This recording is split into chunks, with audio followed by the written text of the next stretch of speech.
another one. Here we go.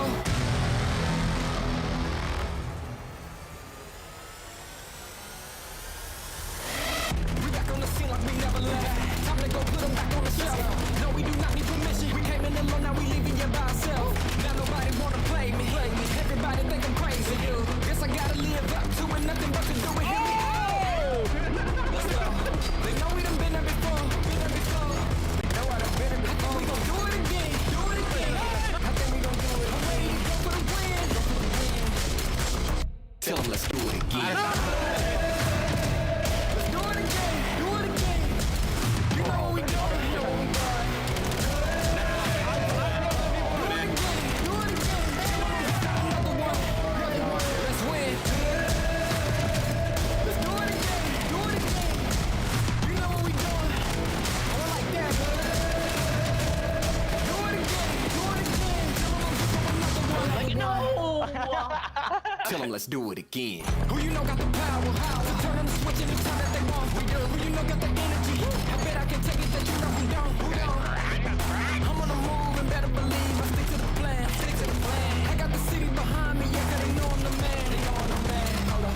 They know we done been there before. Been there before. I think we gon' do it again. Do it again. I like that. I'm ready to go for the win. We ready. Tell them let's do it again.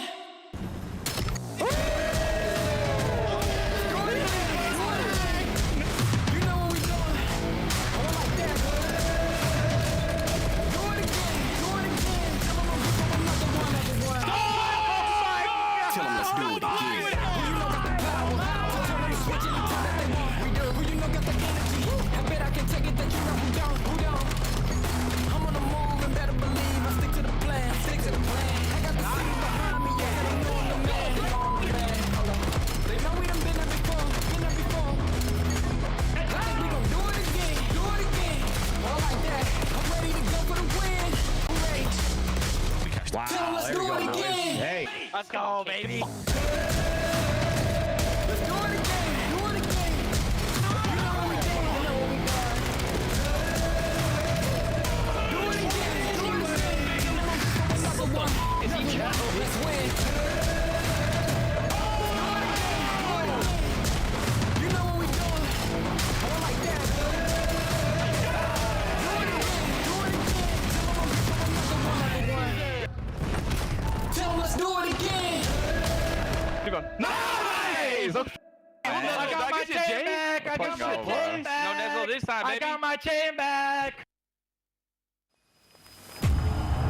Major 2 is here. 10 teams have made it to Birmingham.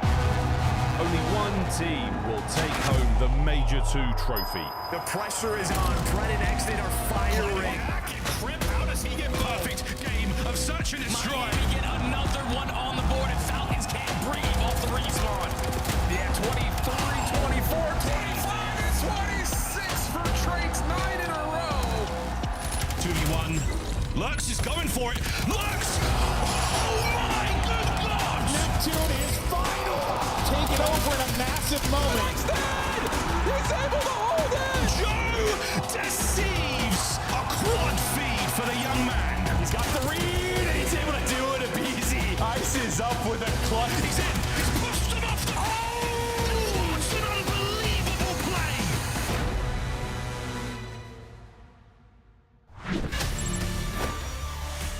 Hello, one and all, and welcome to DreamHack Birmingham. Major 2 is live and underway in the second largest city in the UK.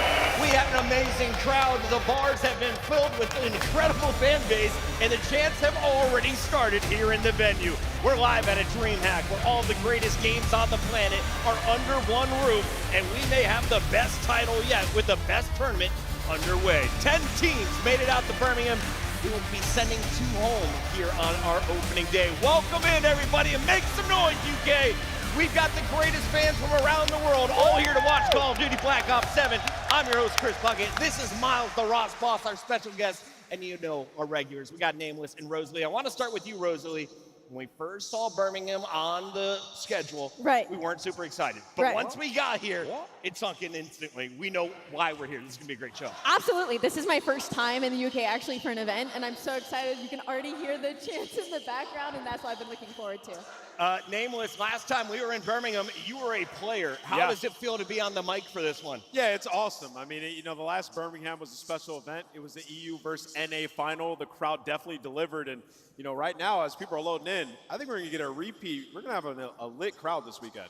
And you said it. Your boys are here, Miles. Oh, my They boy, have been loud. the crowd has been unbelievable. You lot have already turned up more than most of the audiences we've had throughout the year. But it has been a very, very good time to be back. And the energy in the arena, the energy in the crowd outside, the energy in the queue outside as well has been so good. So thank you all for coming. It is going to be one hell of a weekend.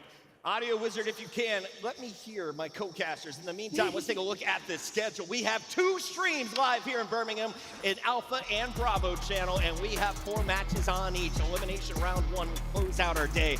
But along the way, we've got some great ones. Gentlemates play the Royal Ravens on the main stage, followed by Thieves and FaZe. And Optic, our #1 seed, will take on the winner of Toronto or Vancouver. And on that other station, we can see potentially Miami taking on the likes of this first match's winner. Yeah, I mean, you know, all these teams, they went through a gauntlet to get here. I mean, we've had everybody play everyone for the first time. So all these teams, they're battle tested, they're ready. If you made it to Birmingham, there's something special about you. Allie, there is one team that you just never failed to choose in our predictions. They go by the name of the Gentlemates, and they won our first major. Let's take a look back at what happened at the start of the season.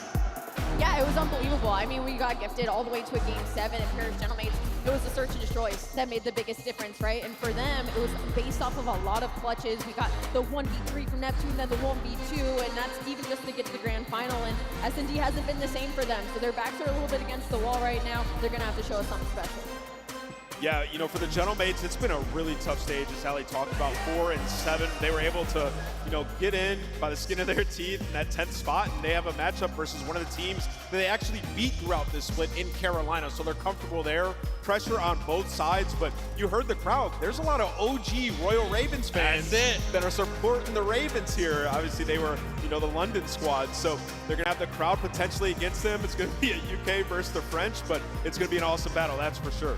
We got to take a look at our numbers. You said the Ravens fans are out here in full force. Before going to Carolina, they started here in the UK, and the Royal Ravens jerseys are out in full force. We take a look at their numbers, though. 6 and 5 was quite incredible after seeing a slow start. On the other side, Gentlemates 4 and 7 has to be the story of Major 2. How do you go from the best team in the game to barely making it to Birmingham? Well, you'd have to ask Optic about that sort of scenario, I think, in years prior. But, I mean, right now for the Gentlemates, they've shown us the goods when we needed it the most. It was the last few weeks of play. It was what got them to this qualification point, and at the very least, to the play-in. So congratulations to them on that front. I think right now, Search and Destroy could be a lot better. The respawns have fallen off. They used to be one of the strongest hardpoint teams in the world.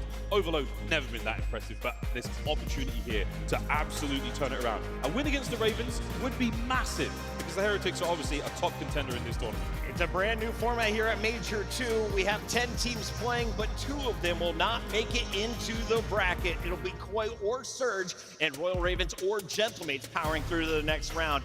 If you're Koi or Surge, though, what do you get if you win?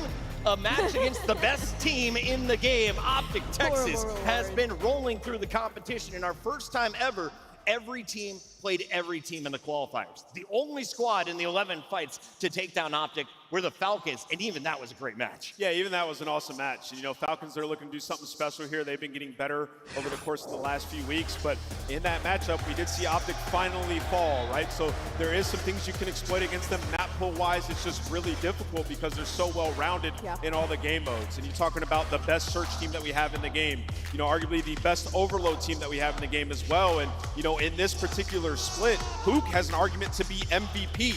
Dashy's been arguably one of the best search players that we have in the world. So, you know, the 2 guys that you would consider X factors have been on another level, which has made them that much harder to beat. Allie, every time we go to an event, Optic are the fan favorites. They have the crowd on their side, but as soon as we showed the Optic logo on this main screen, the crowd started booing. first ever, by the way. This is going to be wild to see how they handle the pressure and what the Gentlemates are able to do with their fans at their back. Yeah, we're in different territory, right? We're all the way over the pond, and we're going to be looking at teams more like Gentlemates that have bigger fan bases. And Miles, I can see the evil, devious smirk all over your face happening over there. I've been talking to a lot of the British fans since we got here, and there's a lot of Optic fans in this box. I'll tell you, folks, there is a ton of them. We'll see them play a little bit later today. They're just not as loud. Let's Not take a yet. look here They're at in our contention. schedule on Alpha. We'll be kicking things off with the Royal Ravens versus Gentlemates. Thieves versus FaZe could be the best match of the day, and then Optic takes on the winner of our Bravo Stream match between Toronto and Vancouver. Reminder, open up 2 tabs and lock in because the matches begin right now as we talk Carolina. Royal Ravens, a 6-5 record after playing all 11 teams. Allie, Exceed has one of the best short-range snipers. What else do you see when you look at this squad? I just see tenacity. I see a squad that is able to take a lot of these top teams to the distance. The biggest question mark right now, obviously, is the fact that last time that they were on land, they fell incredibly short after a really dominant stage and being one of the best overload teams in the game, which should be their edge. The good thing for Carolina is this is a very 50-50 matchup for them. Statistically wise, they even out really well with Gentlemates and even maybe have an edge in the search and destroy in the consistency compared to what Gentlemates has been showing us during stage 2. Yeah, they built themselves a bag. You know, when you talk about map set, it's expanded. Yeah. And the individuals on this team, Miles, I think have gotten so much better. Lurks looks like a star in this league. I'm extremely bullish on him as a player. Exceeds like top 5 in search KD, so sliding in exactly where he needs to be. And Crazy's had some strides forward as well. But all the pieces are there. Everything looks like it's up on the uptrend there for the Ravens. The biggest concern I have, those last major piss poor on land. Like, really did not come out, did not do anything at all. Yeah. They have to find success here because otherwise it's the same result again. The Ravens never have a fan base cheering them on at live events. Here they do. We'll see what they can do going up against the Paris Gentlemates. Allie, let's talk about your favorite squad and what we have seen from them. Why are Paris in a slump online but looking clean on land? Well, for them, I mean, obviously, I think some momentum from the crowd is going to be a little helpful. We like to talk about the 5th man, the green wall. Gentlemates has one of their own in the green suits. But for the side of Gentlemates, the pieces are all there, right? Like, we saw that during Major number 1, the clutch factor especially, and they've kind of lost that. They only had, like, 2 clutches during this split, and everybody, when it comes to respawn, Hardpoint is kind of caught up, right? Map 1 was their bread and butter, and they went to lose, like, 8 in the row. And I have an insane take of, I think Dan needs to start getting back in the hill, and I think he's going to hate that. But during this split, during stage 2, he has like 100 seconds to like 90s in average. So it's like a 10-second differential. But what that means is Envoy's been playing a lot more objective during these hard points, and their respawn hasn't been great. So maybe they tried to make some changes that aren't paying off. So maybe kind of revert back to the way you were during stage 1. You know what happens when you start getting slammed in hardpoint individually, Allie? You start getting your ass in the hill. And Envoy's, he hasn't had the greatest stage. Now, we know they've dealt with some, personal adversity throughout this split, still managed to find a way to Birmingham, but you need him. And also Sib. People haven't called Sib out that much throughout this split. Both of them are actually bottom 15 overall KD. He's been way too streaky. So I think if those 2 guys get back to land form of Major 1, they have a great chance. Allie, as we take a look here at the Gentlemates run through Major 1, I want to know, where do you think they could have bottomed out? Because they definitely hit their absolute ceiling, clutching up against FaZe in those search and destroy rounds, and then of course against Optic in the best. That's where they could have bottomed out, was versus FaZe. You get that clutch out of Neptune, you don't get around 11, you don't get the opportunity, right? And then it's FaZe in the finals. So S&D is where they can really get caught here. And off of Ant's point, Sib has lost like 2 times the amount of first bloods compared to the rest of his team. So that needs to be a focus. Either don't take that opening fight or hit your snipes, brother, because you're going to need it during this event. Let's take a look at Major 1 moments, Miles. For anyone who missed the first LAN of this season, it got rowdy. Oh, it was a saucy one in Dallas for sure. I mean, an incredible result here. FaZe Vegas had a lovely run, but they were cut short by one of the most impressive 1v3s we've seen thus far. I mean, this game, Black Ops 7 has treated us as highlight moments. Wall jumping has really changed the game. It's not quite a jetpack game, but it has added this extra layer of intensity. And we have seen it. Players like Shotzi having a wicked time. Neptune was the man. Not to mention Overload. Overload in a place like this is gonna feed families. I cannot wait. This was the play though, Neptune, really. The most incredible moment And again, a moment for a player like that who had a tough run through that Cold War season. We first saw him in the LAN. Yeah. It was a tough year, man. He had Trim on his team alongside Clay at times. It was a tough squad to beat. But Neptune has come out of that an absolute gem. I think G2 is a great story in Texas. You saw the rookie Mamba getting fired up after their win. Miami going up against Toronto sent Koi packing with one of their worst finishes in Call of Duty history. And then, of course, you saw the championship Sunday. Paris Gentlemates versus Optic. We were treated to one of the best of sevens in Call of Duty history. Yeah, I mean, that was my takeaway from Major 1 was just the gameplay was awesome. Every match was sick, especially Sunday. I mean, you think about some of the maps and clutches that we had, it's going to be hard to beat. But I got high hopes for Birmingham. Let's talk maps and modes, Allie. We've got some favorites in our first best of 5. And if you're an exposure fan, well, you're getting a triple dose in every single game mode. Is this good news for Carolina or Paris? I don't hate it for Carolina. It's just you're leaning a lot on your exposures in this map set, meaning I'm expecting them to try and win 1, 3, and 5. I think we might end up going to the distance. It's unfortunate because they have to veto that Colossus. Remember, they're 0-9. They can't win it on Hardpoint, so they're forced to kind of pre-ban that and allows Gentlemates a lot of control over the way these shake out. Yeah, the control's interesting. I mean, we've got that. It's a bit of a palate cleanser, that Colossus right in between the double exposures. And then I feel like the chances of just going 4 or 5, Ali, feel quite high. You avoided Scar. That's something that Carolina has looked pretty good on for Hardpoint. How do you feel the teams match up on Den if we go to a game 4? Yeah, I mean, well, as of late, I mean, looking at it, Gentlemates have played a lot of Dens, 7 of them.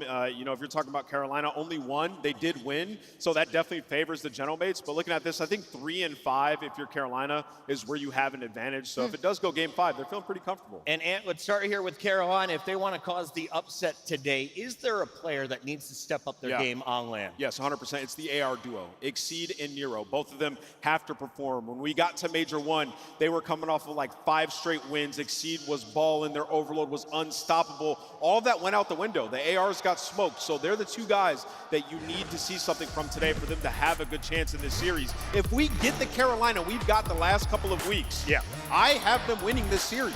They are extremely well-rounded. They're hard out, and map set-wise, they're tough to go against for the Gentlemates. It's kind of the same angle that we took in Major 1, where like Carolina was unbelievable. So yeah, coming into LAN, it was like if they play the way they played online, then yes, they should win the series. It's the same story. I mean, that's the problem though, is this is going to be the first time as well that Gentlemates have majority of this crowd cheering on for them. So you also have to take that momentum into effect. Well, you've also got, this is the LAN debut of Lurks. This is the online team we've seen, which is so great. Now we're in a big old room with a lot of screaming fans. It changes the experience for our players in a big way. This is where we test the resolve of this player who we're touting as a future superstar. Oh, yeah. We are putting him under the microscope. We are putting him on the spotlight. We are going deep where we probably shouldn't be. It is a very, very important matchup for the Ravens. Where do you have Lurks in your SMG power rankings right now? Yeah, I'm more bullish on him than probably the rest of the world, but I think he's a top 8 SMG in the world for sure. That's solid. I think he's played incredibly well. He's been unbelievable. And, you know, they're hoping, if you're a Carolina fan, he could showcase that. They're going to need it for sure because we know what Neptune is capable of on the other side of that stage. Producer, if you need me to move on, just let me know. In the meantime, I want to chew on this Paris side because 4 in 7 is a terrible finish after knowing you're going to play every team in the league. You were the favorites in 10 of those fights. Yeah, they started off 3-0, by the way. Exactly. The start was so strong. So again, that tells me that the team is still there. They're just hidden beneath this really, really difficult run they're in. And I think, again, the moment we had 2 weeks ago, they find a bit of success. They're back in the winner's spotlight for a moment. I think that is enough to show me that this team is still the squad that won Major 1. They're just a little behind right now. Do we think that the Cloud9 loss we can attribute this slump to? Because since that game, it was a whole collection, right? Because they had that Cloud9 loss, and then they had a week off of scrims because of the Snaky situation. So it was like things just kept stacking for this team, right? Search and Destroy was already struggling, so they're still doing bad in that. So it's definitely a stack of a couple of things that are putting them in the slump. Miles, can we find out who the crowd thinks is going to win this? Could you stand up and maybe get these guys excited? Hello, let's go, Sage Host. All right, let's hold on. I'm gonna do this. Brum, how we doing? It's been a minute. How are we feeling? Hello, Birmingham. I know we've got the Gentlemates fans here. How are you doing? Oh, I heard a little boo. I heard a little boo in there. I've got a sneaky suspicion that the spirit of London lives on. Any Ravens fans? It might just be because they're playing the Gentlemates, but we'll find out as the tournament goes on. Well, that's a good rowdy crowd. Are you saying the UK lads don't love the French fans? We've got a lot of history. There's a lot of love, but there's a lot of history. Ali, that's Crowd, something what does he mean by that? That's something to ask Claude. We want to remind you all that we have 2 streams open over on Bravo. The first match of the day is kicking off between Toronto and Vancouver, and this is your play-in round. Reminder, you win this, you join the other 6 teams that are waiting in that winner's bracket. Yeah, you know, you got to expect Boy to win that. They did just come off of a match versus Optic. It wasn't that pretty, but yes, you want to get in that bracket, give yourself that extra life, and you know, for these teams that have been struggling all split long, doesn't matter. You win, you're playing. You're just like the rest of the squads we have. Yeah. You make that. You get to double elimination bracket. You dodge the bullet that might be that play-in. But I mean, playing Optic's not easy. But and Heretics as well. This is 2 very, very tough matches. Yeah, Heretics are my team to watch in this tournament. Ali, a lot of people are already expecting a Gentlemates Heretics rematch. As you take a look at some of the big dogs in this fight, why are Miami coming in as our number 2 seed? I mean, it's a tough reward, too, if you win that play-in. But because they're pace, right? They're one of the best teams in the game right now for a reason. They just have all the pieces that you need to be good at this game. They have the insane sniper and super. He's going to make search and destroy so much easier for us as teams. You have one of the best ARs in Rancor, who's always going to be giving you that 1.1, that 1.2 pressure. Yeah. And then you look at Trakes and Metals. Metals has hit a whole new level of consistency, which is what we were asking of him last year as one of the main SMGs. And then you're looking at Trakes run to this roster. He's been unbelievable. He's popping you 2s and 3s when you need it. He is incredible across all game modes. They just have a really solid core and foundation that other teams are really struggling to keep up with. Metals, the veteran, is leading the way on the comps, but Trakes has been so impressive in his rookie season. Remember, he is from South America. The rest of his team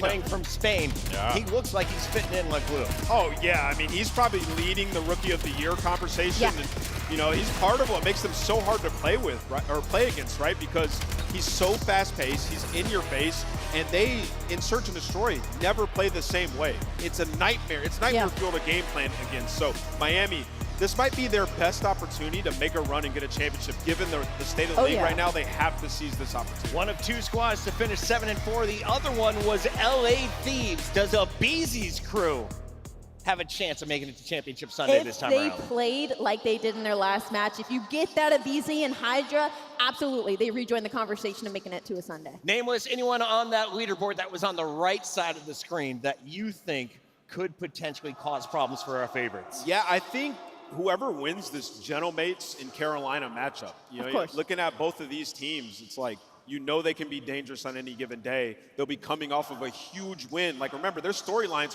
for both sides. The Gentlemates underperforming, and then the onliner thing for Carolina. Yeah. Whoever wins that up against Miami, could be a tough matchup. You never know, man. You never know. The one thing we do know, though, is Super is a problem. Like, when you talk about why the success, why the magic, why the good run, it is because of that guy, man. He's been 100%. unbelievable. I think Metals is still, Ali, for me, he's still a little bit of a question mark. He's either the greatest player I've ever seen, That's valid. or he's totally fine. He's all right.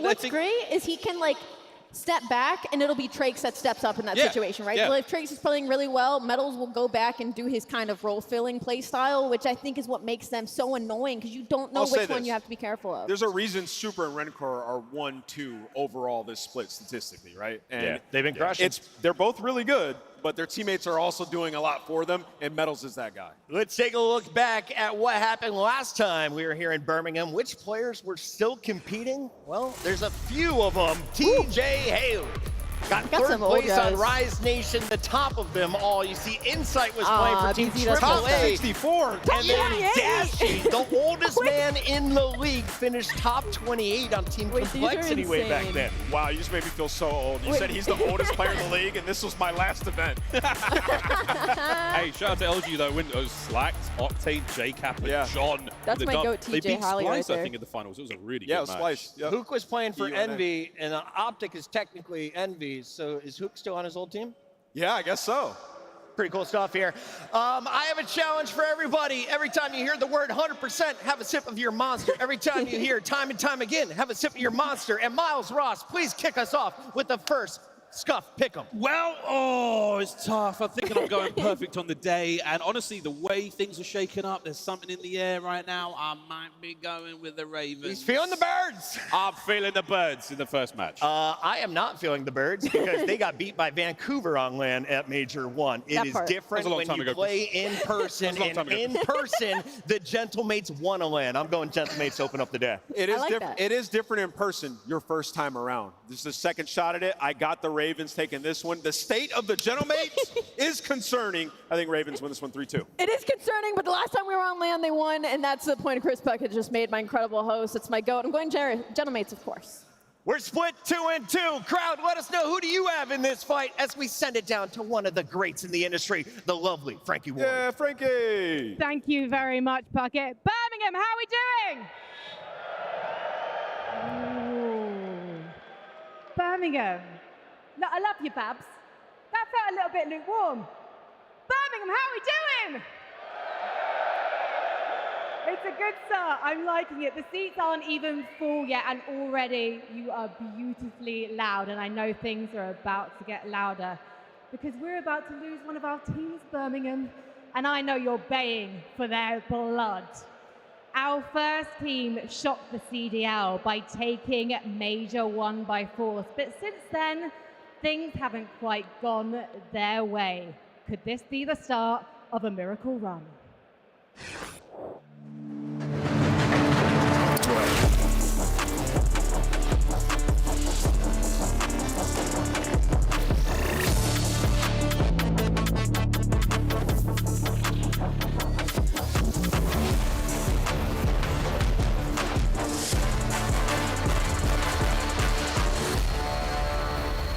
Birmingham, keep that noise going. It's the Paris Gentlemates!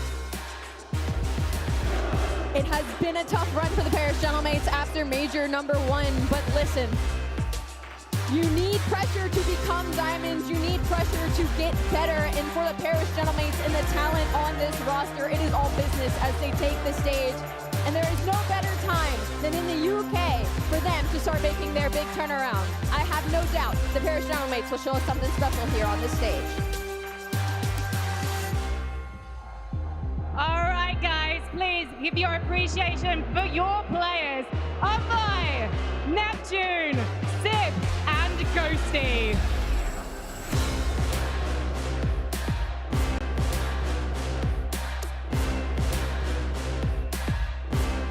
Their opponents, well, they're looking to put the ghost of Texas to rest here in Birmingham. It's not been a bad start to their campaign, but one mistake today will mean an early exit.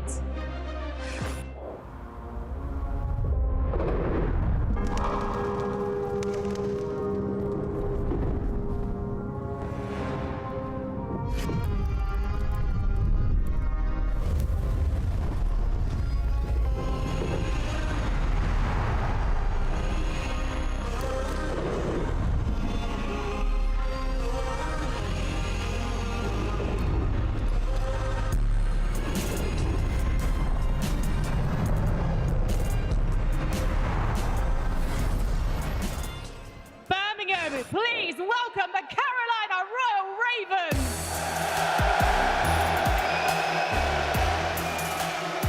You just heard the thunderous crowd get loud supporting the Royal Ravens. Listen, these guys at Major 1, they bombed out. And there's been a narrative behind them that they cannot perform on land. Well, they've taken great strides in the online stage. When the pressure's been the highest in the Game 5s this stage, they have been unbeaten. They might need another Game 5 in order to take down the champs, but to be the best, you got to beat the best. Okay, Birmingham, please show some appreciation for that. Graves, Exceed, and Nero. Come on, Birmingham. Keep that energy up, please, Birmingham.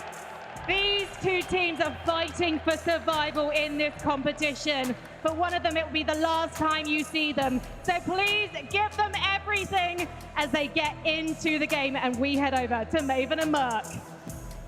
Hello, everybody. It's been a minute, huh? You know, Joe and I were joking. Listen, we were here 8 years ago during the World War II season. It was only Joe and I second event casting together. It's been a long time. Which already makes me feel old. You know, we were actually at Nando's getting some food, and Dashy and Hook were there. We were chatting with them. I was like, bro, how many players outside of you guys were even there? And we came up with TJ. Then I had to hit up Easy Mac to find who else. It was Insight and Abizi. That is 5 out of our current 48 players that were competing back then. Yeah, I mean, and Insight was like just into it, right? He had like a top 64. So, yeah, it's been a very long time, but we are very happy to be back. No, it's going to be incredible. Place is already packed, and we have sensational matches to come at you. Format a little bit different for this particular qualifying stage into Major 2. We have 2 play-in matches to lead into our double elimination bracket of 8 teams.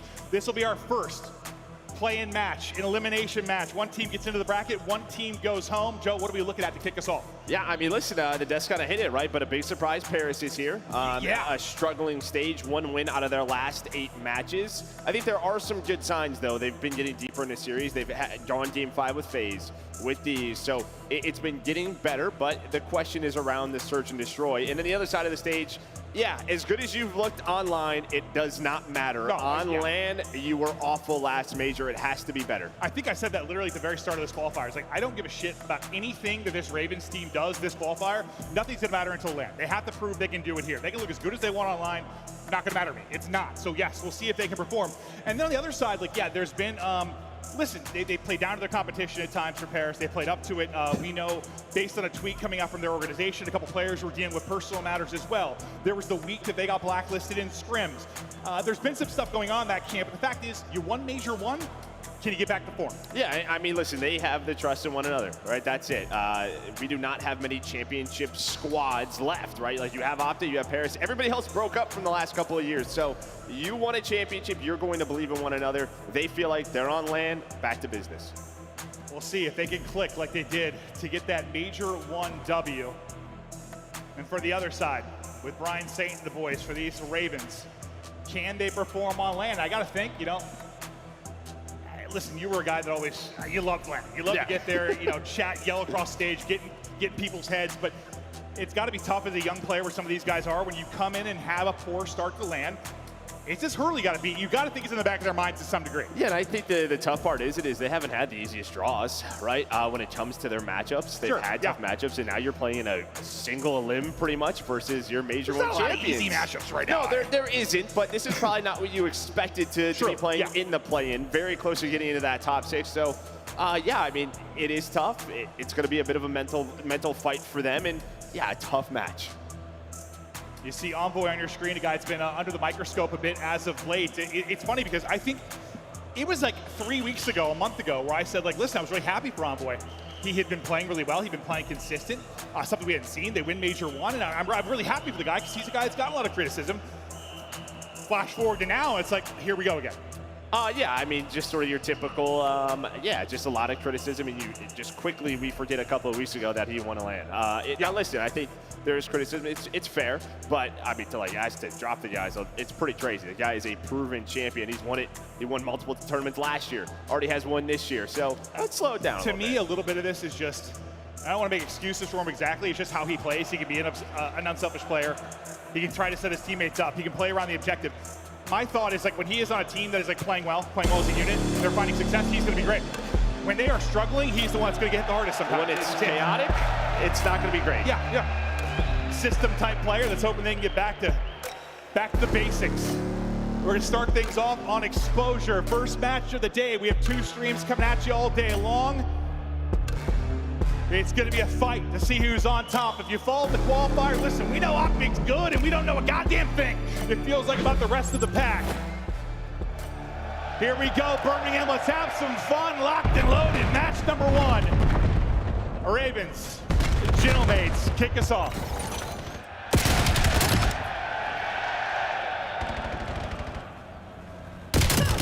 Praise getting right into the fray here early. Nero, you know the nuclear missile he's able to be. The guy can absolutely light it up, and he's doing it right now as he pops 3, as he gets gets going early. And that's what Ant talked about, right? A lot of focus on the ARs for these two guys to get it together. And did not have a great major one. We know the sort of player that Nero can be. Where the subs, I mean, that has been sort of your soul of this squad. I mean, Exceed's been great in Surge, but you look at Trays and Lurks and just the impact that they have on this map. But Paris fighting back. We're going to rotate towards that P2 where you're going to have a 2-on-2. Sib's going to find one. You're hoping to get this straight on the Lurks, and you do. I know Paris hasn't necessarily been Paris, but they've started to show glimpses of it maybe over the past couple of weeks.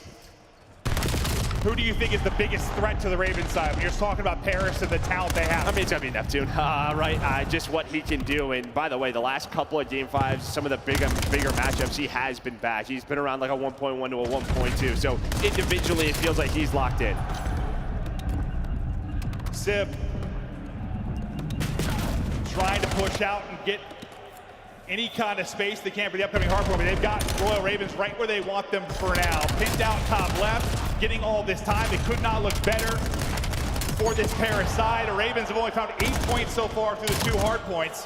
We're going at 15 seconds remaining on this. They are bottled up, getting shut down. Everybody negative currently. A talent and slaying diff right now, but Lurks, man, the guy you expect or hope to find the openers for this team to get them to find success, is found 3. To at least get them forward, maybe allow them to apply a little pressure here as 3's about to pop. Yeah, you don't want to hit the panic button yet, but not the start that you wanted. But this is where things could get ugly towards this P3. Josie, he's already rotated. You had the spawns for P2, and you hold off that first wave. But we know this is a massive money hill. This could easily be a 100-point game after this. Again, we talk about just sort of that mental battle for Carolina, not how you wanted to start map 1, but can you find a break? Able to take down 2, down in Neptune, and Josie, that is going to be 3. Last one, make it 4. They find the break. They needed the break desperately with 30 seconds remaining, because, yeah, you got to think those thoughts about, are we going to show up on land, creep in more and more as you get buried into a hole. Yeah, it's just tough when you're talking to your teammates. All right, guys, we got shit on map 1. Let's lock in for map 2. Like, yeah, that combo over and over again, it's not easy. The tough part, though, I mean, behind Envoys, too, you've been able to contest a lot of this. It hasn't led to a ton of time for Royal Ravens. Now you're going to hopefully be able to pin them in the back. This is going to work out well for Paris. I thought with 30 seconds for Ravens, it's a decent break. You'll take the back spawn. But that only turns into about 15 seconds. Yeah, not great. Again, just, you're not rotated now. You have to break this setup here from Paris. It looks like you're going to go solar side. Neptune's going to be the first one here, and he just finds so much info, plus a kill, going to back away and play his life. You love to see this. And it's this disciplined play that sometimes can get away from the Gentlemates. They love to ego chow. No, 100%. Like, those kills from Neptune, though, the big ones in this title we've talked about a lot. Like, you have that rotation, you have your player forward that's going to lie down, pick a spot, have to guarantee one, and Neptune's able to do just that. Alleviate some of the pressure early. And now sets up Sib to nearly pop a triple, but Envoy's got his cross, and this is locked down Hardpoint. 80-point advantage. This is what we have expected to see from this Paris team. This is what we know they're capable of. It's a great start, and well, you know, frying right now, Dylan Envoy. I mean, this is just sort of what we expected them throughout stage 1. Coming out in map 1s, just out-rotating you, playing disciplined Call of Duty. They're the best map 1 team throughout qualifier. Yeah, and I mean, you're seeing it right here. So a 100-point lead, but finally, if you are Carolina, if you are the Ravens, you have a chance to get back into the game. Don't think you have a Hellstorm, so maybe one little positive there, but Envoy again opens things up for a break attempt. Well, we're searching for silver linings through our first set of Hardpoints. Probably not the best side for Carolina Royal Ravens, but yeah, the chance to answer, and they have to answer. They need time, and they need time desperately. Neptune trying to break it up. They're able to deal with him. Pushing out the opposite side will be Lurks, and now some great time earned for Royal Ravens. You get the rest of this, you're back within 40 to 50, and you're in a decent spot to make a rally. Fact is, you had to have that and get blown out. Yeah, you needed a response, and you're getting it. And as you said, just everybody starting to slay now, 8 in a row as a squad. Got 3 players on the streak, and this is the guy we've been talking about. Not doing with the sub right now on this P5. Has the M15 out. 6 in a row, and now trying to find that Hellstorm, and the shots on point, the movement on point. This young man going off. Yeah, Lurks, the definition of twisted, is getting going mid-game. We'll see how far he can carry this 7 spree. Then you get the Hellstorm, not going to happen. Going to fall a little bit short. He's going to basically chow out to 3 mid-map. Doesn't get set up for an easy one. It's a volley of kills for Paris. But now, indoor second set of rotations, you're down 50. You're feeling all right, your Ravens. The fact is, you got slammed up the gate. You're very little to talk about positively. But this young man in Lurks, you can see why Nameless, maybe say top 8 as an SMG player. It's not the sub out, but he is demolishing Then a big set right before that hill popped. You had a nice setup for Paris. They get into that P1, but a team kill comes through. Lurks is then able to find that double. So Sim's gonna fight back to try to get some of this scrap time. He's gonna rotate. And that was, the key throughout that first set is how late they were on a lot of these rotations, and they're late again. I'm fired up. I'm already dripping sweat, by the way. This is gonna be a fun weekend. I think I went for a light jog. Woo! Well, maybe it's just the gameplay from Lurks. It's getting me all hot and heavy, Joe. But the next P2 coming through. This is where Paris really dominated through the first set of rotations. This into the first half of the P3. Right now, though, it's Ravens inside. They're trying to answer back. That deficit continues to shrink. Praise struggling. You'd like to see him turn it around, but the rest of the squad has started to pick it up. He's at least able to turn that into one. A one-on-one's gonna go down near the point. Nero can't walk away with that. That'll be Paris in a similar situation the first time through. Got right side spawns. Well, I take it back. There's a split. Yeah, I mean, Envoy was so far pushed up. I don't know if you're going to read this. If you're Josie, you had that safe spawn. So Nero, a chance to play hero, to set them up for this P3 and get them into some of this time, plus flip this spawn. So a little bit of luck on their side. I was just about to highlight how perfect it was for Paris again. Nero pops in. That a luck, or is that a misplay there from Paris? I think it was just how far their players were up pushed, but I don't think, as soon as Ghosty spawns there, he's probably not thinking someone's going to spawn behind me. So maybe a bit of both. Bit of both? Okay, well, now just 12 points separating the squads, and another P3 is going to be here. Keep an eye on that number 3 mid-map, who has a chance to break up this opening push with a gunfight win. Trace is able to do that. Started slow with 9 and 18, now 15 and 20. Lead change. Ravens out in front is Craze comes alive. Yeah, I mean, I did not think he needed to challenge that second player, but that is how they are feeling right now as they take that lead. Some splits come in again here for Paris, but it is so tough to break this P3, and you can see why. Sim wants to get involved, but he wants to make sure that they have spawns for next, or at least is out to help his teammates, and he's been pretty much out of this. So this has been uncontested for Ravens. Maybe a little indecisive currently from Paris. They're just going to opt to have to rotate. They had really one crack at that from the back. Now they got to go. Sim is going to drop. They know Exceed is here ahead on rotation.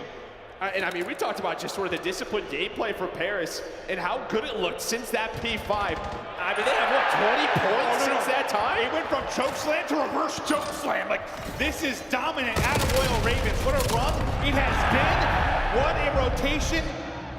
Here from 3 to 4, they win every fight. An opening pick for Paris might be a threat to get pressure here almost instantly. Still spawning pretty close, though. Ravens are going to try to battle back into this quickly.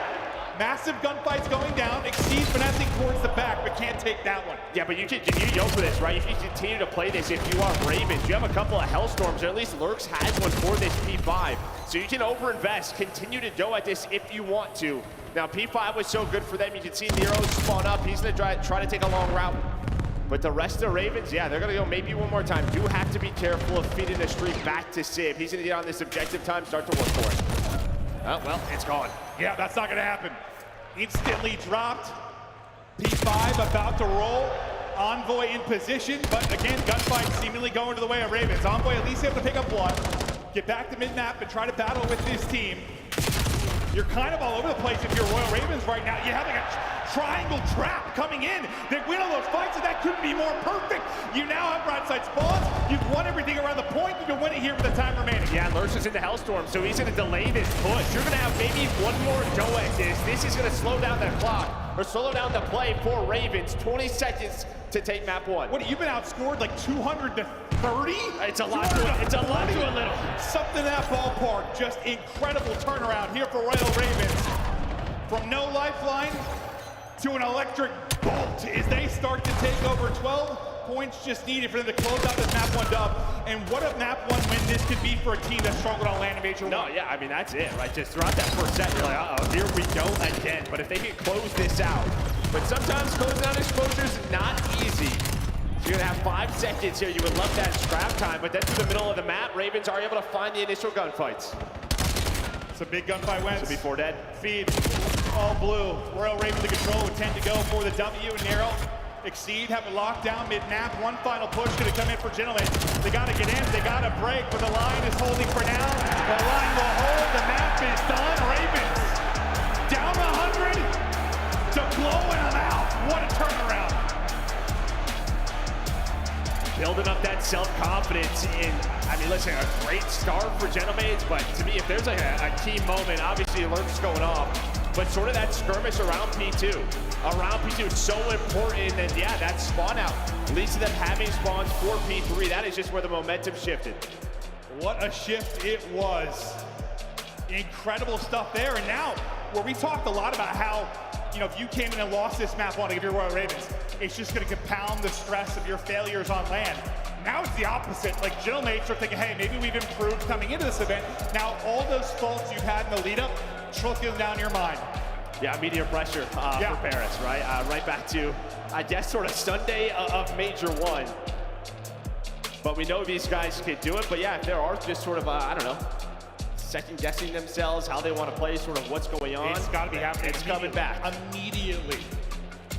And this is a team, you know, listen, it had a lot of personality. It did. You've got a lot of interesting personality on the side of Paris, and it might have been one of those things, like when things are going well, when you're winning, it's easy to deal with that.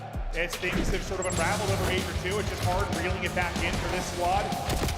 The best map 1 team throughout Qualifier 1 and Major 1 dropped the map 1 after going up, what was that, 120 to 20, somewhere in that realm? Yeah, I'm sure we'll see it. Yeah, we'll pay attention to it towards the end of these replays. But yeah, I mean, this was the start we saw for Paris, just 3-4 hills in a row, but this was the turnaround towards this P5. And then, yeah, they got up to 127 towards the end of this, but you started to get back into the game a little bit. Lurk started to go crazy. So they outscored like 210 to 50, 210 to 40. Yeah. That is one way to win. And yeah, you were highlighting, you know, good rotations, good disciplined play out of Paris.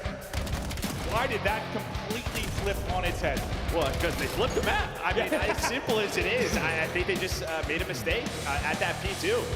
And then you just kind of saw like how tough it is to break P3. And there was that second guessing in the middle of the map. How do we want to play this? Sims rotating all the way through. Then they lose that rotation. It just kind of spiraled from there. The wheels came off. And things went crazy for the Paris side. A quick look through the game 1. The map flow and how it went down. What a turnaround. So, yeah, at one point, 127 to 25, so 100-point advantage. That was an absolutely insane turnaround from Royal Ravens. A team that had to be feeling the pressure early due to the, well, not able to win a map in Major 1. Well, at least that monkey's off your back. Came in, got a map win. Yeah, you can see 129 to 183 on that second P3. So a 54-point swing as they won that rotation, put them in the lead. Gave Lurks a hellstorm to work with off that objective time, and they close out this map 1, as you said. Well, look at how this best of 5 is going to play out. Colossus, Search and Destroy, upcoming. As we'll continue on through this, and now it gets a little bit scary. You know, not that Ravens have been like the best search team in the league, but Paris have not been good. Yeah, what were they, 4-11 over the course of this qualifier? Not good. What's been going wrong for them in Search and Destroy? And listen, going into Major 1, they were 50-50, yeah. Right? They were a little bit better, but things just started to click on Sunday. So they see a 2-5 comeback and they'll be fine. Yeah, maybe you just, well, we always say you can't rely on that. Like, as good as that Sunday was, they had to know, they had to take a step back and be like, all right, we have to be a little bit more disciplined. We can't rely on these comebacks, adjust some things, and that really hasn't happened. If anything, it's been the opposite. It's been undisciplined, throwing away a lot of rounds. Right? I mean, Sim, yes, you love him to ego chow everything, but maybe not all the time. There just has to be this fine balance between playmaking and being dumb. Well, I think you saw like that Sib in that map, like he was ego chowing everything. Then one time he's like, I need to be the guy to rotate. I need not to. Kind of playing against his instincts sometimes, and things get a little bit awkward. But yeah, maybe a little bit too gentle. As you can see, their S&D over the last 30 days, they are last. A team that relied so heavily on their hardpoint because their overload wasn't, overload was like 50-50 going to Major 1 as well. But we've had some teams like that in the past. Like, I don't know, you think of like, I don't know, way back in the day, like a Luminosity or like even an Optic. Like, they're so good in hardpoint. They give like 80% win rate in hardpoint. You can get by with right around 50 of the other modes. If that hardpoint goes away, you're screwed. Yeah, or you just need a really good day of search, which they had at Major 1. Yeah. Which they had at Major 1. See, this Paris team has been putting in the work. You gotta imagine that's been the focal point for this team coming into this due to how poorly their Search and Destroy has been. Reminder, it's a play-in match. Winner gets into the 8-team double elimination bracket. Loser, adios. Enjoy Birmingham. That'll be the end of your tournament. Round 1 underway. Yeah, well, this is just, again, that battle between Exceed and Sib. And, well, Envoy, he's going to open things up with a nade.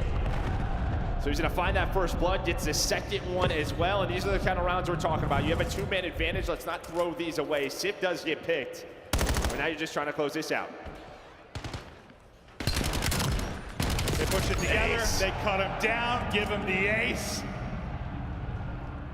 Maybe that's what you needed. A little round one dynamite to get started. Yeah, you thought maybe you'd get Envoy going early in a match to close it out, but that's just happened. It just happens. That was probably the thing that popped off the page when they were up 100 in the hard point was, all right, Envoy's playing well. That's going to help this team certainly find success. But, okay, Envoy's still dialed, apparently. Because that'll be the round one ace to kick us off from Envoy. And where, what map was it? Where all their heroics went down, or a lot of them? Colossus, yeah. There was a lot of Colossus magic. We'll see if they've got some more here to get into the tournament as Paris go up 1-0. Exceed will have the big stick out, watching the B side. Sees a sniff, a whiff of a shoulder there for a moment.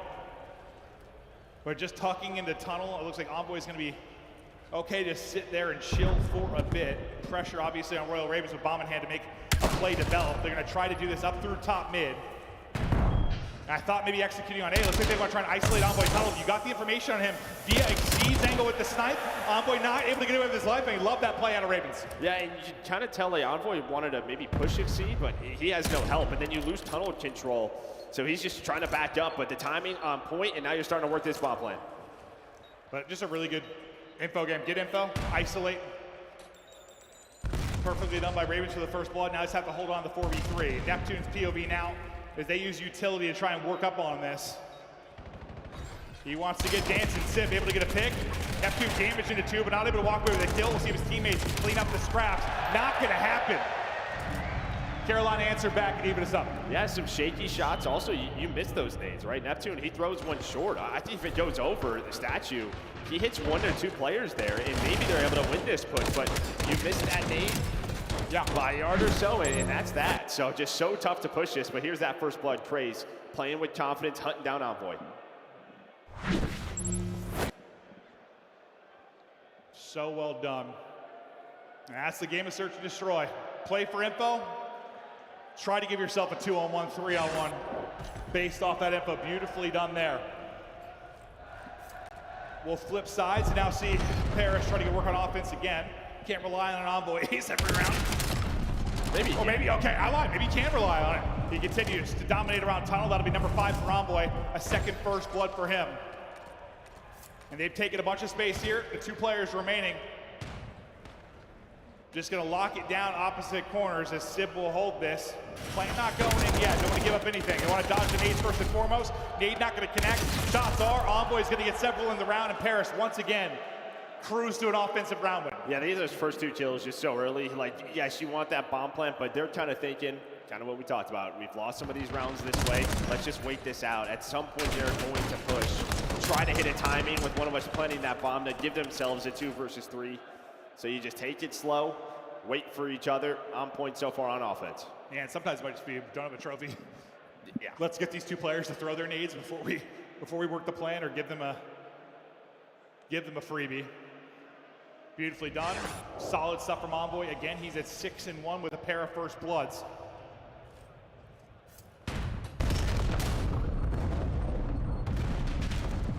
Good nades hitting there, just slowing things down.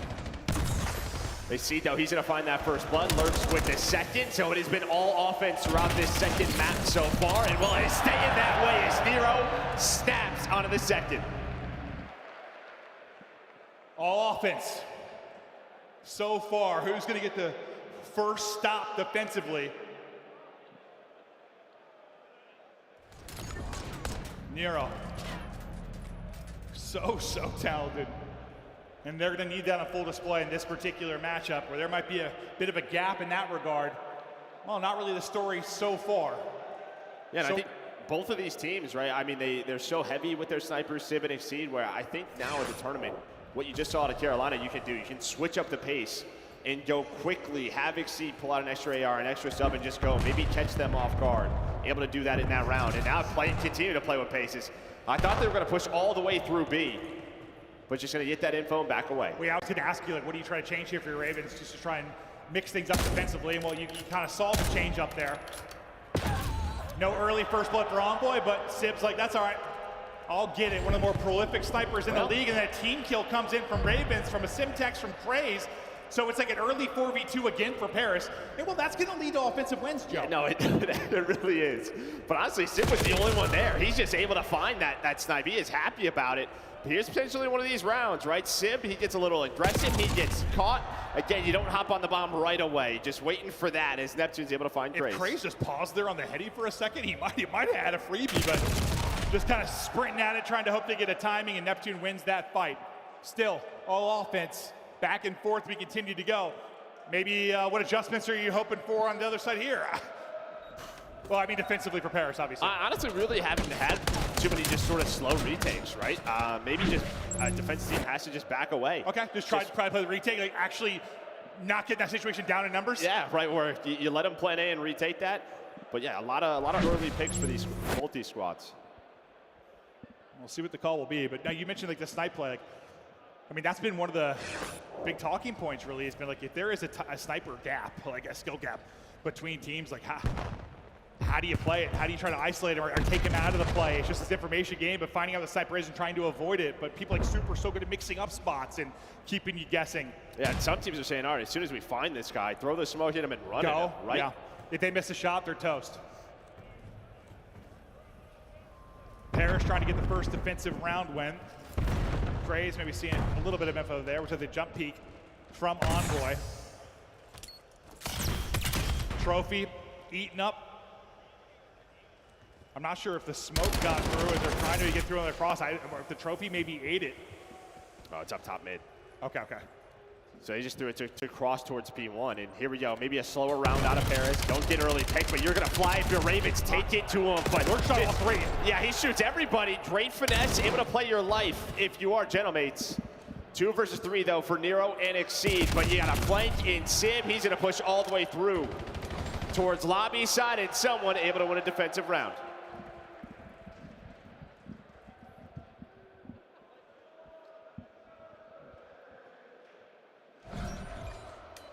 The war continues. The Paris fans getting fired up. I can't wait for Paris, by the way, the event. Hopefully Gentlemates are playing well. Let's enjoy this one. Yeah. Well, I mean, I guess I just feel greedy now. We were like no events in Europe. Now we're going to be over here all the time. Yeah. Like, all right. I don't like the flight. I don't like the jet lag. But once the event gets rolling, it's got me twisted. Defensive hold comes in, the first stop, and that's going to be the 2-round gap now for Paris. Sib finding some success off the openers with this snipe. Going to give it up for now. You're going to get Envoy out the tunnel. He's been the tunnel reaper on offense. He'll get back into position. Spot similar to what we saw Craze doing on the other side of it. Just your fast omni movement shoulders playing for info. Now we see this from both sides, right? From Craze and from Envoy. You're just trying to keep them honest towards B.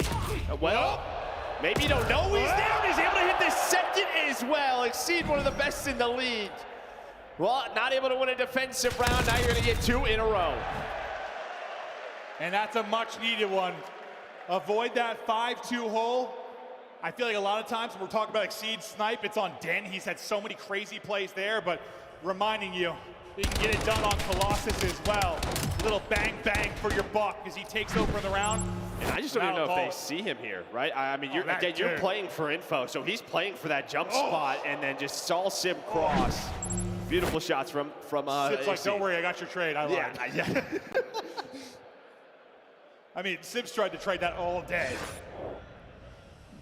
Trigger finger a little too fast there for Exceed. I think he took a lot of the flack when they came in and got blanked on land. Got 1 map win, want to chain this into another. Big 2-0 edge could be everything for this squad, but down around here early. Envoy back to tunnel on the defensive side. He's the island guy, so just very important for him to stay alive. We've seen him get caught here trying to retreat back to his teammates, but he is in such a spot to help out both bomb sites. Well, I think the time he got caught, though, you had Exceed, spot him with the snipe, and they made the play around there. I don't know if he gets spotted this time. Sib can't connect on one end of it. Gets eyes on a couple of players. Envoy's got a bit of help here, and they want to play the ISO game. or at least push Envoy up in position, take a one-on-one fight. So beautifully done. I thought was gonna let him slip away one shot, but doesn't happen. Has a round 1 ace, now up to 8 and 4. 3 first bloods for Envoy. Civ, a ton of damage in it, will get traded out. Neptune can't finish that though. Lurks with a huge gunfight win. The movement's disgusting. Exceed gets there with the help. Oh, on Envoy now. Can't close it out. A wild round. 4-4. And while I was about to talk about the advantages of having tunnel control, Envoy can get there so quickly, but they never had info on where Exceed was. They had nobody P1, and he's just able to come through lobby and turn the tides, finds the pistol kill, and then on top of that, picks up the M15, clutches the 1v1. We are all tied up. Ooh, I thought Envoy was clutching that for a second. No, This guy's about to be on 11 or 10 I was or like, he 11. just got melted by a pistol, but that was not a pistol. No, it was not. Well, I thought both players would be softened up a bit too. Like, you saw Neptune got a bunch of damage in. Trying not to get taken out by barrels early. Exceed. He hit 2 snipes to get him around, got 2 icy ones to win that round. Back to where he did the damage with the snipe. Ah, it's a hit marker. But he's gonna hit the second one. Maybe we don't give him angles to snipe us. Yeah, they just want to hit this bomb down and try to avoid him, but he's going to take the fight to them. Civ is able to answer back, so it's a 2 versus 2. Envoy and Civ trying to do what they can. Envoy quickly trying to work it around the flank. Lurks has got to go the other side. Lurks able to get his kill. It's on Envoy again. He couldn't get there in time to find his pick. Good reposition from Ravens. Or not. The help comes in. 5-4. A round away from tying us up. And that's one of those rounds. You have a couple of early picks. You have the man advantage. Where does it go wrong? And well, it is that man on your screen, up to 12, doing what he does best. Loses the 1v1 in the last round, but this time able to clutch up and just such discipline, right? Knows Lurks has to push him, stays on the heady, and puts him away. Yeah, I don't know why I said the help comes in. There's no help. That's just Envoy. That's just Envoy taking over on the map. He's like 2 people in my head, Joe. He's everywhere. Yeah, no, he heard the flack he was getting throughout Major 2 qualifying rounds. He is putting on currently. See if they can close it out here, or if we are going the distance. Envoy's been all around ice combined. Envoy and Tunnel. It's okay there so much. No, he's been controlling the entire game, and he that gets is another why. one, bro. Another one. You're just not challenging him, and then he's going to find another first blood. His 4th or 5th. But you're going to take the fight to them into another 2 versus 2. After all the gunfights go down, the snipes go in. You lose yours if you are Paris. Exceed still alive. He's chasing. Damage in. Can't finish off the kill. He's got help from Lurks. Well, the help's gonna get buried. Ghosty does damage to one, finishes the other. All on Exceed now, 1v2 for the map. Ghosty and Neptune hunting together. Exceed's got the snipe, maybe hit a quick one. Not able to connect. And it's a search and destroy win for this Paris team that struggled. All qualifier 2. Major 1, it was all about Colossus. Major 2 started off on Colossus, and well, Envoy, he is just the story of the game. Controlled the map so well throughout Tunnel. I mean, had some big clutches, first bloods. He was everything. Now, he has been everything. You can see he just looked locked, bro. I don't think I've seen a bit of emotion on Envoy currently. And I gotta feel like if I'm the 3 teammates, you know, the quote-unquote 3 superstars, you're telling this team, if I see Envoy put me on his back early, I'm like, brother, I got you. Carry me early in the series, I got you. That's hope. That's hope. He knows yeah. he needs these guys locked in, but the way he is playing so far, doing his thing, 1,600 damage, bro. 4 first bloods. He had 3 from Exceed on the other side. But yeah, he was everywhere. And sometimes with players like Envoy, it's you know, you've heard a guy like Kenny or somebody talking about it, like the team's struggling, you overthink things, you're trying to do too much, you're trying to help other teammates, you're trying to set them up. Sometimes I just want to be that player, like, dude, just do you. Just do you, play around you for a little bit. Try to put in work just in the slaying department. And it's probably more than that, but like individually, he's lights out right now. Yeah, I would say too, even at majors, right? We always talk about prep. That to me just screamed VOD prep. Like okay. They wanted to chow tunnel. He wanted to control that. If we see Exceed B side, the rest of them are going to be over towards Statue. I could find an opening in a first blood there. It felt like he had to read throughout the entire map. No, it 100% did. But yeah, we're tied up 1-1. Maybe not how we thought the series was going to go, considering the strengths of these 2 squads. What are your thoughts going towards an overload? I mean, it's an exposure overload. This has been Carolina's best throughout the stage. We're on the other side, like, it's always been 50-50. Can you get on the board if you are Paris? We'll see if they can do it. Tied up 1-1 before the overload. Puckett, guys, break it down. I was just checking out the Bravo channel. We have 2 streams going on. Reminder to open up 2 tabs throughout the entirety of this weekend. Miles, we had a great start for the Paris Gentlemates, but then your team, the Carolina Royal Ravens, rolled back in Hardpoint. Whoa, big highlight plays from Lurks. He stepped up. Great land so far from him. Yeah, that was a nice hard point. It was a big comeback, and again, we saw that game flow. It was a rocket on the comeback, man. They looked superb. Yeah, it was that, that last rotation. They get the P3. Nero made a couple of good plays, and once you get Lurks in the hill, he's going to start taking over, able to chain that through the rest of the game. So for them, off to a good start. But in that SD, you had a huge opportunity. Envoy calls game, absolutely popped off. He was the second worst search player online. That don't matter when he got the lane. Second worst online, but we are here on land. Let's take a look at Envoy's best moments, including the ace in the opening round. Well, so the focus, obviously, for Paris Gentlemates was that their S&D has been so bad, right? And specifically, Envoy's been rocking like a 0.8 in that game, though. Not terrible, but not making waves like he did in this map number 2. We saw it in that opening round. He pops 2 bottom middle, already gives them the edge. And the interesting thing about this search and destroy from Paris Gentlemates was not only them winning their attacks when attacks have not been great for them, but they won like 3 of them in a fashion where they were just full send wolf packing, running at Royal Ravens. They weren't worried about putting the bomb down. They were just worried about map control. And I feel like that really caught Carolina Royal Ravens off guard. And then it was just Envoy making plays. He was making pinches. He was hitting the open routes. And they just didn't know where he was majority of this map too. Big deal, Dictum. That's exactly what you want from Envoy. I did not stutter. It's a brilliant match from a player who, I mean, that online qualifier has been tough. And the whole squad, Search and Destroy has been something that they have been close to great on. Online as well.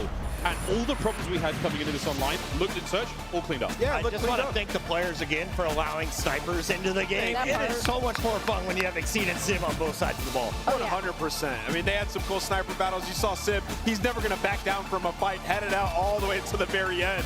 But yeah, Exceed had some highlight plays as well. Now, this is where it gets tricky, though, if you are the Gentlemates. You're headed into this exposure overload. It's been up and down. You heard Joe and Clint talk a little bit about it. If they win this map, they probably close this series out in 4. I completely agree. When we were looking at the maps, Moses said the same thing. I would never want to play Carolina on exposure. I'm shocked so many teams are still letting it through in these series because it feels like the best map for them. We've got 2 matches live right now. Game 3 will be kicking off on the main stage in just a moment, but right now we are in round 11. Let's go to it. Order on Bravo. TJ gets it done there for Vancouver. Vancouver outslayed in the first hardpoint. They still walk away with a comeback dub. It all comes down to this, Nameless. They were down 80-0 map 1, Miles. Came back and won that. So this, for morale, for Toronto in the play-in, is huge. Oh, man. TJ 12-4. I was going to say that. That's our top 10. Oh, dear God. The nades over by Pool, and you've got a nice wrap, though, towards A for Koi. This is a lovely opportunity, though. Luna's the only man with eyes on this. Capsule low-key in a good spot right here, though, because he's in mid. He's kind of the spoiler in this situation. Yeah, if he decides to push pillars, you can't die there, though, Lunars. Lunars! Oh, Kips. He's just been trapped there by Capsule. No bomb plant just yet. Can Capsule stop this? Can he stop this, though? One of the issues with Toronto all the time is in post plants they spread way too often. So I'd like to see them stack here. I think they don't have a choice. This is going to be a quick hit from Surge. I can't believe Surge just Joe. Help Joe. He gets the trade, and there's there it is. Clean it. Oh, what a legend. Toronto Koi tying up this series at 1-1 as they go into a game 3. Kips, the rookie, making his impact felt in that final round. Joe deceives with a big first kill there, and now we get a chance to see what is going to happen in Game 3's 2 matches, 2 1-1 records. Game 3 Overload is ready now here on the main stage. Casters, back to you. Thank you. Yeah, no, it's awesome. Hopping between both streams. We have so much action going on with the play-ins and getting ready to get into bracket play. What more do you want? Listen, tied up 1-1, we kind of hoped we'd have some banger matches. You think back to Major 1, it was a ton of 3-0s. Yeah. I think we had like 1 game 5, like 1 or 2 game 4s, and then we had a banger final, but it was a lot of 3-0s. We had a lot of that in the qualifier, but like it's still overall records were so close. I guess I'm hoping for some just bang outs. Yeah, I mean, you never know, right? Teams testing map pools. True. Yeah, there's just always a lot of that. But yeah, online we had a lot of 3-0, so we'll see. But so far, so good. Both matches up, tied 1 apiece. But yeah, I don't think a lot of people remember Major 1s. They just remember that final going all the way to 7. No, I think it was an incredible final. But yeah, outside of that, dude, I think there was literally 1 game 5. Like, well, it was fried to everybody. People were getting smoked. Players getting back, getting locked, getting loaded. We continue on here shortly. If you're tuning in late, We're tied up 1-1. Your top overload gore scorers. Exceed is there. Listen, he came in and instantly had a massive impact on this team in overload.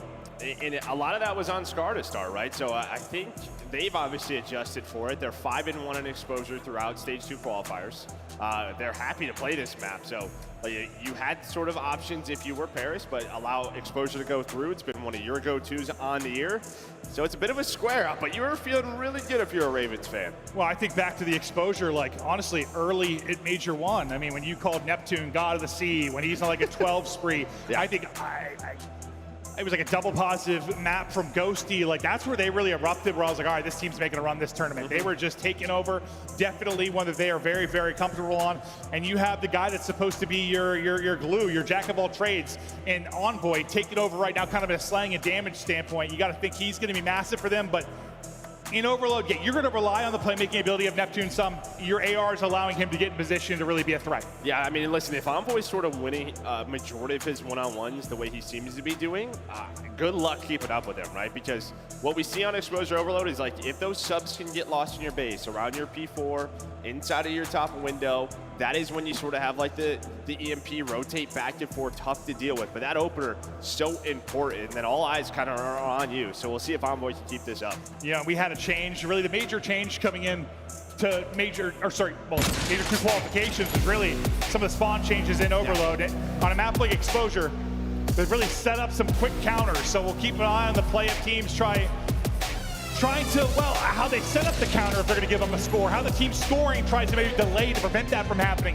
It's a very interesting conversation on this map. Yeah, it's a lot of things you're tracking, right? Just sort of, all right, where's the next EMP spawn? Yep. Where are we spawning? All right, so, yeah, it's just a lot of these little intangibles. Do we want to score right away? We'll see what these teams do. All right, here we go, Birmingham tied up 1-1, and both teams looking for the edge in the swing game. You know how key these fights are. Off the opening break, and it's going to be successful for Royal Ravens. Ghosty will be the last one alive on one front. That kill actually will delay things, though. He needed to come up with one, but not the utility. Going to connect for Royal Ravens, and in behind enemy lines will be narrow. He's able to slip through. Can they get through the score? It's going to be a 2-on-1 here for a moment. Chance to put through one. He's stunned up. He's stunned up again. Finesse at the box. Tries to go through and able to get it in. Exceed your leading score. Puts through another. And that all starts, though, with Crazy's nade, right? I mean, the fact is he's able to find the first, and then that opens things up for Nero to slip on through. So a great start there for Ravens right from the get-go. It felt like Paris were in an okay spot, but those nades land, and now they got to deal with this man again, finding a triple, another 4 dead. Exceed's already through, and this is what we're talking about. What do you want to do here? You're going to instantly go, but you have Exceed and Crazy in position. Yeah, these are these key plays where you try not to get countered. You saw everybody off spawn. Gentlemates just push forward. Think about counter. They get slammed. Absolutely dominated. Exceed streak continues. He's on 6 straight. EMP control about to be in their hands again as Exceed. Hellstorm in his back pocket, only able to get damage in there. Maybe finally a defensive hold for Gentlemates. And we've seen this before, just sort of like these very fast 60 to 90 second starts in overload, and then things start to slow down. But they need to. Yeah. That could have got really ugly because you had streaks on the side of Ravens. Could have maybe gone up 3, maybe closed out a half 4-0 quickly, but they slowed things down, now have an attacking chance. Yes, absolutely thunderclapped out the game. Paris is turning me, heck, if you could just hold possession the rest of the game, not give up any more scores, you feel successful at this point. But they're going to try and push it forward, not able to come away with anything, but you still have Neptune here.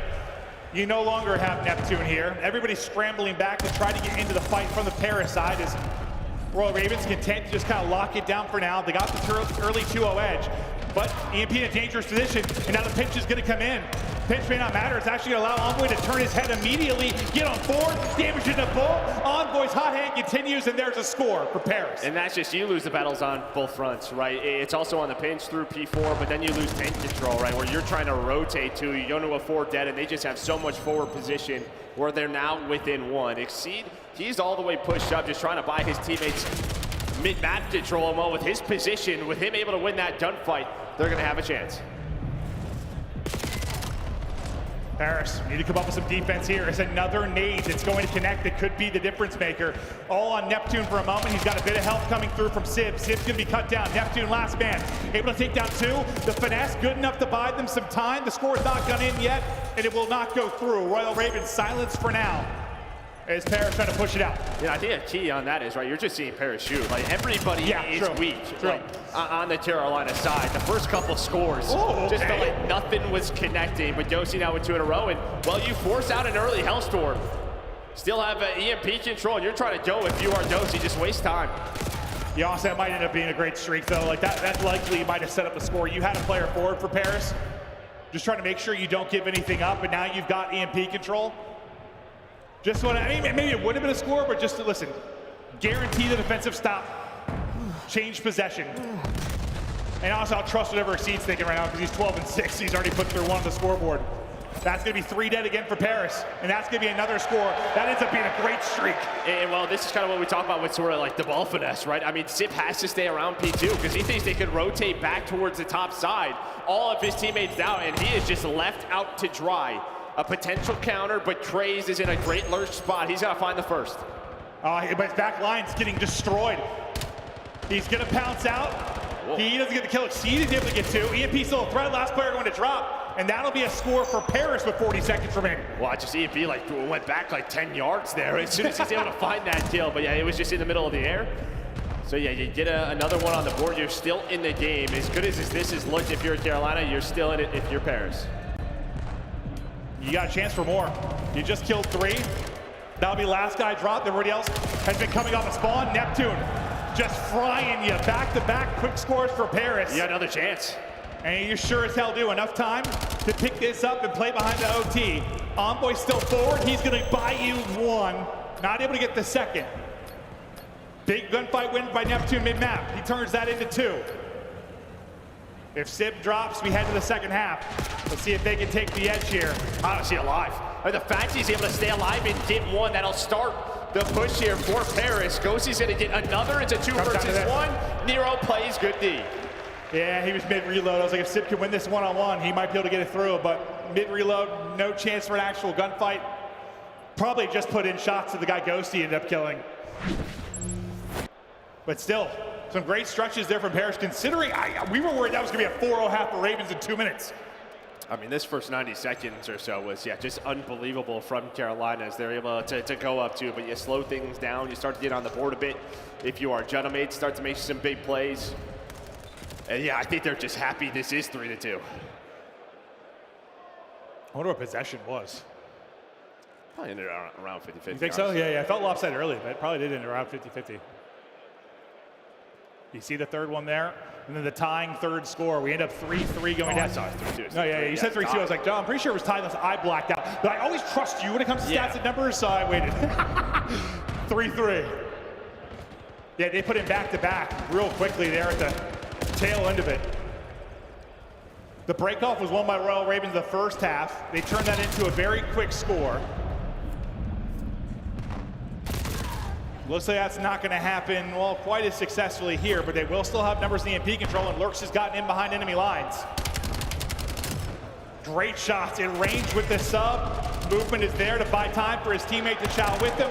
Craze is going to go ahead and get through, so that'll be the detonation and an early strike from Ravens again to go out in front. I mean, you just weren't in position again to play any deep. Like, Lurch just plays bottom side. No one watches that cross, and the MP just follows him, right? So you just have no chance there if you are Paris to play defense off spawn there. So another great start off the break. Just kind of a hole in a setup that leads to playmaking for Ravens.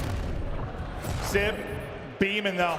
He'll take down 2, and now he'll be pistol in hand with EMP control and try to chow forward with his teammate. Wants to go quickly before the reinforcements get there, and he gets the score right before it drops. Envoy, the lead blocker, is killing everybody for him. We're tied up as no team can find any kind of major gap in the scoreline. Oh, God. And here we go. I mean, Neptune, I thought he was just going to stop until he almost spawned, but he finds all 4, and now you're going to be up 1 if you are Paris. What in the hell is this stretch? It was 4 for Envoy, and then Neptune takes over. His enemies are just running away at this point. Get out of his way. 20-13, 5 spree for now.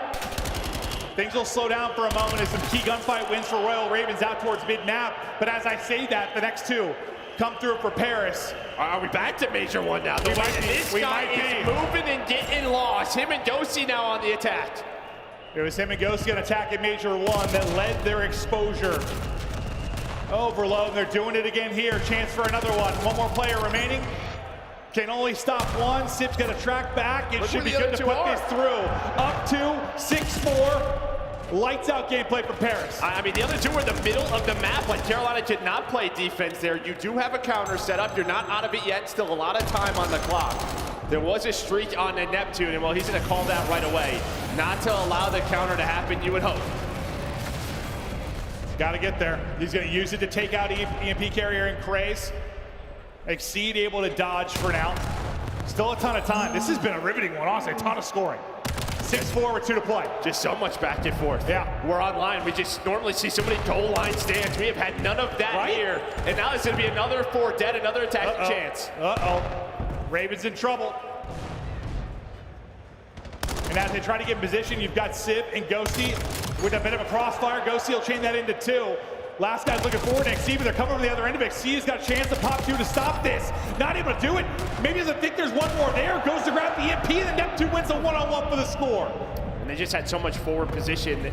Exceed has no help off spawn. He's worried the other way. He's where he's coming panel side. Yeah, he has no info. He's just trying to get this out, or just hope he can buy some time for his teammates to get there, but cannot do it. So off that Hellstorm, they're able to put another one on the board. We're up to 7. And the guns just getting so hot. Look at the top right for Paris. It is an all-out team effort. Neptune certainly leading the way, but that's going to flush through another 8-4. Paris lighted up in the second half.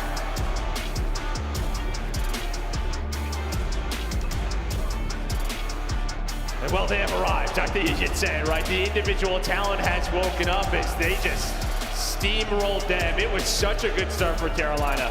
We're thinking this is going to be an ugly one, but it was not. So why are you playing exposure, right? Well, they just showed you why. Well, you went up, what? You're up 2-0. Ravens were up 3-1. And then from there, you get outscored 7-1, a 5-1 half from Paris to close that out. No, just sensational. It felt like, yeah, when I guess Carolina got hot, they were able to turn it into like a second score, but not like Paris just did. I mean, that was possession, efficiency, just domination. Well, that they never second had half. their base control, right? Like the players, it was Ghosty, it was Neptune getting 4 pieces off spawn, and then it was Envoy's turn. And when you're causing those splits, it just makes that first attack that much easier. And Exceed, who's been terrific for Royal Ravens in that mode, was. Unfortunately, you didn't get much out of the other guys just in the slaying department, and it was so well-rounded. From the Paris side of it, Sib leads with damage. Neptune leads with the playmaking. I mean, that's what we talked about coming into that map. Like, he gets to those positions, and he can just take over and wipe a team by himself, but he did it. Yeah, I mean, it was just pure chaos, right? As soon as they had base control, Carolina could not control the map at all. There was like one moment in the second half when they slowed things down, but quickly that went away. And well, sometimes it just comes down to simply winning a couple of more gunfights. Yeah. A lot more. And you need that so you're not getting pieced up off spawn.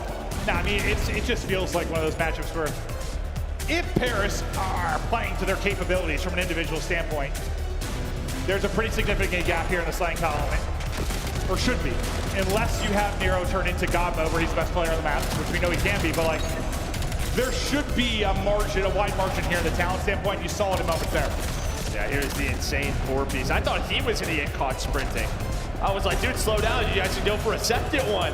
But he ends up catching everybody off spawn, knew exactly what he was doing.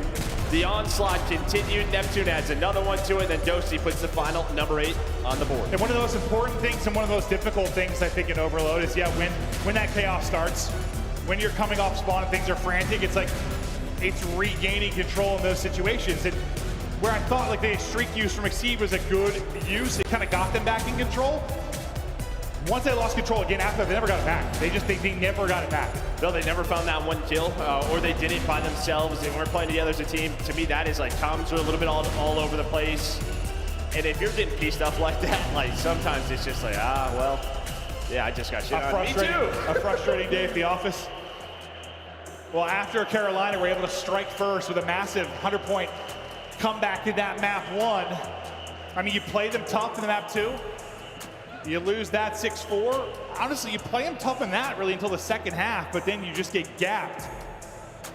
Can you win both Hardpoint? That's going to be, I mean, I never in a million years, if you would have told me, hey, Carolina won this series and won both Hardpoints, I would have thought you were hammered. So I think it probably ends here, but who the hell knows? Yeah, that's what the devs talked about. Like, they just felt like if you could get to 5, with how good exposure overload and Surge has been for Carolina, they have a true shot at winning this. You got to the overload tied at 1 apiece. Yep. You're like, all right, you're feeling good. You go up 2-1. That does not happen. They said if you got to a spot where you could win this on Den for Paris, it looks scary. It's looking scary. It does, yeah. Scary time right now for Carolina. We're able to get the monkey off their back with regards to winning a map on land, but winning a series might still elude them after this tournament. A tough draw. Right in the middle of the pack, but they find themselves in a play-in. Battling against the Major 1 champs, and it has been tough, but it might end here unless you can come away with some hardpoint magic again.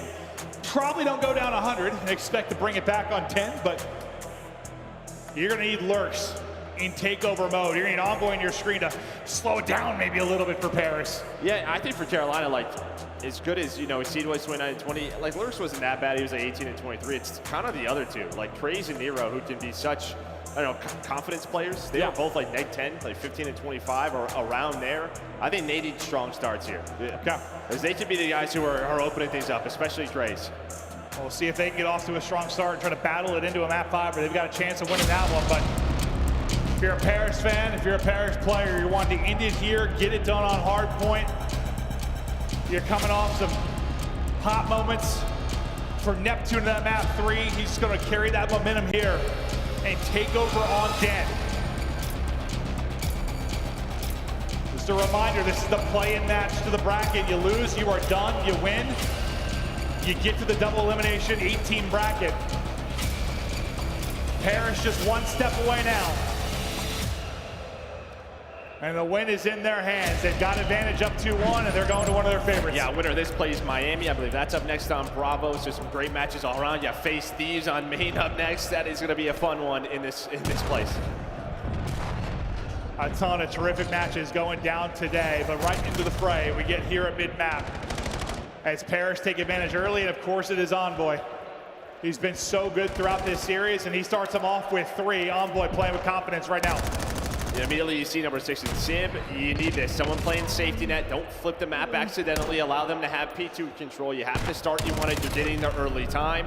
Then you can pick up the guys going on the long route. So a perfect start here for Genomates. The spree finally drops there from Envoy after the 4-0 start, but to pick up the slack. Almost Neptune. We have one more bullet he's able to connect on his Neptune. Praise actually turns that into a second one somehow. As the mid-map skirmishes continue, left side control still will be to Paris. They want to set up for the next hardpoint, but there is a big push through the front for Royal Ravens. Some massive gunfights going down. Sib able to walk away with 2. Envoy gets another, and that's early control here at P2. Yeah, I mean, they were just kind of laid all over the place, Carolina. Reminds me of this just start of map 1. I just feel like you never really want to be at the front of P2 as soon as it is going to pop. You normally want to be inside through garage. Nobody goes on a long route down low, and well, you are in hell.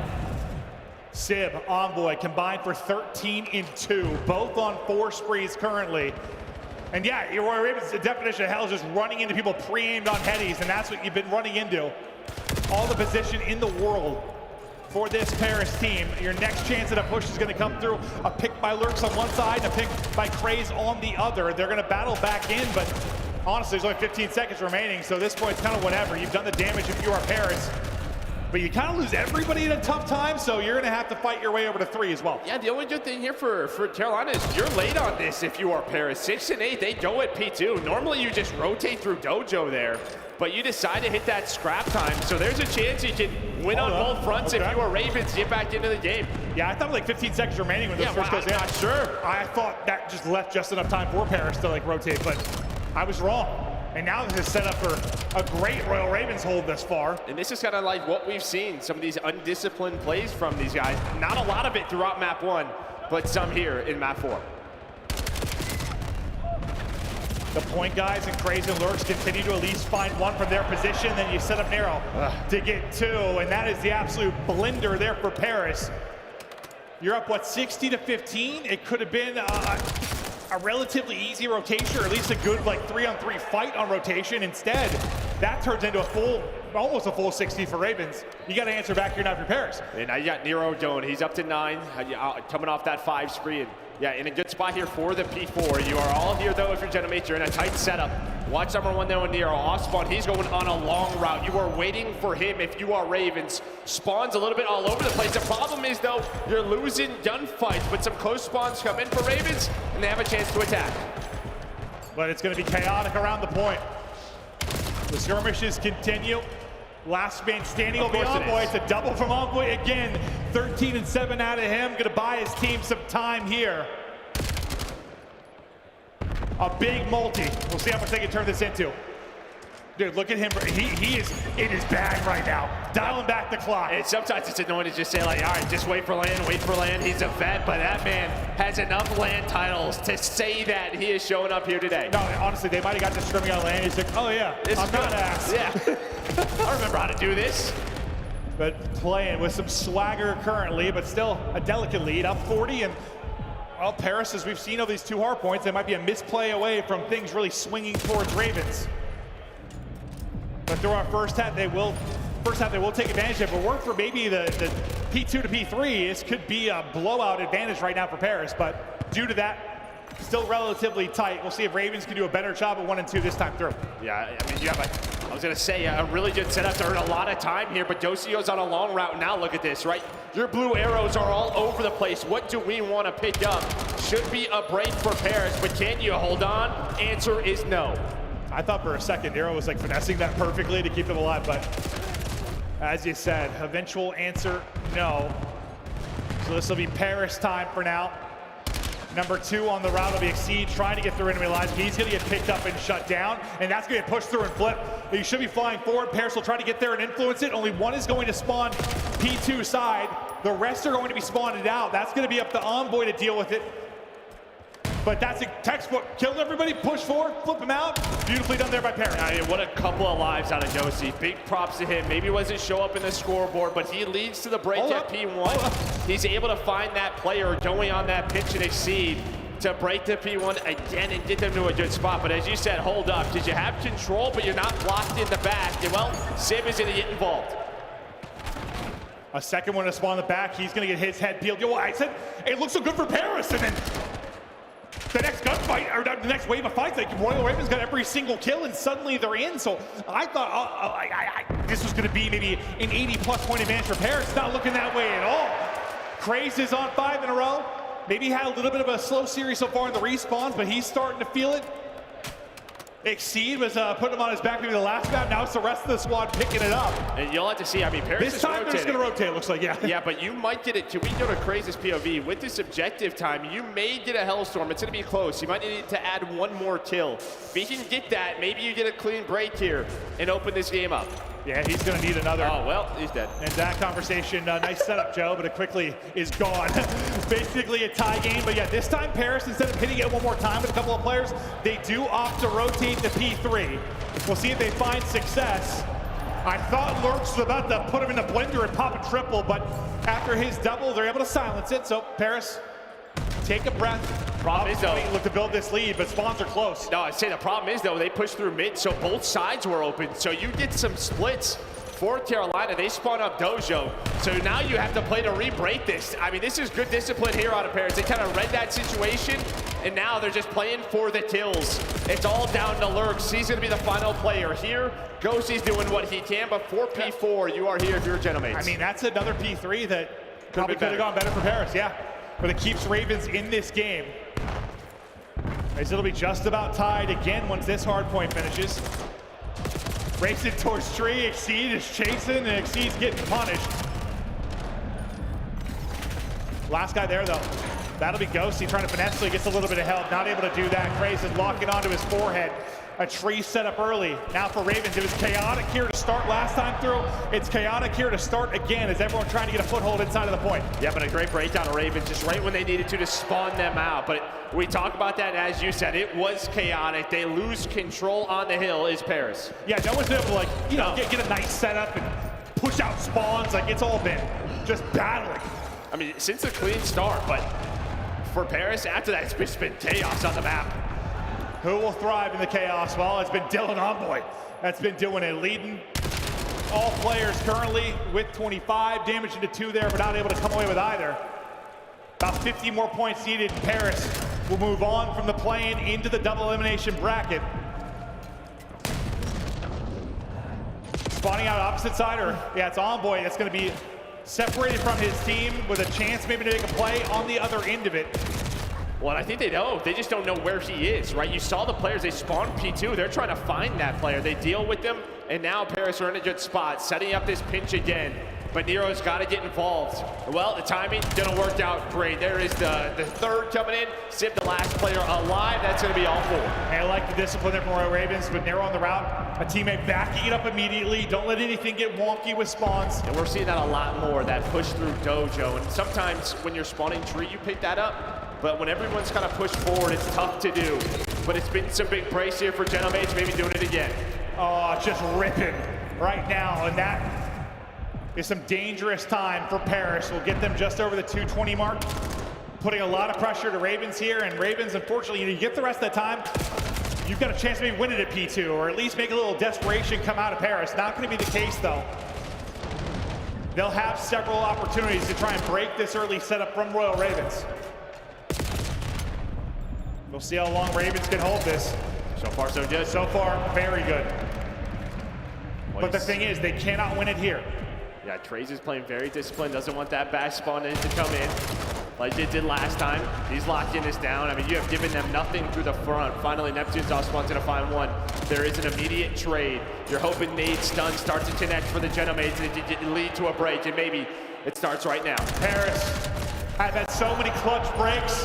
Another break there, just enough time to get the map victory. So Ravens have got to fly. The problem is you're pinned to the back right now, just trying to get through. For Paris, it's really been about the P2, P3 blunders. We'll see if we have maybe another one with the final 10 seconds. Ravens get through, and what do you opt to do? It looks like a couple are going to rotate. One's going to tuck out mid-map. Hopping off and rotating will be Ravens. You're bunched up and grouped up towards the point. What are you seeing, Joe? Well, I think Nero I feel like he has to play his life there, but he tries to play a little bit of hero ball. They know they have to go. And while Lurks is able to find the double, Hold up a second. Involved, and here we go. Hold up a second. Yeah, 6 more seconds here for Genomades. P2 to P3 has been the combo all map long. Paris have not found the success here that they should. It's been all about the Ravens' plays. Praise. Talkton looking to get damage in. He'll get the damage in. Can Lurks end up trading both them out? Lurks dials it up for 3 before Neptune gets a multi-kill. But Neptune's ends up being big enough to keep the close ball. Set up Paris. Close out the series. Paris move on to bracket play.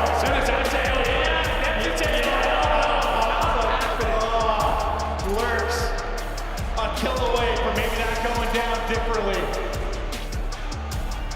But Neptune, he'll get the multi to call game as this Paris team wins the play-in, and now, all right, see if they can click enough to make a run. Yeah, I mean, and listen, they're playing right away versus Heritage, right? So they're gonna go right to that Bravo stream, get right back down the board, and that's part of it. Hopefully you can get going on land.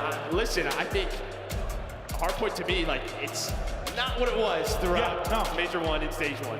So it feels like, yeah, the overload, well, it looked really good there in that map 3. Well, at times it did look dominant, but it's still probably going to be, like, can they just get some, and I'm just not sure some magic and surge? Everybody else caught up with the Hardpoint, or if they're still making some mistakes. I feel like that happens every year. Clicks for some teams a little bit quicker. Yeah. People catch up a bit. I think it is a bit on their, a bit on their mistakes. You saw some of those mistakes, but I just don't know if you can rely on them to, like, go through qualifiers losing one Hardpoint. I don't know if they'll be as lights out as they were, bro. Yeah, and I think for Ravens, it's tough. Obviously, a change in format. You're only able to play the 4 maps, and you're done due to the play-in. I think it was better showing, though. I think it's just unfortunate that you're playing our Major 1 champs. It is. In this format. And I think the work from home memes, unfortunately, not going to stop yet. But you'll have. It was better. Yeah, it was better. You'll have more opportunities this year, hopefully, to turn things around. We'll look at the stats there. You know, Nero starts to have one of his pop-off maps. You saw some incredible gunfight wins from him. Lurks has himself a map, just can't quite have the closeout play.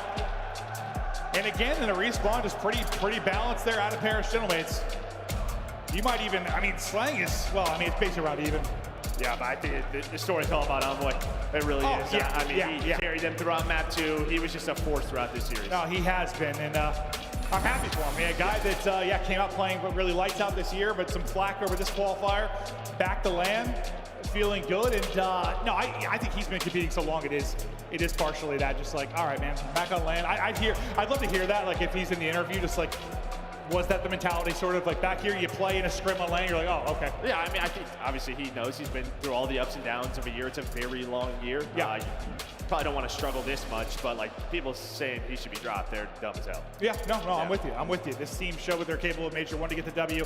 It's going to be a long road to get it done now, but the first step of many is done, and who do we have on the stage? It is Envoy with a monster play-in performance. Frankie, take it away. Thank you very much, guys. Captain Envoy. After that first hard point, things started to slip away from you. What do you think went wrong in that first map? Well, the first hard point, we started amazing and played awful the second half. There's no way else to say it. So a lot of mistakes, didn't get a lot of kills, and yeah, you came back on. So why do you think you're making those mistakes? Just getting flustered in the moment, maybe. I feel like the first half was us, and then the second half we just got back into the bad habits that we had during the qualifiers. So it's just about cleaning up on that. And as captain, what do you do to your teammates when they are making those mistakes? I mean, we are all like equally accountable. I mean, I think it's just about following the game plan and getting our kills. Well, the S&D game plan was slightly different, it feels like, to online. Because online, you're not necessarily the player we're looking to put up the kills, at least in Split 2. And yet here, on stage in Birmingham, you were dragging your team over the line. You were an absolute superstar. Tell me about the LAN difference we're seeing with you in S&D. Yeah, I mean, LAN is always more exciting. I mean, the online matches I've been playing for a long time get quite boring, but that's no excuse. I've been playing poor this qualifier in this stage, but looking to turn it around here. Yeah, and so for you, what's it like playing in Birmingham? Because you were with us back in 2020 in London. It's been 6 years. What's it like to be here in front of the UK crowd again? I mean, UK crowd's unbeatable. We got the green suits back here too, so shout out those guys. And yeah, we look forward to playing more here. Well, you do have a second life in the game at the moment, but how are you feeling about playing against the Miami Heretics? I feel good. Obviously, they played really well this qualifier, seed 2, so I'm sure it's going to be a tough matchup, but I know we have what it takes. And do you think it's going to be an upper bracket miracle run, or do you think you're going to have to go down? One match at a time. I'm not going to jinx anything too early, but we're confident. All right, well, before I let you go and get ready for your next matchup, why don't you say some words to the lads from Birmingham? Hey, UK crowd, we want to hear you guys this weekend. I know you guys will show up, but see you guys later. Thank you so much, Envoy. Let's head back to the deck. That man is media trained. Great interview as always from Envoy. World champion showcasing his skills on the stage. And that's kind of what caught us off in the green room, was Envoy was leading the way in search and destroy, and you were saying he was the second worst search player in the whole league if you're looking at our online stats. And this is why I will defend Envoy to the end of the line, man, because this guy will always turn up when you need him most. And, after losing that map 1, we get to that search. It was back and forth battle. Yeah, it was. You needed him. He was finding bloods. He was getting away with his life. And that was clearly the battery in their back. They didn't lose a map after that. Envoy starts off 8-1 in this game. You can see the comeback, though, from the Royal Ravens in the second half. A much tighter fight than we saw back in the previous LAN. So what are we thinking about the Ravens? This is now an 0-3 on-LAN performance from the squad. They're out of the tournament. They're out of the tournament, but I mean, ultimately, Chris, I liked what I saw. Mostly out of the squad. I mean, a disappointing result, obviously, but at the end of the day, Lurks turned up, had his good moments. Exceed absolutely performed the search and destroy. All the places where it was good for them online, I think it was solid here. I'm not that disappointed. Obviously, it would be nice to see them move on to the tournament more, but hey, that's the way this cookie crumbles. Yeah, I mean, you got a couple of players who can be a little bit inconsistent. On this map, though, I thought they had it in their hands. We got to the first P4. They could have ran away with the game. but it was just Nero, only him who rotated. So you're still seeing some of the amateur mistakes from this team. Those have to be eradicated, especially when you're in a situation where you're in a play-in or you're starting in loser's bracket. Like, you have to be perfect. They haven't shown me that throughout this season, so still a lot to be desired. A lot to be desired, but I will say, like, my biggest takeaway was we saw what they did at LAN last time. What are they going to do at LAN this time? You know, and I feel like they did put up a better showing. Obviously, you don't want to go down right away and have that one and done coming all the way to Birmingham, but they made the same mistakes we saw them make online, and I think it's almost a good thing because you didn't get worse getting on LAN. You know, looking forward, like, you can kind of get that mentality now out of your head. I hear the Gentlemates whistle going out there.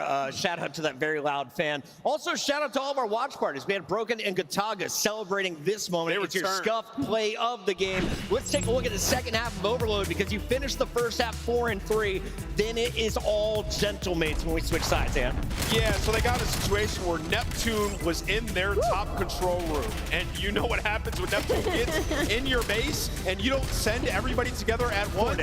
This is the result. They get spawn blended, and you see, then it's just fill in the gap. Keep getting control of P3, and we're just going to win. So great spawn blender, and we haven't seen too much of that for Paris, Miles. No, I mean, not since, what, the last major? That was the last time we saw them pop off. And again, lovely hat trick there out of Gofi. There's the whistle, man.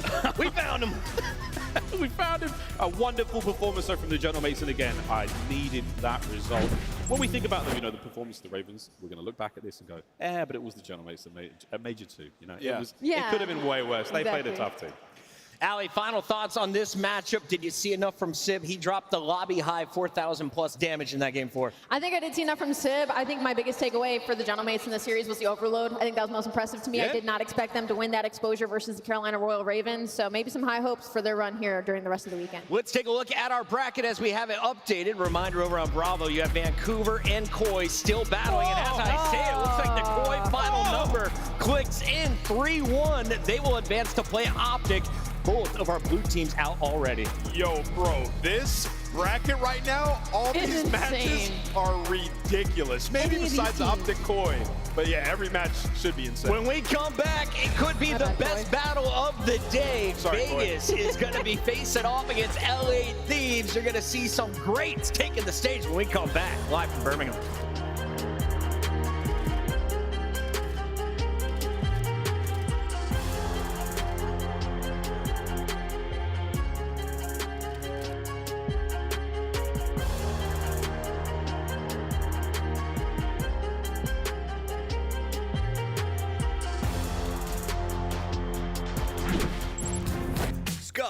Official controller of the CDL.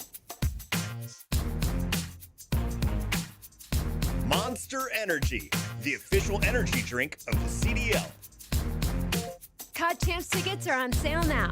Come see the best teams lock in for this season's grand finale in fabulous Las Vegas. All 4-day passes come with early venue access. Head to FazeVegas.com or scan the QR code to get your tickets now. Oh, great, this again. Oh, they're gonna dig this.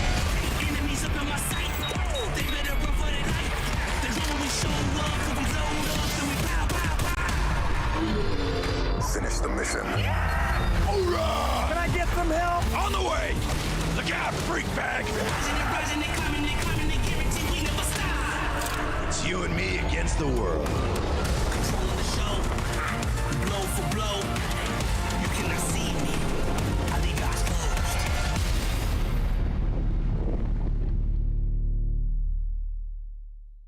Koi, but now you win the rotation over towards P5 and you find kills with it. So you're down 40. This needs to be a good chunk of time in your way. That CleanX locking things down on the backside of red. Joe just kind of poking out when he sees action in front of him, and he's going to have Capsule lined up for free. Another slow start for Joe, but finding just really successful kills here. Insight still holding onto the plane heady, able to get one. Pistol out, almost finds Squid, but he'll have to hold his position and wait for help. So far 30 seconds where Vancouver have yet to even get close towards this P5.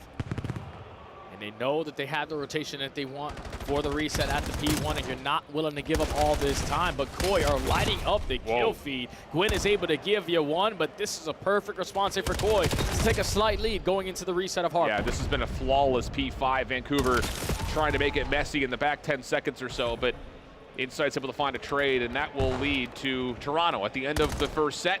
finding a marginal lead. Big elimination there, though, for Insight. Gets Gwyn out of the time, and Toronto are going to reap the benefit of having mid-map control. Oh, yeah, this is a scary moment now for Surge because it was a flawless hold at the P5, and then at the ending, in those final 10 seconds, you spawn all of Surge on the backside of green.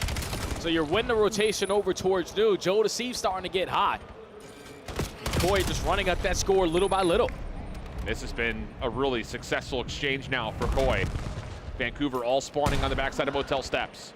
Looking to just brute force their way in from the front. And there's just too many angles being watched right now. So this is a very costly exchange of kills that Vancouver are going to be a little bit reeling off of. Good follow up there, and that will actually lead to 3 dead. Vancouver stabilizing around through mid-map as Gwyn gets the 3 in a row. Now you got Gwyn early off the rotation over towards new. This time at the P2, we got trophy systems for a better setup. You just got to hope that they don't choose to check this right corner because you don't finish your gunfight there. Kips gets the better of you, and now Koi have the numbers to fight the early P2. Yeah, that's a bit of a split decision moment for Vancouver that fortunately TJ bails you out of. Because it looked like Lunar should have been able to help there with Gwyn on this hit through Sat. Not the case. Toronto quickly off the setup, able to get back into the mix, but Gwyn's on the pinch. Lunar's now in the action, and both of them will 2v4 Toronto. Nice recovery moment, and Vancouver have a chance to reclaim the lead. And TJ Halley comes off spawn, hard blocks towards the back with Gwyn hitting that route, and you still know that all of Koi are trying to break from green. A 5-point difference. Capsule with a great corner here. Finds that opening kill, gives you 1 extra, and now Insight, last man standing. Another wave gets shut down, and Surge take the lead. Yeah, this is just one of those moments that for Toronto, it feels a little bit mixy. You have to win this battle off from the front, and they're going to be successful in that. Capsule, last one. Left foot, it's Insight's pistol from the high ground. That turns things in favor of Koi. Still holding their lead, but look at Joe. Already on rotation through P3, trying to watch this cutoff for Vancouver, but he only gets 1. And Surge will have a chance to once again just tug a war to their battle over 3. Yeah, but even though Joe only gets 1, it creates that opening for Kips to take plane heady. Now he gives you 1 extra and also guns TJ out of his socks. So it's going to be Koi in the positions that they want to be over towards the P3, but you don't have the numbers. Insight has to give you a couple extra, can only find 1, and the break is in for Surge. Yeah, good moment here for Vancouver, and they need it. Nades littering this back wall. Caps holding inside the hardpoint. Gwyn working on a little bit of a pinch through P1. He may need to hit that a little bit faster, but he gets shut down, leaving Capsule by himself. Has a little bit of help from TJ, but he's not fully there yet. He's got to watch the pinch. Caps is going to be overwhelmed inside the hardpoint. Now TJ, nothing there as Kips once again cracks the code with Insight, and Toronto are back in 25 seconds on the hill. This is the moment right here where Surge need to iron down and figure out their game plan, because if we can jump over the rack side of green, they're going to mow us down with the crossfires. Kleenex trying to hold the OE. You got Joe Deceive's hard blocking on the backside of Boo. So the best moment here for Koi so far throughout both of the hard points is right here, right now, with a 30, almost 35-point lead and a rotation over towards new, but they're losing the fights through mid. Yeah, but it's still a 2v2 in front of this Joe. Gun up, ready for it. Lunars gives away his position at mid shops. Kips trying to follow that up off 4 in a row. Pistol out. Uh-oh, he's got a couple of players in front of him, and he gets caught changing weapons. Insight also drops. Vancouver now with numbers, leaving Joe by himself in and around the hard point. No one going to spawn close in Vancouver. A quick break over to 4. Yeah, beautiful break there to just overwhelm them with pressure through the front door, flip the spawns on its head. Now Koi trying to work their way back on in. They do find that opening kill. They do have the pressure around the backside, so Vancouver going to spawn all the way at the P2 area. You need Capsule to bail you out or TJ to give you something. They get nothing, and Koi now locked down the ending of this P4. And Kleenex with an SMG is going to push out and try to rip apart any Vancouver setups from the front. That's successful. Now he can dance around P1. TJ shuts it down. Joe, he's a timing route to 5. But that gets canceled. 10 seconds of scrap time can be good for Vancouver, who also holds some forward positions at mid to stop Toronto from rotating freely. And they need to do exactly what Toronto did last time we ended up at the P5, and that was a flawless 60 hold when you win the rotations. Already TJ locking down back Motel. Lunars and Capsule through the front door, so 3 for none trade. First wave already shut down. No one blocks the back. Yeah, that's a little bit of a problematic setup, but coming off spawn, TJ's aware of this potentiality, but Kleenex not able to win the first gunfight. Lunars cleans up from the front. It's a 4-man wipe, and Vancouver are controlling the space now. 35 seconds left to go on the P5. Koi are going to bank through middle and through the plane head glitch. Try to get themselves potentially into this time, or at least Vancouver out of it. Kleenex and Joe combined for 2. You're going to try to hit the jump over overall, but it's TJ locking it down. Gwyn finding the timing of that kill top green allows Vancouver to still spawn close. So Vancouver will reinforce the hard point. 10 seconds of scrap, looking like it's going to get voluntarily given up as Vancouver will be right back into the game. Going to P1 though, Toronto with the numbers, clearing out mid, a chance to get a lot of time here to inch them towards the 250 mark. And not Koi, realistically only need one wave of kills to call out game. Insight is going to get shut down on the OE watching trade, so Vancouver had the numbers to fly on in. Gibbs watching the corner at mid. That one's free. Over back towards the Chow, finds a second. And last one to challenge him is Lunars. 239 to 208.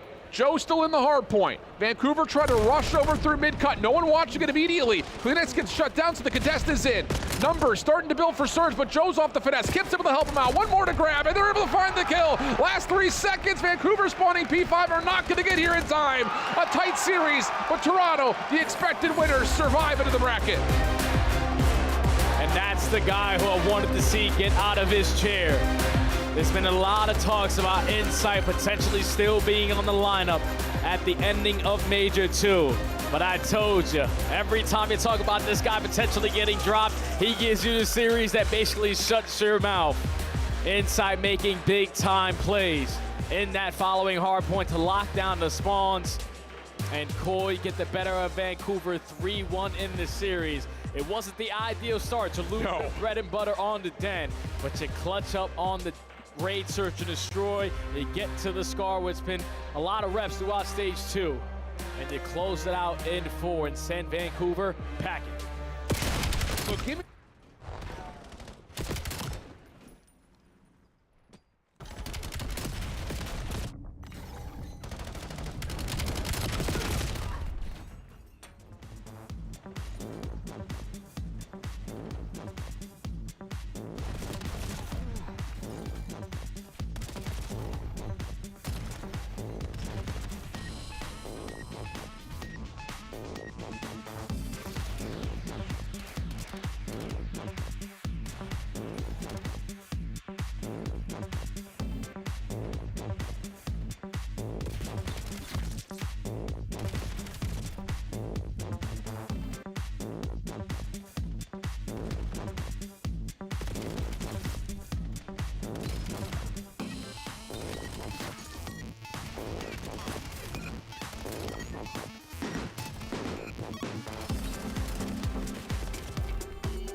from Major 2. DreamHack has been a blast. We're only 2 matches in. Now, though, we go to the winner's bracket to start things fresh with some of the big dogs taking the stage. LA Thieves taking on Vegas FaZe.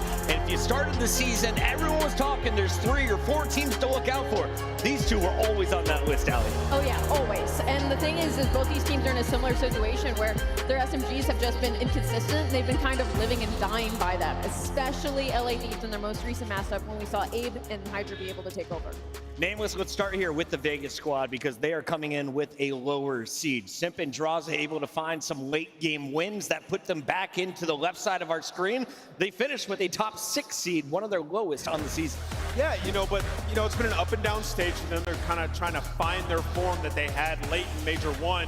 And they had to overhaul their play style, Chris. When you talk to them in the interview, their last 2 series, they looked really good. And they said they're playing a little bit more around 04. You remember he started the split off really inconsistent and streaky. Well, in the last 2 weeks, he's top 20 overall KD and almost a 1.4 in S&D. So I think the overhaul and playing around 04, which naturally means you're playing a bit more aggressive, has worked out wonderfully. Support the twin. Yes, exactly. Especially in the response. And what's so interesting about that is we had taken that angle already with FaZe Vegas being like, they live and die by 04 and his consistency. And so they identified that as okay to make 04 the most consistent. We're just going to let him do what he wants instead of putting him in uncomfortable spots. And that's made them make leaps and bounds and respawn, where their Search and Destroy was already incredibly strong. As you see, they're top 3 overall in the league right now in S&D, mainly because of Abuza. His snipes and his first bloods have been pivotal for FaZe Vegas. Now the respawn's starting to catch up with 04. That's why we make a conversation of them making it Sunday. Yeah, remember, everything FaZe does is calculated. This whole split, they played Blackheart and Colossus to start things off. Got very strong at those maps, so now they have a wide map pool when they get into these series. They're going to feel way more comfortable. On the other side of this fight, we have Paco working with Abizi as the LA Thieves, and they brought in a rookie of their own in Neum to back up Scrap on that AR. Who do you think gets the snipe today in Search and Destroy? We were talking in the green room. Maybe you give it to Paco. Let the man rip some headshots. You just got to give it to Neum. He's been so reliable in that. The last couple of matches, they switched it over. It was Scrap prior to that, and their Search has gotten better. They're on a 3-win streak in that game mode. Desperately, that's the game mode that they needed to improve because you see the respawn 19 and 10, and he's been sensational at Overload. Allie, I think the big thing we need to point out is their struggle at Major 1. They are 1-4 in their last 2 CDL lands, just like the team we just saw, Carolina. Perform well online, you got to carry that over on the lane. Which is hilarious considering I'm pretty sure Scraps talked about people playing from their bedrooms a couple too many times. So this is definitely some prove it ground on the side of LA Thieves. I think a really important thing is how strong their respawn has gotten during this stage. Scrap has actually turned into the soaker of hell time for this squad. He's gone from 56 seconds to 82 average. So that guy is sitting in hill and has helped LA Thieves immensely, allowing Abizi and Hydra to kind of just run free. I mean, Hydra alone jumped from a 0.9 to a 1.1 when you talk about KD wise. So this is definitely going to be a terrifying team when it comes to those respawns. Take a look at the number, a lot of second places there for our LA Thieves. They've been able to finish with a 7-4 record off of some late success. Let's take a look at our bracket and show you exactly where we're at, because if I'm Thieves, if I'm FaZe Vegas, I want to be on this side. On the other side, you got Optic, you got Falcons in G2. I think it's miserable everywhere. Winner of this plays either Miami or Paris. So to be honest, there's no winning here. This is going to be tough all the way through. Yeah, this is just one of those matches, though, that you see being like a winner's final. So you're like, whoever can win this match is going to have so much momentum and confidence going into the next round. Just a massive match all around for Thieves and FaZe, given how Stage 2's just went so far. Allie, looking at their numbers, do you expect this to go to a Game 5? Do they have strengths in Hardpoint or Search? Yeah, I'm looking at LA Thieves. Like I said, the respawn's really good on FaZe. I'm looking at the Search and Destroys. So immediately, y'all don't know the map set yet. I do, so I'm not going to get into it just yet until we get that on screen. But this is definitely a series that could go the distance. Let's take a look at who made it out to Birmingham. This is day 103 here at the CDL Major 2, and we have fans from all over the place. We're going to be doing a check-in, I'm told by our producer. Can we get a vibe check? Who thinks FaZe Vegas is going to win this series? I heard some boos. Boos, a lot of boos. Yeah. Then I guess y'all are all thinking Thieves. All right, we're thinking Thieves. I mean, but listen, Simp's no stranger to the crowd being against him. Neither is Draza, right? I mean, that's their whole career. Yeah. I want to know what chant we're going to hear. We had some French chants going on. I know what chant we're going to hear. No idea what that one was. Will Draza hear his name from this crowd? We'll find out. And, of course, it's time to take a look at our maps and modes. So, Allie, do the fans for LA Thieves have a lot to cheer for with Den and Scar being our first 4 maps? Yeah, First 5 maps. I think LA did an incredible job during these vetoes, especially in the later half of this series. In the Den, this qualifier, they're 4-2, so they're licking their lips to that overload. And then you get to that Scar in that Den, the later half as well. I mean, you're talking about defeat on both of those. So LA, if this goes the distance, they're feeling fantastic in the later half of this. So they played this exact map set last time, and the only difference was Blackheart was the game 4. Now we're getting a Scar, but FaZe won in game 5. They won both the HPs though, so that's a bit concerning if you are an LA Thieves fan that FaZe was able to take both HPs. I don't know if you were able to see behind Nameless, but the stage is clear, which means the players are about 1:30 from walking out here, Allie. So let's round this up as we take a look at the maps and modes. Statistically, you said both teams have different strengths. Across Den and Scar, who's got the better record? Den and Scar, I mean, when you look at the Den, you're looking at LA Thieves, but the weird part is, like, if you get 0-4 comfortable, that's a map that FaZe, Vegas are halfway you to square up on. To me, this looks like FaZe is just comfortable to play any map versus LA. That's why I look at this veto set and I'm like, this is going to probably go to a game 5. Yeah, this is a square up, Chris. I mean, seriously, across the board. Like, you know, for FaZe, I told you the last time that they played this Den, they won it up against LA Thieves. So they're comfortable in the matchup here, and I do think we go all the way to game 5 in this one. We got a nervous bladder from one of the players. They're going to take a break, so while we do that, let's remind everybody what is going on Bravo. We are now into the first round of the bracket. Optic is going to be playing Koi on the main stage next. Over on Bravo, though, G2 and Falcons should be facing off. And then, of course, we're going to see Miami and Gentlemates later in the day. This is going to be a jam-packed week with some great Call of Duty. Nameless, if anyone missed the 6 weeks of online qualifiers, what do you think was the major storyline leading up to this UK event? Yeah, parity in the league. I mean, all these teams. I mean, you just saw Gentlemates. They were our 10 seed. Come in and look dominant. I mean, that's the team that won Major 1. So really, it's everybody trying to catch up to Optic right now. You see 10-1, but from 2 all the way down to really, Gentlemates, if you exclude Surge there, like, it was very competitive in all these matches. And the later half of those 6 weeks as well is when everybody started to get better. It's when we started seeing LA Thieves get better. It's when we started seeing Riyadh get better, G2 get better, even Gentlemates slowly getting better, Koi getting better. And that's when Optic got taken down, was in those final 2 weeks by Riyadh Falcons. So it was like parity, and then it was parity that kept getting worse because teams keep getting better. Now, if you are new to this format, only the top 10 teams were invited. The bottom 2 are watching back from America, and Boston is on that sideline. I've been hearing some rumors that there's some pickups coming. Do you think they wait for the challenger winner before they announce their new picks? With Snoopy and Purge on the sideline, who do you think they have in their sights? Yeah, I mean, it all depends. You know, there's some names that have been popping up. You know, they've had success picking up Bush players. Prolute's a name that I've heard, you know, rumors around. And then QK, another guy from Falcons Academy who's been slamming for the last couple of months. Like, people are saying he should be next up as well. So who knows? There's opportunity in challengers in this tournament. You know, there's going to be some people who make a name for themselves. Allie, we've got 90 seconds. I've heard that before, but I've heard it again. Let's get into our Scuff Pick'ems, and I need you to walk me through the entirety of the series, map by map, and then crown your champ. Okay, I think FaZe are going to win the first 2 maps, and then I think LA is going to reverse sweep in a game 5. What? I like her story. That would be lit. Allie is a top-tier scriptwriter. Ant, what is your story? Well, I saw Twin like 30 minutes ago. And I gotta say, Twin was vibing. Crowder looked like he had something up his sleeve. The Den Scar alternating. I think Vegas got this. So if I'm gonna just lock it in. I got Vegas FaZe taking the series. I think the search is stronger, and in this last matchup they had, they won both the hard points, so they're feeling comfortable. Colton, do we have my bracket from last Sunday? I think you had FaZe. I think I had FaZe moving forward. I'm going to stick with my bracket call. You did pick it before Thieves looked dominant in their last match. It's true. If you want to change Does that sway you at all? And no. Hold on. And the best time to catch FaZe at an event is day 1, because then, you know, day 2 and day 3 usually they can make the insane run. There's like a problem though, right? It's called Chris Lair. It is called Chris Lair. And I don't know if there's anyone on Thieves that are ready to shut down land form of Chris Lair, a.k.a. Simp. He is the greatest player in this day and age of Call of Duty, arguably of all time. I got FaZe Vegas getting it done in 4. This is your tiebreaker. You're 53 and 53. And I am going to go positive with a 54th correct pick. That is what we got. Ali already up to 80 wins. We have Nameless with 75 correct predictions. The fans, they got 1 for 1 on the main stage. Will they go 2 for 2? It's time to find out. Walkouts are ready. We'll send it down to the stage. Thank you very much. Birmingham, how are you feeling? We have got an absolutely epic matchup on our hands coming to you shortly. The first team has some huge names. They were just 2 clutches away from making the grand final in Texas. Mistakes may have been made, but they're not going to make any more.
Birmingham, give it up for FaZe Vegas. Listen, get out of your seats and stand up. This is gonna be a banger. We got the Vegas FaZe. We know how good this team can be. They were 1 kill away from being in the grand final at Major 1.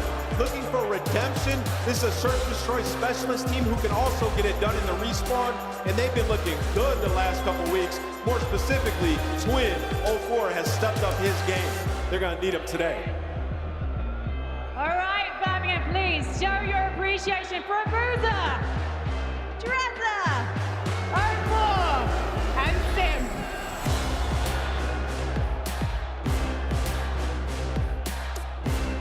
And they're coming up against another team with a lot to prove. 3 huge experienced star names and 1 rookie.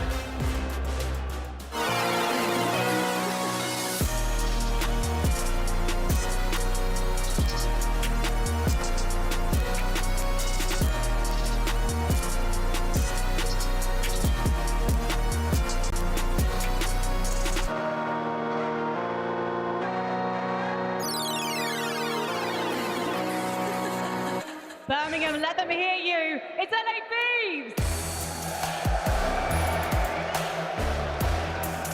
Now this is a roster looking for redemption, and the LA Thieves, they have a star-studded, stacked in every role, but they still have yet to find the accolades to follow. A team that's been up and down during the online qualifiers, but when it comes to land, you can quite literally never count them out. A matchup that seemingly should be on Sunday is our round 1 treat. I can't wait to get this one started. All right, Birmingham, please make the noise. Show some appreciation for Neon, Amazing, Tiger, and Scrap. Well, it's an interesting one here in Birmingham because apparently the crowd likes to boo both sides. This is going to be incredibly close. Who is going to be staying on in the winner's bracket? Let's take things away with Martin Chance. Thank you very much, Frankie. Thank you very much. And a word that Ali brought up earlier, any other match, this could be a grand finals. But here, it's winners round. I mean, hey, you never know how this tournament's going to go either way, but it is going to be a fun one indeed. It's an absolute battle for the 5 maps, or a run it back. When they matched up, it was a game 5 last time, and this is a tone setter. It is Simp versus Abizi on LAN. A strange thing to say, and I am incredibly excited. I've thoroughly enjoyed the matchup so far. I mean, these are 2 squads who have had a really nice run throughout this qualifying process. They've finally found their legs. They've finally got things worked out. Thieves, a couple of changes here or there. Same with FaZe Vegas. Both squads squads were not looking fantastic in the run-up to Birmingham, but now, finally, the last few weeks of play have been ideal. You get out of the playing potential by Vegas, you find yourself in the winner's bracket, an unbelievable opportunity to make a run here. And again, two squads that arguably make the grand finals. I mean, they're going to be excited to do it. They have been making the necessary improvements over the course of the stage. Both of these teams dialing in their search and destroy gameplay. Of course, though, we're kicking it off with a hard point, and we are loading up into that den straight away. It's going to be a good one. And you have FaZe, no stranger to being Team B. What that means for this series, that from map one, it is almost the expectation that Thieves get the win. If FaZe get this one early on, they're going to be incredibly comfortable the rest of the series. We will see how the rest of the series goes, but so far, Hydra, he has had a tumultuous run, but a very exciting last few weeks. Off-leash in the search and destroy, being watched over by Neon. We'll get to the search in due time, but for now, it is straight to Den, straight into map number one. Here we go, bro. Set the pit, let's see what you got. Opening break over towards time, and you got the standoff of the old terror duo. And it looks like he's got the coverage. Simp inside the time. FaZe, early advantage. Early advantage. Opening time now to FaZe. Watching the dance go around, and it is Sim the Pimp indeed. A lovely two. Can he find any more out of this life? The answer is absolutely. A lovely 4 spree to start things off. And everybody on FaZe doing their job. Abusa blocking spawns. You got Draza on the time, and the SMG duo pushed out looking for kills, but they'll come to him. Another 3 in the feed. It does not get any sweeter than this. So far, this is unbelievably clean. And Simp getting very handsy right now with the LA Thieves. Oh wait, another, surely not. Well, 6-0 was good enough to start things off. Into P2 we go. Squeaky clean still. Opportunity for the Thieves to bang through. Yeah, Booza knows he's going to want these spawns. His teammates are not going to be there yet, so he's playing for the back. Yeah, looking at the back, the left-hand side of that minimap, lots of red arrows being taken care of. Booza, Sid, Draza, you name it. Is this the 4th? No, Scrap goes down swinging. Good work there out of FaZe. Oh, look at this. 0-4 already in cheeks. Granted, he loses the gunfight, but you are just off spawn taking fights. First 2 gunfights window for the break. LAT, they are flying at this hill into the hands of Draza. That's a 6-1 start. A little bit too hot. It happens. It happens. So that might hurt. Scrap's found 2 out of that life. 0-4 on a pinch. He's coming for them cheeks. Through the back now, he fights. The fight at the front as well going down. And what an opportunity here. FaZe have whacked him out again. Yeah, that is a break and then an instant re-break. Now you're dealing with the spawn kills in FaZe. Starting things off right. Draza 7-2 and Simp the Pimp 9-3. LA Thieves, they're getting all but 10 seconds to Scrap and FaZe. They'll trade that away. It is a full setup at new time. They're not surviving off the Scrap time thus far. P3 now. Bottom side of the minimap, and Abusa takes care of Hydra, tries to get tricky, and easy right back at it. What new time's open for business, and right now it is only Simp on it. One more teammate to back him up, and it's not going to matter. It's another 3 days. Unkillable. Man's instincts are on point. Make it all 4. LA Thieves still not shooting their guns, and look at the difference of the old tears. It is 10-3 for Simp, and Abizi has not woken up. That is 1-10. That's tough. That's real tough, and it's another 3 dead again. The LA Thieves online, those listenings were furious. They came out so hot, and here they have been stunned so far. Well, another Hardpoint is on his way, folks. 20-odd seconds to go here, and the Thieves haven't touched P3. This is an absolute body bag. They're not going to be able to touch P4 either. Hydra trying to rotate. Well, mid-map's cut off. 0-4. Had it under lock, but Hydra trying to give you a little bit extra. Maybe enough for LA Thieves to at least battle for this new time. Fights on. Abusa looking for his next here on the roam through the bomb site. Servers are getting going, and Scrap near moment of friendly fire, but there's so many players of the Thieves everywhere to deal with. Lovely trades on point, and the Thieves finally get themselves in. Yeah, FaZe though trading away the early time because they're going to be playing for these kills. Little help for the back line. One more man to beat for the spawns, and they got 2 guys hitting the front. So FaZe attacking this hill on all fronts, but if you don't clear the spawn, it's going to be a problem. And Hydra delivers, but they lost the fight on time. 2 front war goes to FaZe. Easy trying to get through the front. His boy's not going to make it there though. They've been cut down along the way. Another great hold from FaZe. There's another 3 dead, and now they've got Scrap time to walk through.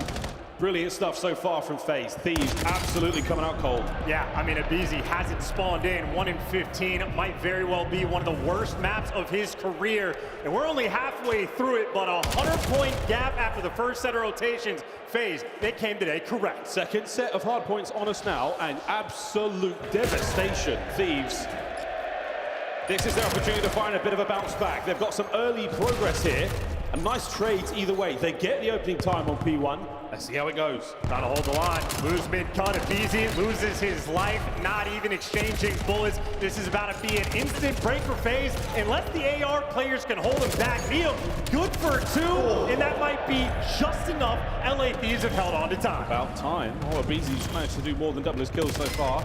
Lovely work on the time as well. Thieves, good job in the second set, but they've got to keep it going. Worrying now about the pinch, and Draz cuts his way through the back line. Spawn's now good once again for FaZe. Yeah, they're gonna their losses potentially just playing for the back spawns. As you say, actually, Hydra spawns out. So they're gonna want the P1 time in FaZe. They're gonna get it. 15 seconds to scrap is worthwhile, but you can see the emphasis. This is all these white arrows playing inside the new time. Look at this. We're fighting through, getting themselves on towards the back as well as Hydra. Now through the side door. Could barely get the first man. My goodness, over the top. Not good enough for the second either. Neum gets involved as well. So Thieves, here we go. The second set, and the pulse is starting to quicken. Yeah, no back spawns though. FaZe, they're so quick, and you just had 0-4 soaring straight into time. All gas, no brakes. LA Thieves stuffed out again. My good God, wow. Still, LA Thieves. A little quiet, and as if it wasn't bad enough. Back-to-back team kills. Can we lock in, lads? Abuza through the front down. Sim's going to find a kill as well. And Draz again. The drama at 20 and 10. He's doing it all. And I got to highlight this.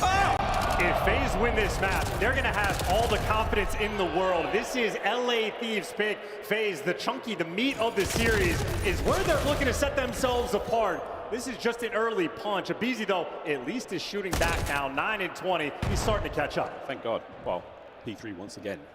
Here we go. Look at a 100-point comeback for the LA Thieves. And good God, it's not going terribly so far, but that's going to be the break on towards time. FaZe, they will be in first. Again, B3, they're first. It's 2 guys trying to hold the line. Draz and Sim, the old duo, doing what they can, and they have done enough. Sim still difficult to kill, and the duo pays off. They just held off 4. But Sim, 24 and 13, 25 and 11 there for Draz. And look at the play. We are denying the LA Thieves every possible avenue of entry. Sim. Oh my word, shots were good. Now eyes to the left-hand side, and again, another wave ineffective by the Thieves. I mean, hey, they don't seem to not mind playing with Abizi. Draws are the ultimate X factor in this game. When he's positive, FaZe always wins. When he's plus 15, it looks like this. LA Thieves, finally, a nice little wipe there in the kill feed, but again, it is only for the scrap time. They are fighting tooth and nail again to sort of rejuvenate the squad. Trades. Over towards the tree we go once again. And this was not good for the Thieves in the first go around. Second set, obviously treating them better, but still, you need a little bit more. Worrying about Abuza now through the mid-map. He's going to cut off a few of those players. And Thieves far and away from new time. I mean, they're looking for a little bit of magic right now. Hydra, well, his position gets revealed. The white arrows adjust. They're ready for the window pressure, and they're already on time. Hydra's making his way through now, and here we go. A 3-man hit through the computers. And we've seen this play before. Will it work out this time? Check left, check right, and it's good enough for a 3 dead. Last man now on the inside of lobby. And there you go, Thieves are in. Oh, they're hounding it. That is 3 players jumping on the back guy. Hey, clean house, flip the spawns, now you deal with the front. That is beautiful work from LA. Still got a lot of climbing to do on this mountain, and my word, lovely shots out of Honest A before Spree at 14 and 24. And it is a good look so far. Neum up next. Good damage. Shots into the next man. He can't do with 3 or 4. That's over scrap. The scrap takedown Draz. No, into Hydra, and he's dead as well. Thieves, last man Abizi, and they hang on by their fingernails. That's a good 2 Beast and Abizi. We already know it. He is a flow state player. He is already actually past Hydra in the kills column. That, of course, means, though, the SMG duo on the flip side, frying. But that is a P1 break where you might lose the mid-cut, but Thieves right back in the top. There we go. Third set, Thieves are alive and kicking. Draz got 33 kills. Whether or not that matters, we will see. 0-4 on the break, a clean 2, and now a phalanx to deal with. 2 players there for the Thieves either side of the map. good guess as anyone to where they spawn next. Madra's trying to pick apart that top plate. Not going to happen. 2 dead there. And Thieves back to mid. That big play from Scrap, and that is good enough for the time. 1 pinch and a 2-piece, and that delivers. And now Abuza at least forcing Hydra off the time. FaZe looking to recollect themselves. This is 20 seconds to fight for. And if FaZe get it, that honestly might be the game. Tough dead. A real tough one. A couple of big kills. Another 1v1 here. Scrappy Draza, the knife coming to play there in the feed as well. Final few seconds. And it will go the way of the Thieves. Draza still man at large. Too much noise, and he gets dealt with. You just lose the pinch. Abuza, another team kill as well. LA Thieves, this is the hill to get back in this game. This is the hill they may die on, though. So far, a good P2 hold. Guns are up. Identifying the players through Broken. Sim's going to find his way in now through that right-hand side flank. Abizi watching the rooftops. Oh, the guns at the back now are starting to get going. Spawn still good for the Thieves. Now through the front we go, and it's 3 clean in the feed for LA. Yeah, and it's Neum good for 4 in his Hydra that makes the heads-up play, hiding in the back, handling the spawns. Final 30 seconds. If LA is able to get all this time, and it looks like they will, it is going to be close to a tied-up game. Thieves, they have awoken. It's another clean feed for the LA Thieves. 5-2-2-4 sprees all across the board. When was the last time somebody on FaZe got a kill? How many Hellstorms are they about to get as well? This might be the collection service. Here comes the first. Number 1, Neum steps up to the back.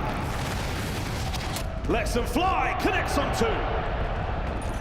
0-4 falls. This is the first time all game LA Thieves have won the rotation. 2P3, it is now theirs. The comeback is on. We're a matter of seconds away now from the lead change. I don't believe I'm saying it. Hydra finds 1 man through mid now. FaZe on the late break. Abizi down. It's all on the Neum. Oh, shit the pimp. Strikes right back. 32 kills, a minute and a half into time. And LA Thieves again spawning on the left side of that. So far away, cheeky spots are good enough to do a little dance battle towards the new time. This is the collection service though. Hellstorm number 2. Number 2. Oh my God! And Abuza's just gone on a terrible blunder. Hardpoint. Thieves trying to get a break. Might not happen here. Abizi now fighting. Draza still alive on the inside of 10. Why couldn't no one kill him? Last time these 2 teams played, it came down to a final P4 where LA Thieves dropped the ball. Well, how the tides turn. Now they have won the rotation. The game is under their control. Got 1 last stronghold here on dead. And Scrap with the intel passed over. Players all over the map. It's such a spread. But technically, Thieves are winning the rotation. That's good damage, but Simp is still alive, waiting for the teammates. Look at the credit corner out of Hydra. Red and gunned down by 0-4. Unbelievable. Here come FaZe. Neum plays it smart. Plays it sensibly. Abuza. He's down as well. Lead change, LA. You don't have the back spawns though. FaZe, they're going to be quick on the re-hit. Oh, here we go. Hydra tags 1 up. The next man now waiting, but time ticking against FaZe. They have to find the entry kills. Over to Scrap. Gets it. 10 for the win.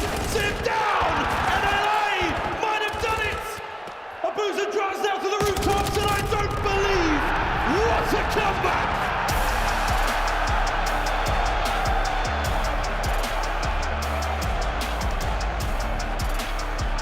It is a disbelief to see the LA Thieves win map number 1. Shock and awe across the members of FaZe. As our coaches take the stage, we can scarcely believe what a comeback we've seen.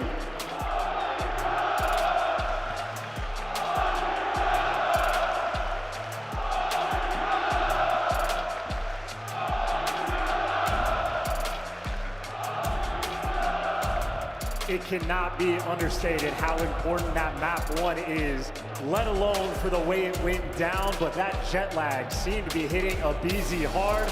That could have been a dagger of a map 1, the way it was shaping up there for FaZe, but tides turn, you battle back, and I mean, tip it down the line. Abizi, stat line doesn't look great, but considering that was a 1 in 15 start, he was able to fight back, and credit, double Hellstormed up. Who is it? It is Neum, the rookie, able to get the first. He does it with a 4-piece on the P2 hill time. Neum has been a Swiss Army knife for the team. Whatever you need him to do, he delivers. Welcome to the land. I mean, the damage was okay. It was fine. Could have been a little bit better, but that hill time, those non-traded kills, and just a couple of moments towards the end. Congratulations on the double Hellstorm. 2 hard points back to back there for the LA Thieves. And what a start again for FaZe, mate. You look at this scoreline, it's only going to get bigger, and that is not what she said. A 59-second drought where no one from FaZe got a kill. And I think the nerves might have been there. Draws has fallen off the map. We had a P2 where Draws had decided, instead of playing for the back spawns, sat on the time, trying to hop up in towards the garage and just gets killed immediately. FaZe lose all the presence in the world. These are uncharacteristic mistakes for players like this, and FaZe get punished. You see the scoreline there. That is a 100-point lead and then some that they just blew in ridiculous capacity. Yeah, unbelievable. I mean, the breaks, look at this. SEAL Team LA Thieves, as they cut through hill after hill together. 2 lead changes, 2 Hellstorms, and an unbelievable comeback. What a test of the resolve. LA Thieves come out hot in every series online. Here, they were absolutely silent for the first 3, nearly 4. What a finish, what a closeout. And Scrap absolutely had something to say after that one. Yeah, top hill time, most damage in the game. You know he loves to play against Strauss. You see it again. Well, ladies and gentlemen, Search and Destroy coming up in a minute. A little bit of a change there, but again from the Thieves. A brand new look, Chance. Not just a fresh coat of paint, not just a roster change. An exciting look. What a game that was. A serious turn of events. I mean, they did not have the lead until halfway through the final hill. FaZe, they just front ran that 95% of the way, feeling good the entire time to receive a dagger. Yep, well, Search and Destroy coming up in a second, folks. And I mean, as far as we're talking, it's sort of a very, very closely contested matchup. Scar, as we go back and forth between the Den and Scar, oscillating ourselves all the way to possibly a game 5. And again, the Destiny giving their 2 pennies about that one. Genuinely, no idea where this one goes. A strong match set for FaZe. We'll see if it pays out in the long run.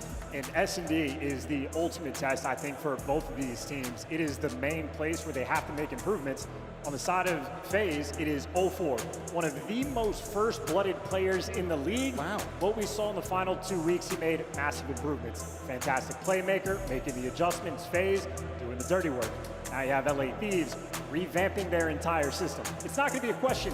Neem is going to be taking over with the sniper, but he's good with it. No shade, no doubt, but it has allowed everyone else to become themselves. Scraps KD in the game mode has spiked massively. Abizi finally starting to get first bloods again, finally starting to run the Dravik, and him and Hydra have been running it down. The question is for LA Thieves, I don't know if it was too little too late. The adjustments only came in the final week of the stage. This is now the ultimate test. Well, you get to Trial by Fire, the new look. Eyes on 04. Eyes on Neum for the snipers. And again, on a map like Scar, you will be seeing the big gun come out more often than not. Oh, easy. Opening door win at 33%. Once the Reaper. Now just another player in the league. But keep in mind, though, that is a 1.4 KD. So Abizi is one of the best S&D players of all time. It is just the fact that he has brought a different style. That is not a style I think we're going to expect to see this weekend. We're going to find out very quickly. The scores on Star. These 2 teams have played it before in FaZe, beat them down. Abuza went 11-2. We're dodging nades, 0-4, getting to work. Look at this, though. Thieves have pushed all the way up past that A bomb site. While they go over it, showing very, very little skin. It must be sunny out. They're feeling modest. And look at that spot from Neum. Sim should see him, but who will see who first? Hello! What a surprise. That is a 10 out of 10 spot. Use it in ranked play. It works every time. Oh, there. Trades on point. No more trades. The market is closed. It's now a 3v1. Abuza now all alone. What will he do?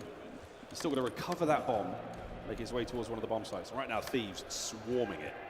Slow and very slow and steady approach. And there's the recovery over his fallen comrades. What do we do now? Less than 30 seconds to play. Are we going to catch one player out? Oh! No, no, no, no, no. Come on. Welcome to England.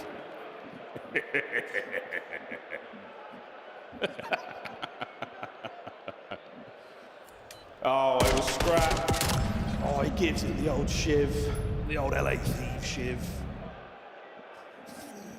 And Scrap, again, a disgusting player, incredible in S&D, but the fact that he does not have to run the sniper anymore allows him to make these aggressive plays. He has been the biggest beneficiary of handing that over towards Neum, and that is a 3-0 start. Neum will be our bomb carrier this round as well.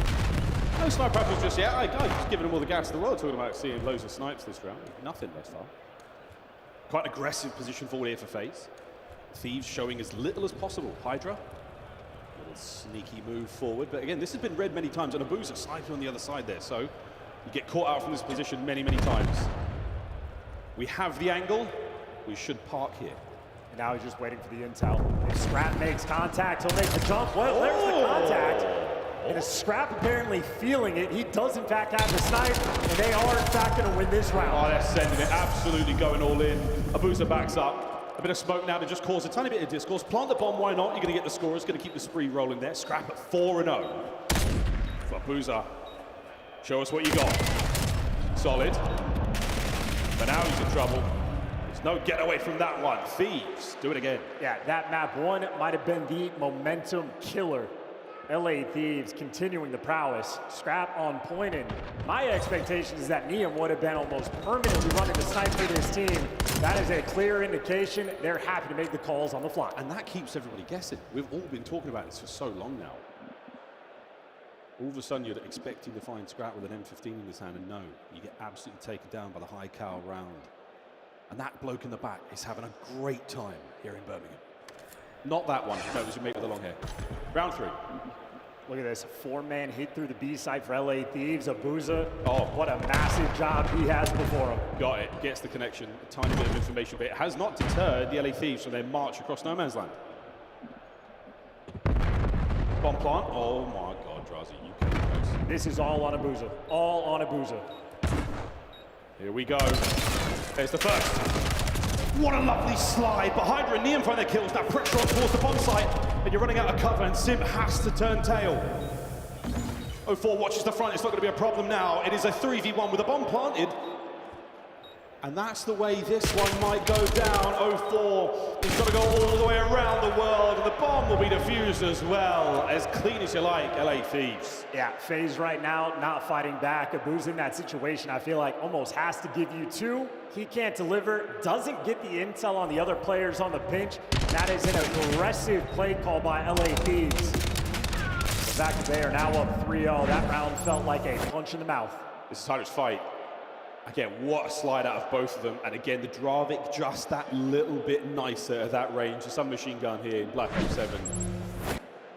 Singing sweet. And Neum, of course, Mr. OBJ for the team, hops the bomb instantly in the 3v1. He's making everybody else's life so easy. Yeah, he takes care of Simp on the bomb site as well. Pistol in hand, straight towards him.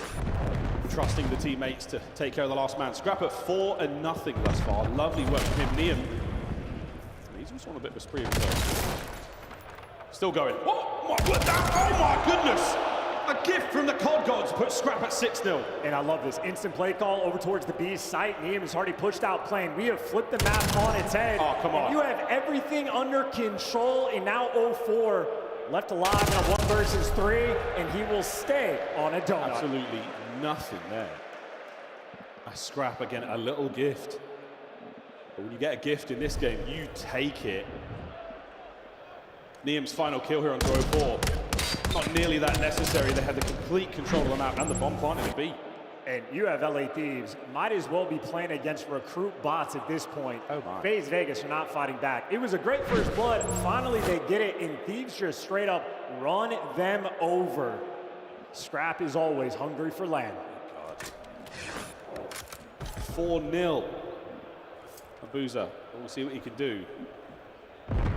His scuff control cam, he's absolutely rocking, but haven't found a lot yet. Lovely shots in from Simp there, but still remains on the donut alongside 04. 04, this is your chance. A lovely starter there from Abuza. Nice shot. Hydra, though, being cheeky. You're going to plant this bomb, but I expect Simp probably going to die immediately after. Wait, Abuza's done a lovely job of covering him, but there we go. Hydra will get traded out immediately. An opportunity now for FaZe. This is your round to lose. And 04 will get himself on the board, as do FaZe. And so FaZe get around, that is nice, but what I just saw is Neum has that Hellstorm. This is his first LAN at the pro level. He is right now back-to-back getting those score streaks. Liam, there is no nerves for him on that main stage. As comfortable as you could possibly be alongside this roster. A little bit of friendly fire there from our cameraman. Happens occasionally. Absolutely stacked here on this Friday in Birmingham. Thank you once again for all coming out. We're still going to keep rolling with the sniper. This time again, Liam, what a swap. We switch it up. The LA Thieves, again, a lovely deep playbook they have so far.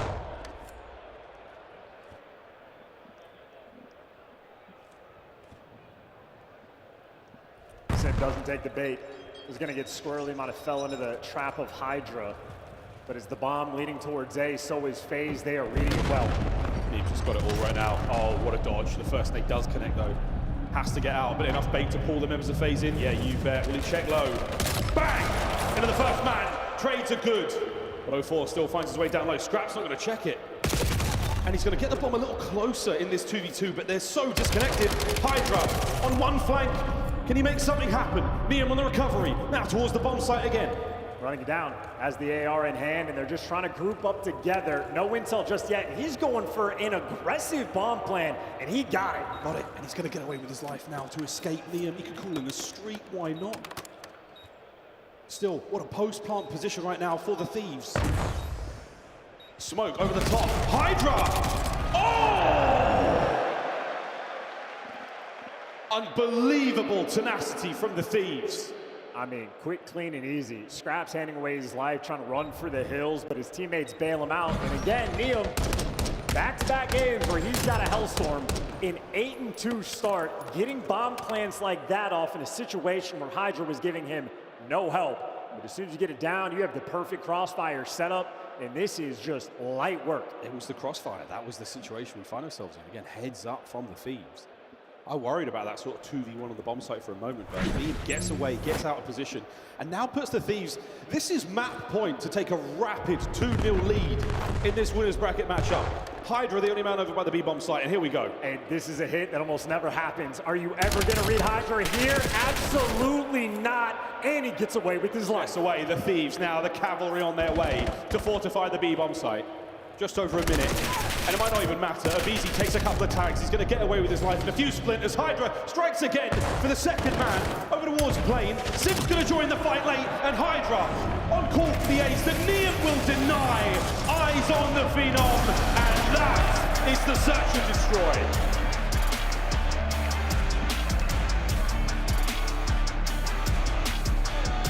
That map one might have very well been everything for this series.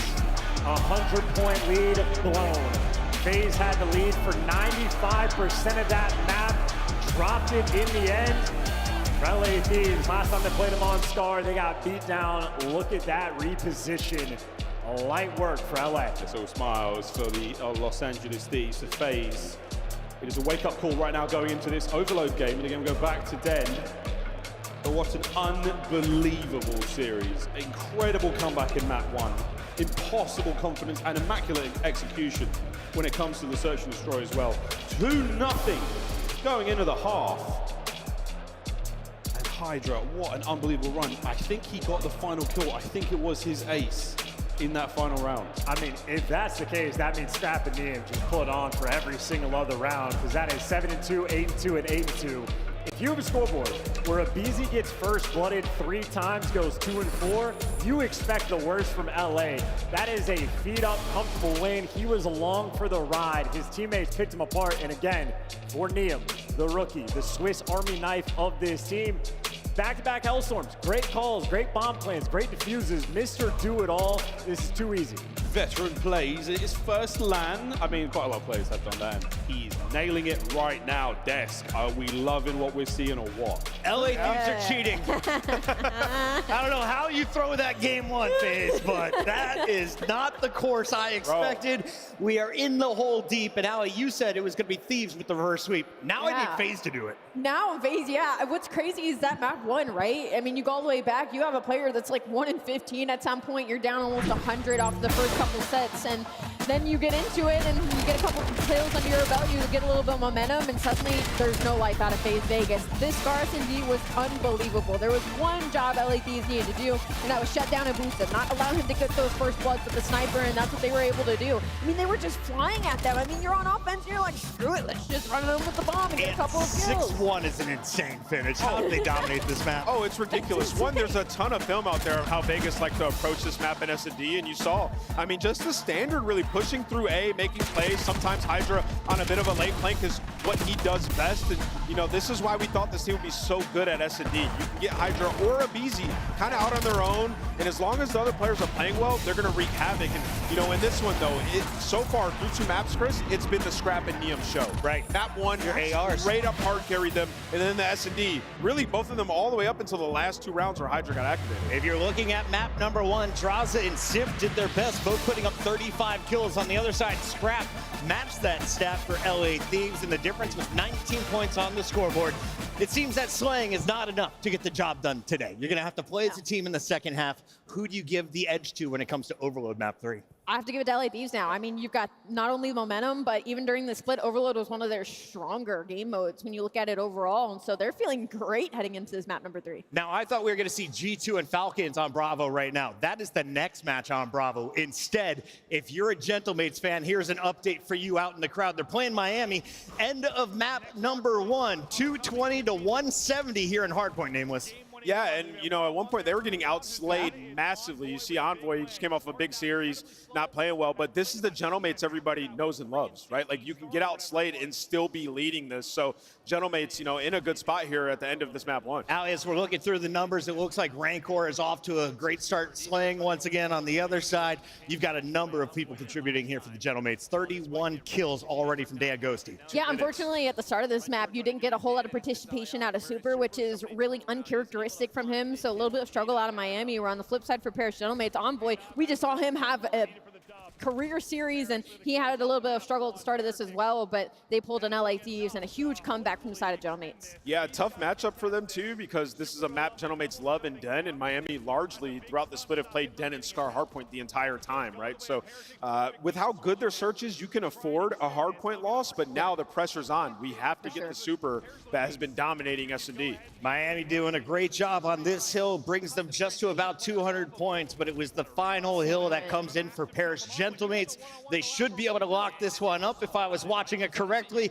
Ali, is it too early to name an MVP from the Gentlemates performance through their first 5 games? Yeah, just because they've been switching, right? It was Envoy in that first series, you want to give him the MVP, and just off this first map alone, I can tell you Dan Ghosty is probably doing what Dan Ghosty does. He loves a good Den Hardpoint. And you guys said you wanted to see Dan in the hill more. When he was on the main stage, he had 2 minutes and 20 seconds in that hill alongside all the damage. We've got a bracket update for you. Nameless, walk me through the format. The play-ins are already done, right? Yeah, the play-ins are done. That was your 7 through 10. You see Gentlemates and Koi, the expected winners of these matches, moving on. And now we have an 8-team double elimination bracket. So the 2 matches that you're watching on Alpha Bravo, either team that loses, they still have another life.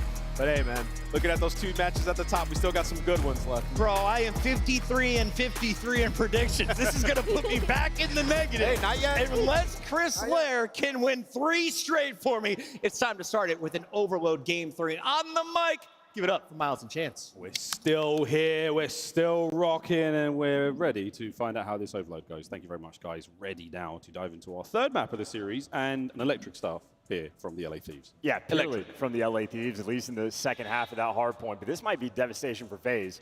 I mean, you sit on a very long flight, you prepare all week for this exact matchup, a matchup that you have won multiple times already this year, and to go down like this would be extremely painful. So for LA, keep the foot on the gas, beat them on the overload. They've made improvements in this game mode as well. It's going to be a Den, not a Scar compared to what we've seen, but they look good.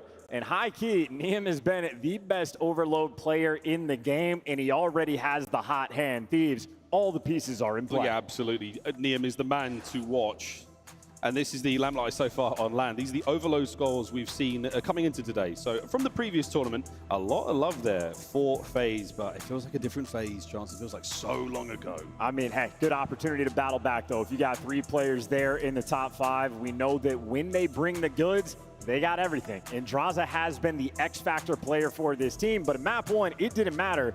Abuza 04, it has been a quiet series so far. We'll see what they're made of. At least here in Black Ops 7, looking to battle back. Battling back one map at a time, and this is such a tough spot to be in. You were coming into this one with a very, very good map set. FaZe looking confident, and that map 1 was dressing up to be an incredible beatdown, but that comeback might have sealed it. We'll find out. We test the resolve, we test the mental fortitude of those 4 champions on stage, world champions, a few of them.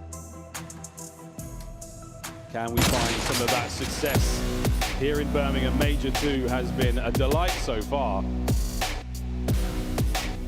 Into Den for our Overload game. Draza has been one of the overlords of Overload. A second KD overall, 8 goals to his name as well. An absolute do or die right now for FaZe. Well, that is stage 1 stats. Again, stage 2, it has been all Neum all the way. 2 for 2 in Hellstorms thus far. The rookie living it up on the main stage. FaZe, they won't let the can dig deep. Another opening break on Den. And similar stuff to what we saw on the Hardpoint. Battle for middle map control. Well, Simp, he's going to take it. Like a bit even though. Now back and forth we go, and Boozer beating. You name it, we're going to pump the brakes. Just make sure that no one crosses that middle line. And look at that from Neum. He's already got himself to be a lovely position, but 04, more than his spidey senses tingling there as he gets over, takes care of that defending player, and now forward we go, FaZe. Yeah, big trade from Draza as well. Make sure nobody in the back line does anything a little bit squirrely. Winner of some fights up front, and those are great shots out of Draza. Yeah, one more kill. This is looking like a goal. Oh my word, Draza finds his 4th in a row, looking for the next few. A pick up and a quick change now. The bottom side of the map, you've got lovely coverage over by Dojo. The A goal looking nice. Can 04 get a couple of kills? Damage over the top. A delight. The second! Can they get it through? It's all down to Simp. Slide. Oh my, what a save by Tyler Farris. Merry old England, and now he is gone. The Terror Destruction, and number 5, Abuza, is entirely out of this play, but if they wrap it back, maybe into his clutches, but that is great reads from LA. Device control on point, Hydra pushed up, but only for a brief moment. It's going to be a long one. That's the save of the year so far. My gosh, what a 3. Well, back down to the bottom side of the map we go. Again, thinking about the rally. Pressure now on from Abizi. The trades are ideal for the Thieves right now as they're still trying to gain that ground. Well, stage 2, this has been the main score for the team, so Scrap happy to have this device in hand. Again, possession still for the LA Thieves. They are running out of players though. A couple of kills there from FaZe, and now advantage. The wind's starting to turn. Scrap backed up, waiting for the boys to help out. And the trap has been set in Dojo. Here goes Scrap on the outside. Can't get them both, and that's a big swing now for Vegas. Well, losing the front line pressure though. 04 right now, the lead blocker in a Dojo. Good kills, that's the 2 you're looking for. And you got Simp working the pinch. Again, you've got an opportunity there for Simp. Yeah, over by the other goal by B. Posts up, gets on the hang. Finding a kill, or draw. And it looks like a quick update is on the way, folks. You're as surprised as I am. My gosh, what a first half so far. And something has befallen our players. Can we still count the Abizi saves? I mean, he's doing the reenactment for us right now in the player cams. Well, we'll find out exactly what's going wrong here, folks. Referees on stage there. Good first half. Both squads with a solid look at it. Again, that save. Ridiculous work towards the bottom side of the map. Charles, any takeaways, what you've seen so far? I mean, FaZe making good, quick work of the decisions of where to take the device. I mean, that is 2. Scores on the mini-map at the very least looked like they should have gotten them both. Again, if not for Abizi. On the flip side, you get to see why Scrap loves having a device so much. He does an extremely good job of buying his teammates time to come off a spawn. Great plays with the pistol. I mean, Scrap, again, very heads-up plays. I know he's the damage dealer. I know he's the main slayer. I know Ant is extremely handsome. He is. Coming into his old age very well. By God, that's so much gray. Well, it's the pistol we talk about time and time again in the league. You're carrying the EMP, carrying the device, carrying the ball, carrying the, I'm not going to say it, the other D word, drone. You do lose your primary weapon, you have to swap to your secondary. And it has been a very welcome change and exciting one. It's changed the way Overload has played very, very rapidly. And yeah, for the folks in rank 2 have had a taste of it back home, you know what we're talking about. But some players just do it differently. Scrap, one of the fastest triggers in the league, alongside a lot of our AR players. And you know what that music means, friends, and we're having a technical timeout as we'll figure out exactly what's going on there. Hello, Birmingham! It's good, isn't it? This is a good tournament so far. Seen a lot of Optic shirts. I know some of you have traveled incredibly far as Solihull. You've come all this way. But very, very excited to see how the rest of the tournament shakes out. Of course, Bravo stream still taking place as well if you're watching from a secondary tab. We've got some highlights to get us through as well. Hello, everyone. Thanks again for coming. Let's look at the map 1 highlights. And my gosh, what a series so far. I feel like we're just digging the knife in the phase as much as we possibly can for Scrap and Abizi, quite literally. And now from the broadcast too. Remember that time? FaZe had a massive lead in the hardpoint. Everything's going great. Simp with a 3.0 KD. Draza with a 3.0 KD. Yeah, they lost it. They got absolutely beat down. Yep. You have Abizi, 5-18. He won this map. Yeah, keep watching those Abizi stats. They just rocket. He doesn't quite finish in the positive. He doesn't do a huge amount of damage towards the end, but it was enough to get his boys over the finish line. And the comeback, look at 100 to 191 and climbing, break after break after break. LA Thieves starting to believe. And even after big moments, it's not like FaZe, they fell asleep at the wheel. They did for 59 seconds. No kills, allowing the back-to-back Hellstorms for the Thieves there. You give the Thieves an inch and they stole an entire kilometer, or a mile in the United States as well. But what a comeback it was, what an unbelievable scoreline and an electric finish there on the first end. Yeah, I mean, they had Draza shooting at Ghosty, who's playing over on Bravo, spinning in circles, falling off the map as well. It has been a painful stuff for FaZe. Our bad, Zuma. And yeah, Scrap doing what Scrap does. Exploding on the main stage there. And the tale of two sets of fans. Many, many Thieves fans in attendance and FaZe fans, whether you're here for the support, whether you're a hate watcher. What a day you're having so far. Loading back into Den, we may never know what befell our players there, but God, it was good so far. That first half was a lot of fun. Excited to get back into this. Yep, and FaZe again maintaining that advantage. We'll see if the 5-kill is also a momentum killer. They're going to be geared up, ready to go. Draza, maybe the man on FaZe that had the hottest hand, but everybody seemed to be wheeling and dealing. See if they can reclaim what they think is rightfully theirs. It's always tough to, survive a reset. It can change everything once again. The opening breaks rarely go the same way. The kills rarely fall the same way. It's always a bit of a tough spot to find yourself in, but for LA, the feet are up. You're 2-0 up in the series. In we go once again to Overload on deck. That is not the start LA was looking for. FaZe are gonna have the initial control, win all the extra gunfights, get Simp pushed up. If not him, it'll be 0-4, and if it's not him, it is neither. LA Thieves, nice recovery. Yeah, not a technical issue there for Scrap. He didn't blow himself up. Oh, hop, skipping a jump there from Draz, fighting through the dojo, and he's got a bit of an opportunity here to make his way towards the top side of the map. He's got to get moving real quick. Can't get past the threshold. 0-4 gets destroyed by Neum. Quick pickup. Thieves are on the run. Yeah, not too shabby. Hydra leading the charge, stunned, but that's just going to make him pump the brakes. Good intel, but this device swinging very quickly over towards B. No trophies yet. A big name to force him out. It's a couple trades, though, in FaZe. They're holding on strong. They survive. Possession now to FaZe Vegas. Bottom side of the map, crossing over towards the top, so the Thieves. Look at this read on the defense. And the device is showing them nothing. Abizi playing patient. This is heads-up gameplay. His teammates have the top side of the map. Again, what a read. Here come the stuns. That's going to flush those players out of position. Scrap can't get any more out of that life. Now, another player here to deal with, and the battle continues. And what a costly attack. You've not made that much ground, FaZe, and you've still got to contend with the defenders. Well, they dealt with a pinch. And where do you want to go with the device? They're playing for the jukes again. FaZe doing everything they can for the mind games. Lovely work though again out of the Thieves defensively. It was a 2-2 split across both goals. All bases covered. Yeah, sneaky Devil 04. He's going to get an opening now to Dojo and a Buzak as one. Hydra holding it down. The pinch not good enough. And they're now fighting for it. The pistol goes nowhere and draws it down. FaZe white. And now Neem gets to set you up. He's already here for the spawn kills. He's pushed out so far. Good stuns, great coverage. They have to deal with them. 3 players looking at it. The nade, not good for damage. A good attempt, but FaZe have to reset, retry. Now it'll be Hydra leading the charge. Hydra.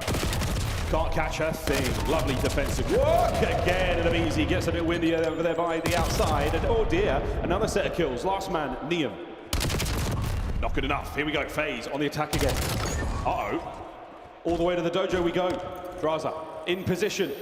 Can't read the first defensive man. A red dot on the minimap to play with. 04's there. FaZe, can you get it in? Can you run it home? 04 can't get another, and it's good for the first. There you go. No miraculous save this time. FaZe handling the reset efficiently. A little bit of funny business, but hey, heads up gameplay so far. 2 minutes and 20 left in this half, and FaZe, well, just battling back on defense. They've lost the middle of the map, and they do not have pressure by the device. That is 3 in the feed for LA. Scrap could absolutely eat here. Oh dear, doesn't get a single thing. He's going to be starving on the attack now. Can they get the device pickup? No, 3 dead. Last man Hydra backed up. There will be no rally, and now FaZe are on the attack. And now Simp gets to decide where you go with this device. 2 players going through Dojo, and he's got the cutoff. That is great damage, but we're juking it. We're going mid to left. He's flying. He's getting as much damage as he can across the board. The B goal still wide open. Can we find another? Here we go, Abuza. Can he get it through? Yes, 2-0. Absolute facilitation there by Simp. FaZe again are handling the device control expertly. They are dialed in. Whoa, looking for the 4th kill in a row there. Well, top side of the map. Simp might have just stopped it. Numbers now for the Thieves. Working our way through P2. It's all down to our carrier. Immediately cleaned up. And there we go. Draz now will be the front man. A quick pickup, and FaZe again on the attack. A little bit too fast here. And yeah, you're going to get stuffed right away. A little bit of a mishap. Small mistake there by FaZe. Now a minute left for LA to try to string something together. And they have arrows all over this map, but they are not winning the gunfights, which means, well, Scrap gonna have to do the same thing once again. Take your time with this device. Trying to make sure that the backline of FaZe is as shaky as possible. They have helped. Neem, the front man, right now for the Thieves. Looking for anything, not getting a whole lot done. Bottom side, we might try to sneak something through if they could find a hole in Vegas defense. What a nade from Scrap. The carrier kill's still good. Next few players up, you've watched the flank admirably. And the opportunity still towards B. We might go for it. We might have the space to play with Abizi, the front. Abizi can't get the next kill. You've got to send it now for Scrap and has to pull back. There will be no capture. He's had this right now for about a minute and a half. Scrap doing everything he can for the facilitation, but no gun in hand, virtually a man down. And now, if anything, FaZe might have the opportunity for the final score. They lose the men on the front line. And if you're Abuza, you need the reinforcements. He does the smart thing, backs down. We're playing for the OT. A little bit of extra time here in our first half. Oh, man, what the hell? Or not, they go for it through mid, but either way, a very happy result there for FaZe. They dominated that first, and despite the possession from the Thieves, even when they've got the EMP, it just looked like they couldn't get anything going at all. It went very similar to what it was before the reset as well. FaZe, great control, making the heads-up plays, being smart, and especially about the device rotation. Getting guys like 04 and Simp constantly pushed out through mid and just giving themselves options. And of course, on the defensive end as well, shutting down all the funny business coming in from LA. Neem, multiple attempts, trying to get inside your spawn, trying to be that frontline man, and he was doing the right things, getting good attacks off, but FaZe just handled it to a T. 2-0 lead in 5 minutes left to play. Second half for the Thieves to do the unthinkable. And at 2 goals is nothing. Through the middle of the map, we're going to fly. 04 will be alone on this left lane. Big stack there now in the middle of the map, and it is an aggressive one. But 04 again, maintaining that space. Lovely second kill, that is huge. Perfect way to take that gunfight. 04, he's dialed in. The experience is there, great reads, M15, driving, doesn't matter. 04 is a shooter. Not letting enemies get away with that. And now it's Dravik to play with. Oh, and he's causing problems here. FaZe, they're crawling all over the map, but they don't have the manpower. And 04 is still at large. Switching lanes, switching weapons, got 2 in front of him. Only good for 1. Nice trade there from Abizi. You stop the spree. Again, not a whole lot of touch thus far in our second half. Minute played. And FaZe might have found the majority of the kills so far. But no possession. Here we go, Thieves. We're going away. I don't know if this is going to be a hard commitment. Gonna let Abizi get to work, see if you can get these frontline kills. They're looking for the trophies as well. Niam's gonna catch the first with an aid. The damage is on. Here we go, Draga with a big gun. And that is a lovely hold on the flank. Scrap trying to send it through. Scrap, it's a toe-to-toe. Man to man now on the goal. And he's gone. What a save from Sim. Forward go FaZe. And well, 3 minutes and 30 seconds left on this game clock. If you are FaZe, you are in not a hurry. Sim is also alone with the device and getting run down. Oh, he's got to go. A delicate moment, but he is out. He's safe for now, and he's got his boys running ahead of him. Mabuza close left. What a win! That could be another. Can he find another kill here? No. Can he slip through? The damage was beautiful, but Niam again, a big play. Huge stop, man. Niam is everywhere and everything in Overload. As Hydra is behind you, but Niam is by himself with the device. This is a little too aggressive. We were not there yet. There's still a lot of time at 3 minutes on the clock. Getting a bit dicey on the rooftops here, and FaZe with the numbers. And you can see Thieves as well. They are really starting to force it. You're running out of time. You're feeling the pressure. You have to play differently, and FaZe already set up around mid. They can swing this right. Sip is already pushed out. The device is gone. Out P2. You lose positions. You lose your life, and you might just lose this game. Hey, it's not stopped. Arrow 3-0. He's still going. 6 spree for Sim. And they're setting up for the rally. What a perfect cross over the courtyard. Aim down, 7 in a row. Now the goals are starting to fly. The 4th is about to go through, looking for that topside control, and Sim has been alive in the spawn of the Thieves for the whole time now. Gotta go fast. They can be set around the new device, and well, he continues. 8 spree. This is a human calculator right now in COD. And he's working it. Oh, look at this. 9, Hellstorm. Topside, complete coverage. No way! 10! Can we get any more? A quick pickup. A ridiculous number 11! 12th will deny, but the goal is there. 5-0 for FaZe. I mean, that's a heat check of all heat checks, and you can see Sim, he is starting to growl in those comms. And we still have full control of the middle of the map. Off spawn, straight into the Hellstorm. The desk said there is one major problem to contend with. Chris Lair. Sim the Pimp, another goal is on the cards here. Good stop. Hydra and Abizi get their respective kills, and a rooftop play is now on but 1:30. This might just be it. Map 4, we're going back to Scar. This would be unbelievable from the Thieves. Yeah, I mean, Sim is called game. You got the pinch rolling through as well. He's here to slaughter you. A 2-piece, no damage done. Third guy, well, wins the gunfight. That is not for momentum. We are officially, at this point, just playing for stats. It's having a whale of a time. Looking for that next goal, not going to happen. The trades are on point, though. Whew, I know, 4 with a knife there, going for it, P2. Final moments, and they can just continue to feed Sim at 31 and 19. Looking very attractive right now. Opportunity for the Thieves to get this as 3, and they are still looking a little slow, and Sim. Perfect trade. Oh, we can't even get it through. Is it over?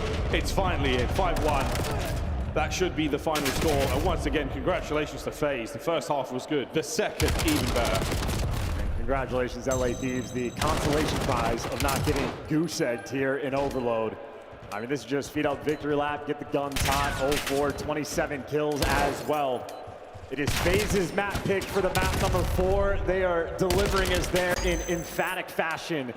LA Thieves, one final attempt again, just to make the scoreboard look better. It was lovely work from FaZe. 5-2, the final score here in Overload.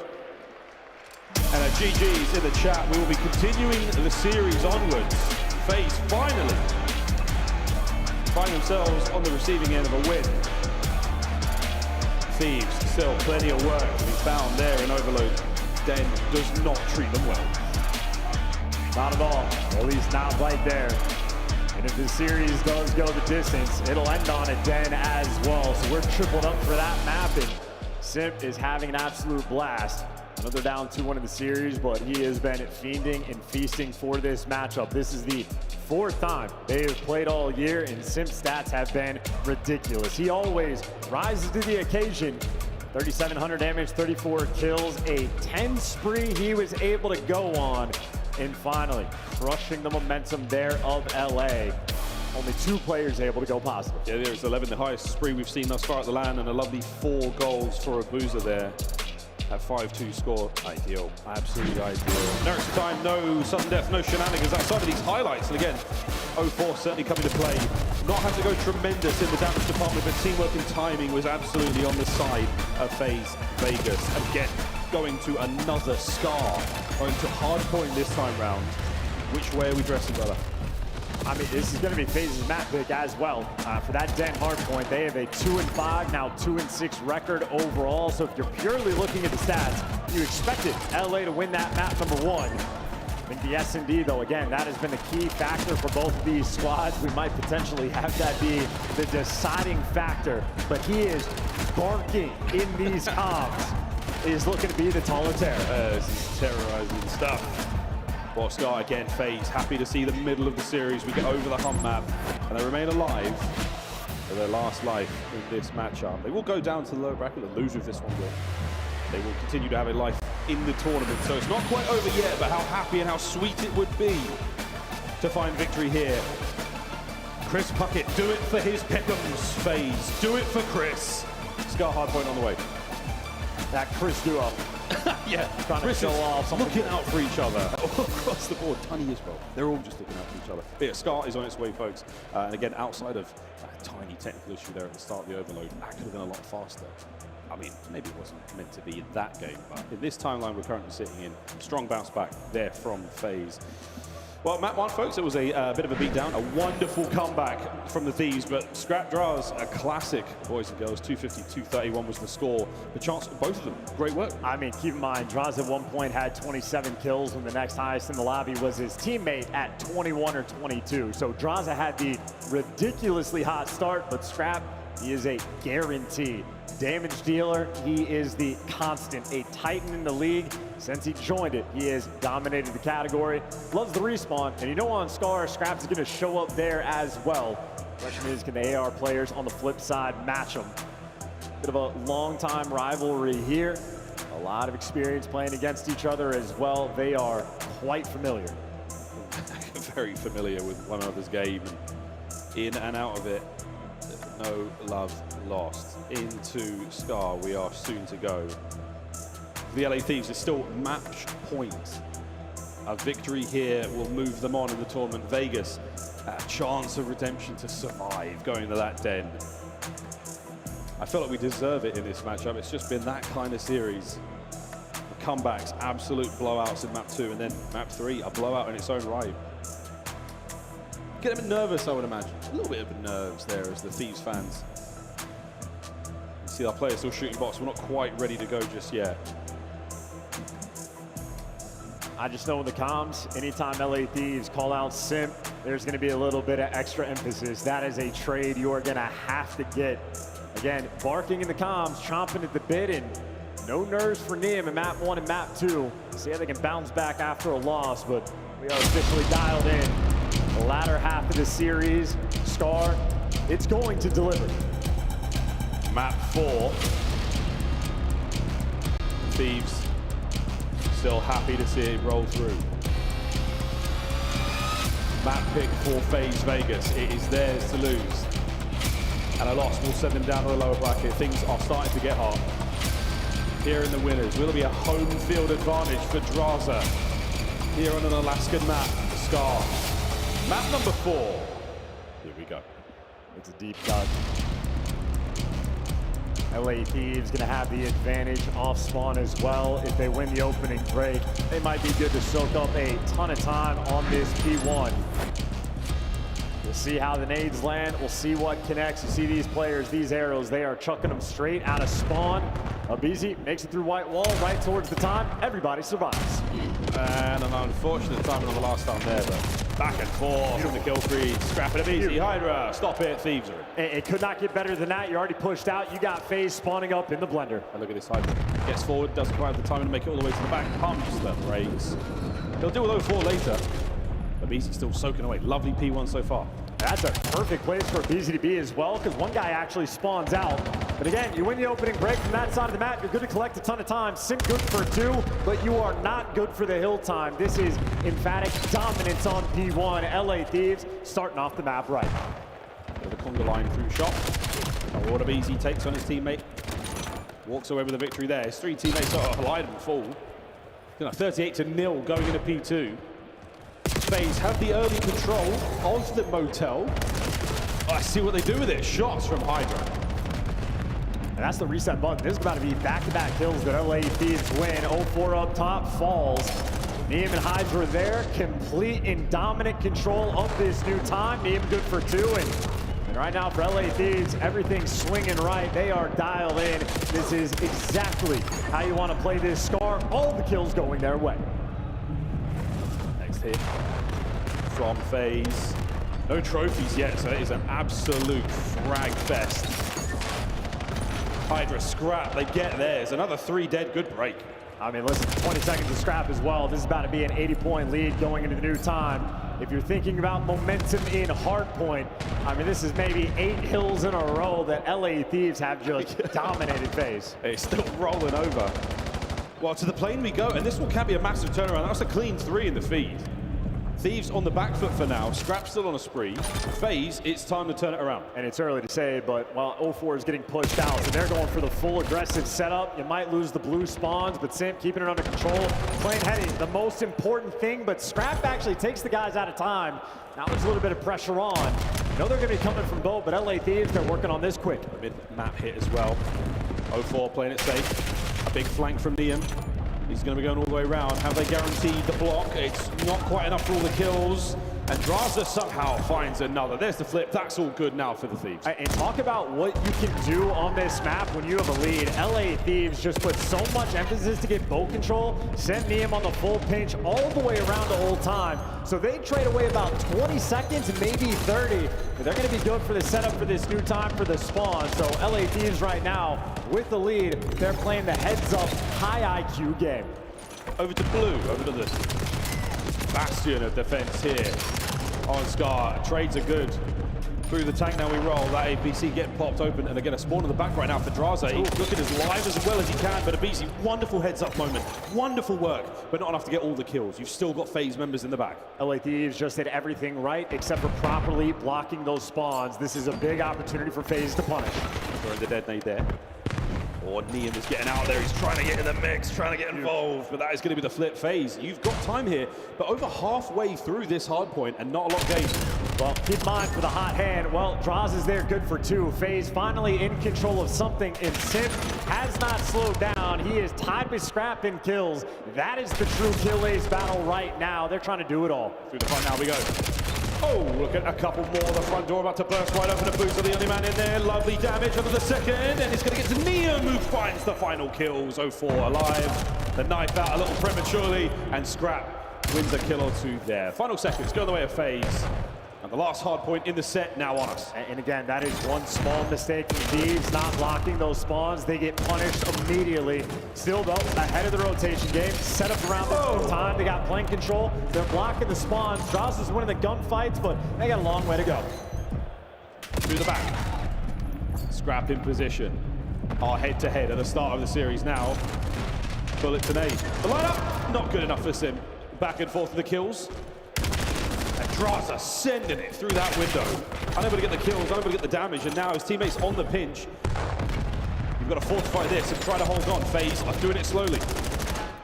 Got top control, got the spawns. Nice break as well. FaZe battling here on Scar, and Scrap a nice little turn-on moment there, but not good enough for the Scrap time. For the way that this started, LA Thieves, again, one small mistake, and we are effectively tied up. Only a 10-point gap after the first set of rotations. And Draza, well, his spree gets shut down, but Scrap and Simp continuing to race. Running it. And spawns all over the bloody map for the LA Thieves. Second set. B1 was so good to the Thieves in the first go-around. Let's see if it will be the same here. This FaZe, the spawns on the left-hand side, not where they want them in a perfect line, cut down the middle of Scar. Well, you really want the both side control. Draza gonna take it. You flip the spawn on its head, and it should be short work to get Niam out of time. Again, the best spot for it. Missionary on the left to take care of Blue. You're at least good for the contest. Thieves overwhelmed. It is the eventuality then to get the break. FaZe fighting again.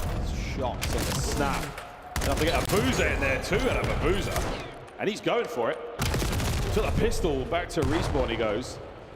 And again, FaZe, this is wicked work. 15 seconds to go on P1. They're looking great for it. We are right back in it. The second set is always the comeback. Well, you got Abizi right now fighting 2 for this rotation. And Abizi doing everything he can to sort of keep this play active. He has done a great job of staying alive. Now his teammates working the pinch as well. 3 there through the front. That's a nice play there from Abizi. Set yourself on P2 just to get slaughtered. The Zaza duo doing it right. 4-man wipe in defeat. 25th kill there for Sim. Currently leading the lobby in the Carnage run. Look at that lead change. Thieves, gotta get going. 0-4, suppressing fire and a little bit more there as he connects on a Hydra. The slide forward, and a couple here. The pinch taken care of. You've got players forward, a Boozer on a 3, make it a 4. The young Belgian helps take the lead. Yeah, FaZe finally got it. Took him 7 hills to get to this situation, and Abuza really starting to heat up. 5 spree, Simp in the background on a 4. So Simp has not lost a single step, and he's out here delivering extra. Him versus Hydra, that old MVP battle. Simp loves it. That is still rolling while the spree done. 0-4 trying to get lost there, does get stuck in the mud, so now on the approach towards the new time, not a huge amount of FaZe players there to contest. See the lovely stuns over the top. Hydra on a pinch taken care of. Simp tries to plug the hole, but it's Abizi. Makes it to plane first. You get the plane, you get the time. Get enough shots there. Draza just going to be the next man in line. Well, wins it. Couple trades rolling through. That is a 4 spree from Scrap. Doing everything he can to battle back LA Thieves. The minimap right now is looking perfect. Elite shaking his hands once again. This time the LA Thieves starting to plow through a little bit there. Scrap on a 4. Very close to the Hellstorm. The more time he gets in the hard point here in this life, the more score he will attain. Very close to this one. The kill will seal it, and there it is. Ordnance now to use towards next. A huge moment, so much so this guy's run out of ammo. Get this man a gun. It's pistol only, but maybe for him that's good enough. Number 6 there in the feed, and so much time collected. And now a 1v1 battle for the scrap time. 0-4 versus Abizi, and he gets it immediately. And draws now, so still numbers for FaZe. The reinforcements flooding on through towards the inside of Blue. Working their way through the backside roof. Abizi looking up, down, all around. Gets himself one. Can he get another man? Oh my word, what a challenge it was. The trades are solid. The trades are there. Niam last up for FaZe. Doing it again, trying to buy time, keeping it white for the moment. Wins the gunfight on the hill as well, but it looks like FaZe have it nice and secure. Draza very consistently with a dropping in hand on this map. True flex player right there in FaZe. Continue to collect on P4. FaZe looking to bounce back. Oh, what a lineup, all dead. Big moment there for FaZe Vegas. Now they're marching. And this is so much time. You're pushed out so far as well. 0-4 forcing the most distant spawns. Easy reads from Draza. Another 5 spree. Yeah, 5 sprees. Not going to need any more for a second. Looking at those players through mid. 0-4 keeping the pressure up. Not going to let anyone out make their way in. They've managed to trap the Thieves in the backside of the map. Over towards New we will go. And 0-4 again, trying to be that front line, trying to stop any advance from the Thieves. Well, where is he going to spawn? Right on top of that new time. Draza just gets to fry, pushed out, keep him collected. He's going to fall, so no streak there, but his teammates firmly set up around him. On a Sim, cleans up mid. Second man done, third man, oh, no good. Scrap from the trenches. Battles his way forward. Abuza now left stunned alone, hoping for the reinforcements to arrive, and he backs out of time. A quick bit of a dip. Intel, good shot. Oh, all 3 wiped off the point. Well, now you read the man going top green. Niam trying to set up for the break. His teammates are going to be close. Here we go, Draz. You're up next. Abuza, don't forget this. Upstairs is the battle. The knife comes out, but Abizi's there too quick on it. And the Zaza do now come to a stop. A full standstill. 15 seconds to go here, and the Thieves could take the lead back. Yep, and Niam hightailing it back over towards Blue. Thieves know they have him trapped in the back of the map. Don't worry about the scrap time. They're worried about the new time. Thieves gonna have the small advantage, but they're down by 10. Another P1 battle. This game might very well be decided on the next hill. Thieves looking to get the advantage before that rotation. That's the way it goes. Both squads have shown us more than capable on this first hard point. Hellstorm from Scrap, a ton of information passed over, nobody home. That is everyone dead for FaZe. I mean, that's huge. I mean, again, you might not have that for a P3 rotation, but if we're not going to get there, he uses it perfectly, or at least in the right spot. On the retake, though, FaZe, they are prowling, they are here, they are fast, they got the nades, and they got the break. They've just stopped the bleeding. Not a whole lot of love shown there. 20 seconds to go here on P1. Any time you get here is good time. That P2 finish, we've seen it so many times this season alone. Looking towards the low left-hand side of the minimap. Spawn, thus far, good, thanks to Sim. We will see how that changes over the next few seconds. This might actually be a P3 rotation game as well. On this one, though, LA Thieves set up around the new time. They're dealing with the pinch. Well, they handle the flanker, they don't handle the front. FaZe, they're in first. What a set of kills. Unbelievable work now towards time. The back still covered by Draz. And you've got in. FaZe trying to force the game 5. 04's getting loose across the map. Abizi with a turn on. Is M15 still burning hot? Attack now towards time. And Sim's on it. Looking for number 42. Everybody in line, clean shots. You know, this man does not miss. Good for 2, and his teammates just need to get the final man. And there you go. Hydra's gone. FaZe, they can win it here. They win it here. They've got a hold. 04, dig in. Look for the trophies to find those kills. Oh, we get to see 04 still! Another upstairs to the pistol, but it's the teamwork in the final 10 seconds. The last chance for the Thieves to stop this run. Here we go. Fight for the win, and Abuza takes us to game 5.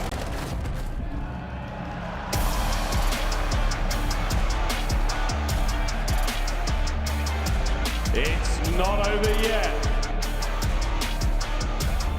FaZe, do not die. Their bodies battered and broken after the first 2 maps, but their minds very much alive. And they have somehow pulled the full Lazarus. They are alive and kicking now, going into a final search and destroy in our winners round 1. Yeah, and you have Scrap and Simp that have been having an absolute shootout battle.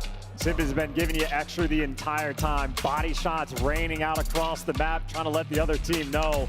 And he's good for a 40 bomb. That is a ridiculous scoreboard.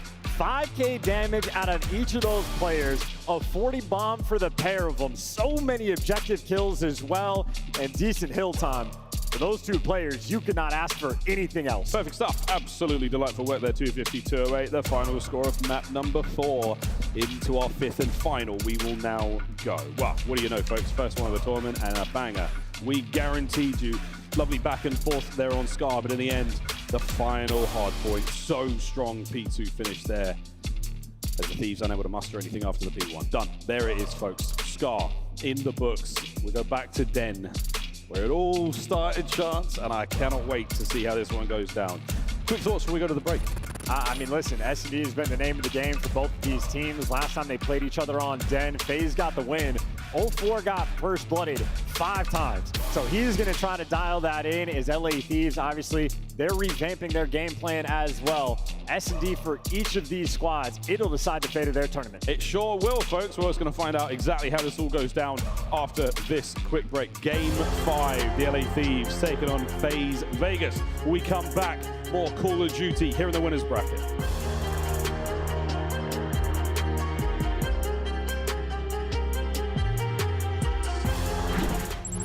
Scuff, official controller of the CDL. Monster Energy, the official energy drink of the CDL. COD Champs tickets are on sale now. Come see the best teams lock in for this season's grand finale in fabulous Las Vegas. All 4-day passes come with early venue access. Head to FaZeVegas.com or scan the QR code to get your tickets now.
Welcome back, folks. This is live over on Bravo right now. The Paris Gentlemates and the Miami Heretics going back and forth on the other side of the bracket. Yeah, and we already know how good Heretics are at S&D. Well, they deliver on land, but so far the respawns have been Paris. Rancor doing what he can to get streaked out here to fight for the spawns. And the spawns are, honest to God, that is insane that you win the gunfight for Rancor's position there with the Hellstorm.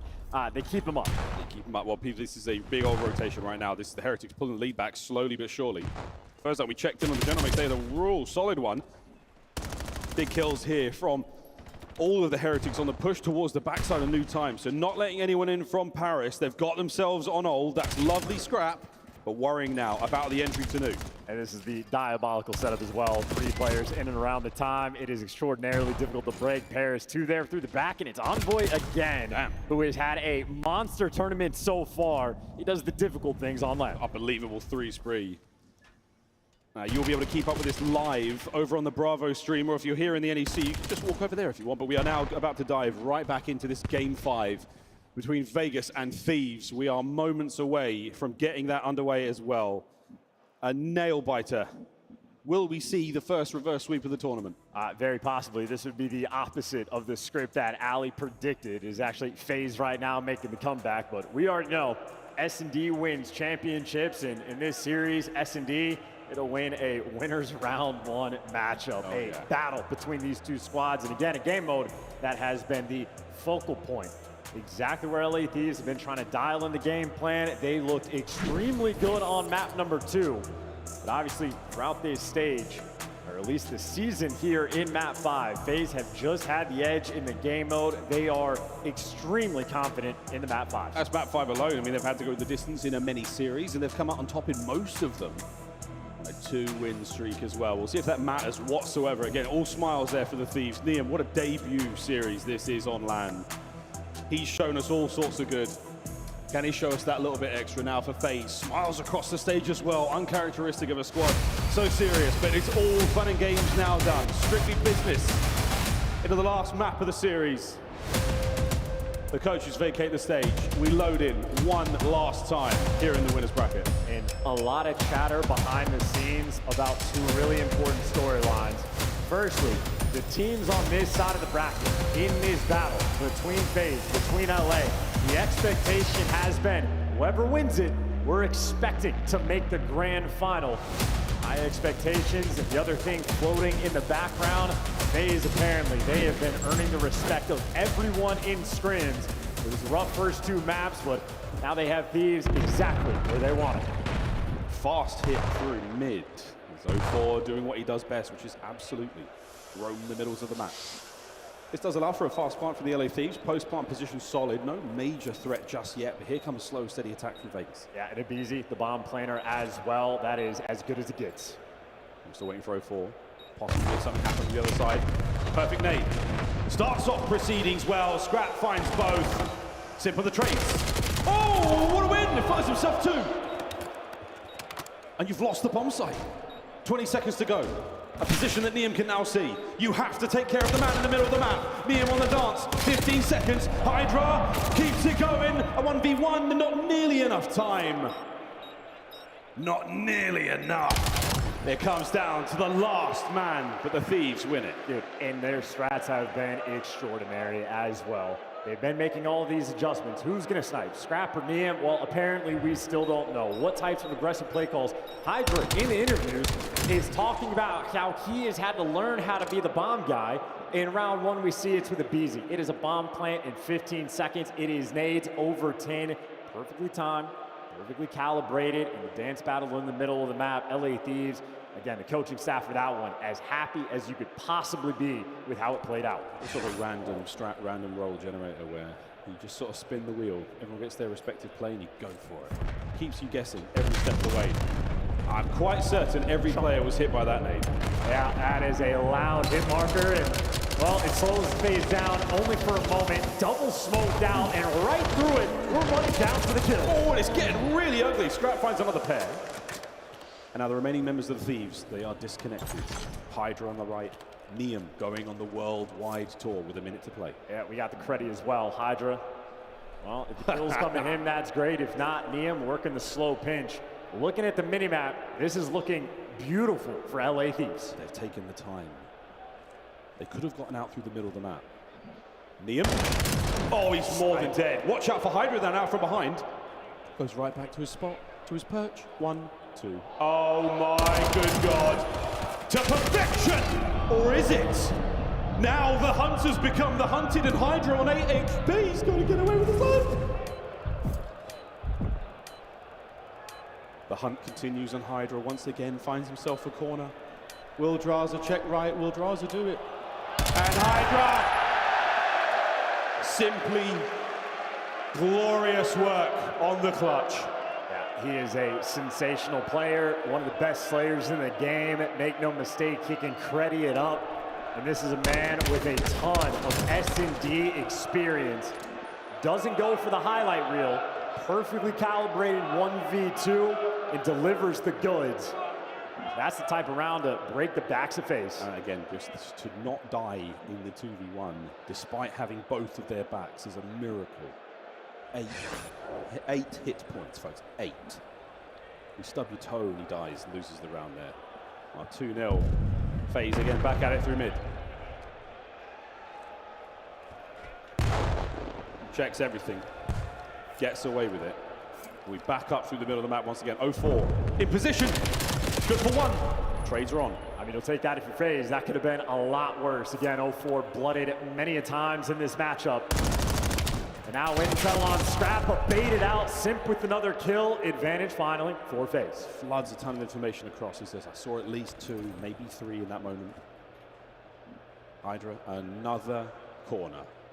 Abizi with the bomb now, towards B he goes. Yeah, Abizi's gonna have the slow approach. If he makes contact, Hydra will pounce. And if they feel nothing, it's gonna be Abizi with the bomb plant. And they're gonna go for the 2v3. And once again, the minimap LA Thieves, it looks so good. He saw all of them, he saw so much. A couple of shots ran by, but now 40 seconds to get totally lost here on Dead. The first gunfight, no win, no problem. Hydra's gone. Yeah, he's out. And again, he's buying you so much time. This is a round if you're FaZe, you could not afford to lose. Over to Abizi now. Checks this for a second longer, but that's an opportunity right now for FaZe to take this over. Will he check it? Oh, he doesn't get the kill! He doesn't get the kill, and the defuse will be complete. FaZe gamble big. That is so stressful. Again, Hydra and Abizi in a 2 versus 3. You cannot play it any better than that. That is a perfect L trigger and great coverage on the bomb site. Abizi could have just broken it down. Shout out to Draza. That's why you grind S&D for reads like that. He puts his body just in position there. He can do a little bit of work on the aim assist. He can take a bit of damage here or there, but perfect coverage. A close call. But a good round there for FaZe to get right back in it. Yeah, 5 kills for Simp as well. He has been so dominant in this series. And look at that Thieves, top side of the map. In position, brakes absolutely. I put the parking brake on, for God's sake. They are not moving at all. Oh, what a nade. Top pocket of Abizi. Anything you can do, I can do better. We're about to find out. 0-4 with the bomb plant. No one's going to watch this from me, so this is going to happen. Scrap. Oh, he's taking it all through the paper walls of the dojo. Bomb planted. Yeah, now you're trying to clutch this 3v4. Simp has the read on the pinch. Hydra doesn't want to chow that. Just keep him in place. 35 seconds. Keep him in place. Oh, and he's just tagged him up, sends him out towards the middle of the map. Abuza in position here, but wait. On towards the bomb site now. You've started to get the Thieves numbers up. A big win from Abuza. Now looking towards the bomb site once again. 0-4 with a shoulder. Over the top. Doesn't get the kill. The trades are on, and we have tied it up. 2-2. And so patient. That is the type of situation that Abuza lives for. Gets the L trigger. Doesn't have to move. The kills are going to come to him. And, of course, his teammates deliver. We saw Abizi use that very nade spot earlier. Well, 0-4 showing off the goods. No flak means no life. Draza continues to rock that Miami Heritage sticker as well. All season long. Who's he thinking about? You may never know. A lovely back and forth game of Den here in the 5th. And again, this is to advance into the winner's bracket, or for many, to possibly go the whole way. We'll see if that curse comes to fruition. First blood, Hydra. Smoked him.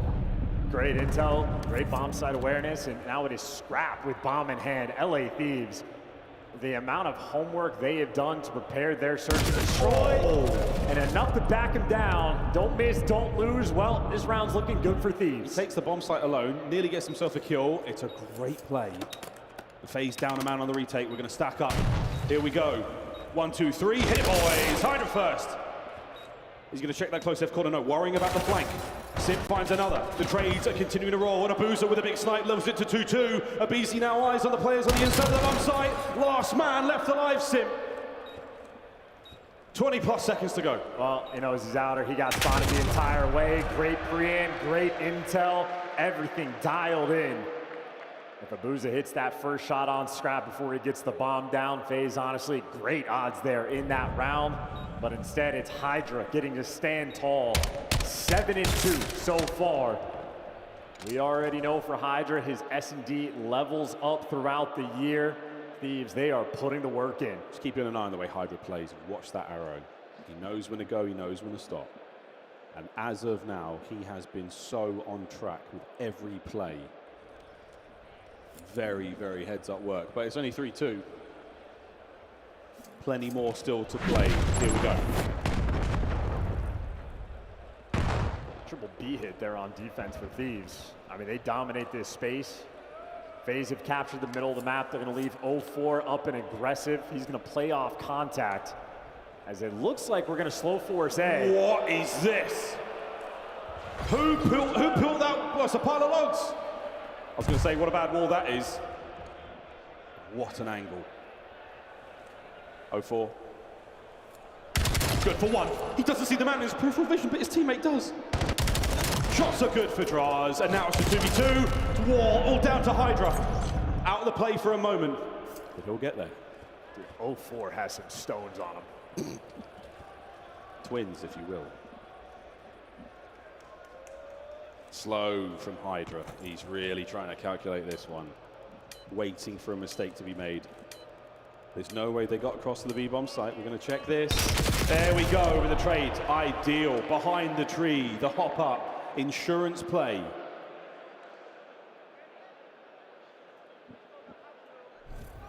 Back and forth we go. Big Draza and the Twins there to clutch that one up. 0-4, masterful round. Perfect coverage there on the tree. Niam, they're digging out the creddies. I mean, Hydra's delivered 3 different corner spots. We got the crack spot here for the intel. None of it don't matter in the end, but you're not stealing that ranked play. Are you even trying? It seems free, doesn't it? Well, if 0-4 has the stones, Niam, he had the wood in that one. Hey, yo, we go again. 3-3 here in game 5. Pick a corner, any corner. Welcome to LAN S&D. We are playing it as tight as we possibly can. We are waiting for a pinch. This might be the let's find 0-4 and first blood him. Nearly. And it's Scrap actually through the wall that connects. And there's the aggression. He's trying to play off contact, Thieves. They're dialed in. 0-4 with a bit of damage there now on the pushback. Thieves, oh dear. Back to 2-2. 0-4 gets away with his life. Yeah, through the smoke as well. Look at that. Oh, Abe. Oh, he's confused. He's tripping. There's something happening here. Now the push through mid. Niam with a little bit of intel. The bomb recovered, and he might just be able to escape. Something happened there. But what it is isn't exactly clear. Abizi gonna have to deal with 2. He needs to get one in the situation, and he does it. Sets us up 1v1, the rookie versus Twin. 0-4, he knows the bomb is down. I'm not sure if he was spotted there on the play. It's a good old-fashioned 1v1. And 0-4 tagged up. He has to stay alive. He wins the round solely because he's got defense. We've seen this happen so many times in Black Ops 7 so far, and 15 to go. Hit him with the Euro step. Niam, you got to go quick. You're going to have to play for the plant, but 0-4 is just going to get the timing. He'll check it at 5. He'll check it at 5, surely. He plays it safe. Plays it as safe as he possibly can. Niam, though, is going for the kill. Niam, is he gone right? He should have gone left. And he's left for dead. A clutch 1v1. Yeah, now he'll be looking for redemption, but 0-4 back-to-back. Super solid rounds. And that is just a round of mixiness as well. Scrap gets the first blood, and 0-4 simply gets to work. And he is a master in S&D. He has issues with the first bloods, at least throughout this year. When he stays alive, he is an absolute playmaker. Dealing with the chaos of the smoke, there for the trades on Abizi, playing the 1v1 towards the end. 0-4, earning a paycheck here in Game 5. That was a masterful mid-round adjustment. A little bit of love here for the trophies. That does connect one of the... Oh, not enough! Scrap! He hesitates for a second, and those players make their way through, and now he's down and out. 2 players there for the Thieves on the flank. Yeah, and it's a safe plant, but you got both sides pushed out. This is an extremely difficult retake. Gonna play it as tight as we possibly can. Very difficult to nade 4 from his side of the map. From the other side is where you're gonna get it done. And a smoke over to Abuza. How many can he get on this push?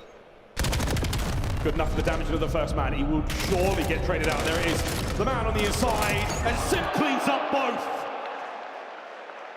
The defense holds. 5-3. Around the way, they can taste it, and Simp has the scoreboard up. He is staring. 8-5 in the kills column, has 2 assists as well. Around the way from the reverse sweep. FaZe, what a way they could start this tournament. Match point, and the Thieves, their rounds have looked so good on the win. And now I'm thinking for Thieves, trying to gas them up for all the homework they've done, talking over strats, but maybe it's discordance. Scrap back out with the snipe, mixing things up. They found success in the final week, but now they're doing things different. Trying to keep everyone here on FaZe guessing that the nades are pushing them back. And you've taken over so much of the map, but it's Sim, a patient play to take care of Abizi, and you're never guessing Draza there with a Dravik, and now a 4v2. Niam with the pressure. Sim plugs forward, and Hydra, he tries to give you one. And he has just swung all of those arrows back. Now it could be Niam's turn to make the play. Hydra doing what he can to distract. This is 3 arrows trying to hunt him down. They're pushing in. Oh my God, the timing doesn't go his way. It might not matter. At least one done. And now Niam, the rookie, to stay alive in the series now. A 1v2, and will they line up for him? The slide forward, Niam, the damage into the first man. The challenge now from the second. He does recover the bomb. 30 seconds. He doesn't have time for this. FaZe have all the time in the world. Niam has got to make something happen. He absolutely, positively has to send it here. Is it good for one? It's done! The reverse sweep complete. FaZe send the Thieves to the lower bracket.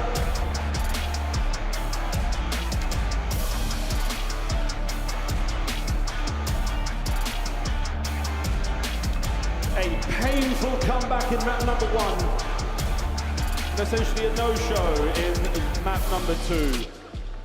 To glory for FaZe. What a victory in Game 5. Reverse sweep, the first of the tournament. And they've got to be very happy with that. The Thieves kicking themselves after the overload. I mean, that's huge. Players always talk about it. It doesn't matter who you are. Your first game on land, the nerves always going to be there. You got to shake them off. Well, FaZe, that certainly existed in the map number 1. The comeback was certainly in, but ultimately, you win that final surge, you win the series. FaZe, they're going to be on cloud 9 after that. No team, the actual cloud. The actual cloud. Final score. Well, congrats to That's FaZe. a curse. That's my bad. I take it back. I ain't say it. That's not on me. Great Game 5. Shout out Sim, absolute MVP. The man was pimping the entire time. Big pivot. Yeah, great work there across the board. Lovely, lovely stuff. And we saw a little bit of everything there. Well, Thieves, we will see them play again. Move to the lower bracket. A lot of Thieves fans here in the NEC. And an exciting debut once again for Niam here on LAN. A little bit of everything, but the overload, with the mode that they really needed the win they're in, that 5-2, that scoreline is not necessarily the full story. It was really a 5-0. Unbelievable stuff. Well, we're no longer in La La Land. We're going to say goodbye to the Thieves for now, but we will continue to say hello to the boys of FaZe on interview on stage, getting ready with that one. The chance. Any major surprises or anything that sort of takeaways from that match? I mean, surprise of the crumbling there of LA Thieves, but what is not a surprise is how good Simp is. Again, every single map. 40 bomb he got on the map 4. He is barking in the comms, and 11 spree in the overload. Even the maps that they lost, he was still on form. It is an MVP race, and Simp right now, he might be the front runner. Big man Chris Lair is on stage with Frankie Ward. Frankie, let's hear it from the man himself. Thank you very much. Yes, Birmingham, please show some love for Simp. Yes. Simp, you thought that they were all going to boo you, but I can hear some cheers there. Yeah, I mean, I'm seeing the flag right there. I always appreciate all the AFNs or the Vegas fans now. But if you've been here since day 1, we appreciate you. They were probably a bit stressed though in that first hard point because you gave away a 100-point lead. What the hell happened? Honestly, I mean, like you said, we kind of just took a 100-point lead. I think the biggest point, unfortunately, I think Abuza team killed, and he actually was out of the map for like a minute. I swear to God, just because of the friendly fire timer, and I mean, they just kind of locked in and played a good map, so it happens. I'm sorry, did you just blame Abuza? A little bit. I mean, he's team killing all my boys. But you managed to pick things up. I know S&D, again, a fast loss on that one, but you did manage to get that mental reset in Overload. Do you think in some ways that tech pause helped you guys just have a conversation amongst yourselves and just really get your heads back into the game? I wouldn't say, I mean, it probably did help a little bit, but I think we really reset going into that map. I think we should have been up unless Abizi didn't knife me. I mean, before the reset, he knifed me, which was insane. But I feel like we had good momentum, I feel like into that map. And that's even with the reset, it was whatever. And that's the thing about Vegas. You are a team that once you get the wind on your sails, you can come back. You can take it all the way to Game 5 and reverse sweep. What is it about this team that is able to reset that mentality like that? Honestly, I think we kind of just catch some confidence, catch some fire. I mean, even map 1, we came out super hot. I feel like we were gunning them pretty bad the whole map outside of them just playing better. And yeah, I mean, we're just confident as hell. And you were on fire. In particular, that second hardpoint was a masterclass. Do you think it's something about LAN that really gives you an extra boost, like an energy drink? Sorry, what did you say at the end of it? I was going to say, like being on LAN, is it like drinking a can of Monster Energy? Because you're just something else. Oh yeah, 100%. I mean, LAN's always better than online. I feel like every player knows it. It just feels better, the environment's better, and even being here for the first time since my first event, actually, CWL London, like in EU. So it's great to be here, and I mean, the crowd's been amazing so far. Yeah, and they're just getting started. Yeah. Sim, thank you so much for talking to me. Please, Birmingham, give it up for FaZe. Let's go, man. Let's head back to the desk.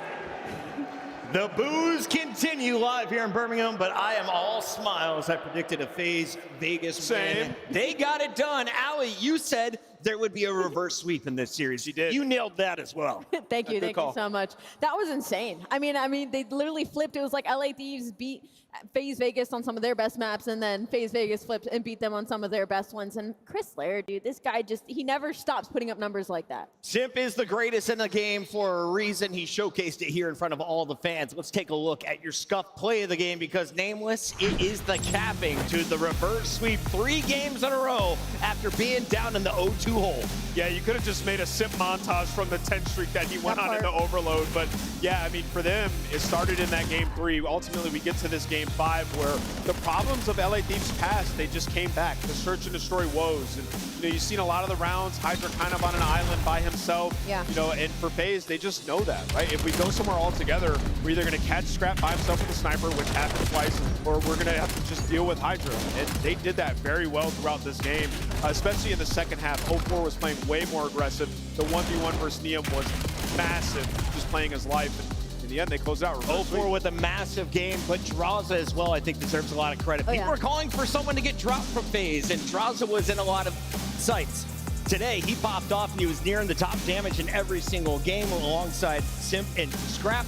Let's talk a little bit about LA Thieves, though. You picked them to win this. They started off 2-0 before the reset in game 3. I thought it was a 3-0 finish, Allie. Where did they start to unravel? It was in the Overload. I mean, that was clearly just once they went down those first 2 goals, it was like they had no map control. I mean, they were constantly dealing with a player from FaZe Vegas pushed up into their spawn, just causing chaos. And for some reason, the player counting and all of them being on the same page, I just didn't really see that in that match in Thunder 3. We started with just 10 teams. 2 of them are already sent home, and TJ's complaining about it on Twitter. In the meantime, these 8 are still in it, but you have just 1 life left for the Heretics and LA Thieves in the opening round of elimination. Remember, we will be doing the first round of elimination to close out the night.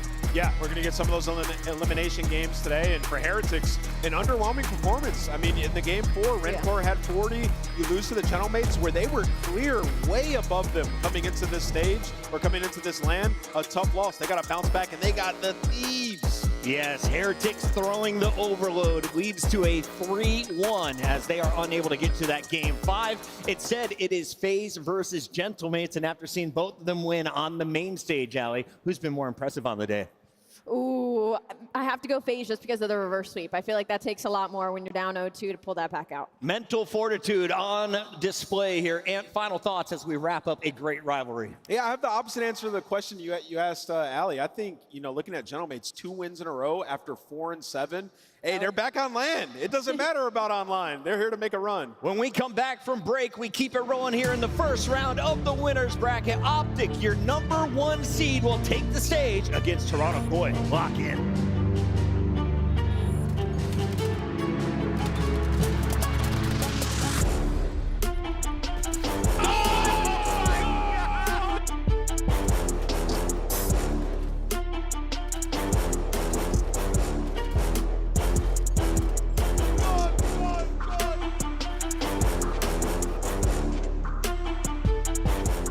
Major 3 is going to be a classic. 4 challenger teams are taking on the 12 pro teams, bringing nonstop action to the ATL. Get your tickets before they sell out at DreamHack.com/Atlanta. Dominate the competition on main stage with the CDL Major Hunter Tracer Pack. Collect your chip by scanning the QR code or heading to the in-game store now. Monster Energy, the official energy drink of the CDL.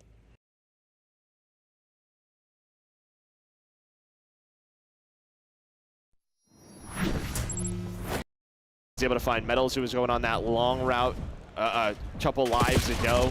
Maybe the one player who's going to mess with this setup. Here comes the pressure, though, for Heretics with around 30 seconds left. You deal with the players around it, but on the hill, Kosi continues to earn time. He was going to find a double.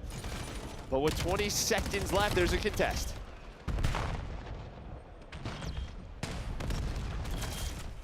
We'll see if Heretics will be just about to tie this up with the remaining time. Rancor having himself a map so far. Metals, who's honestly been solid throughout this series, especially in map 1 and 2. 6-15 start.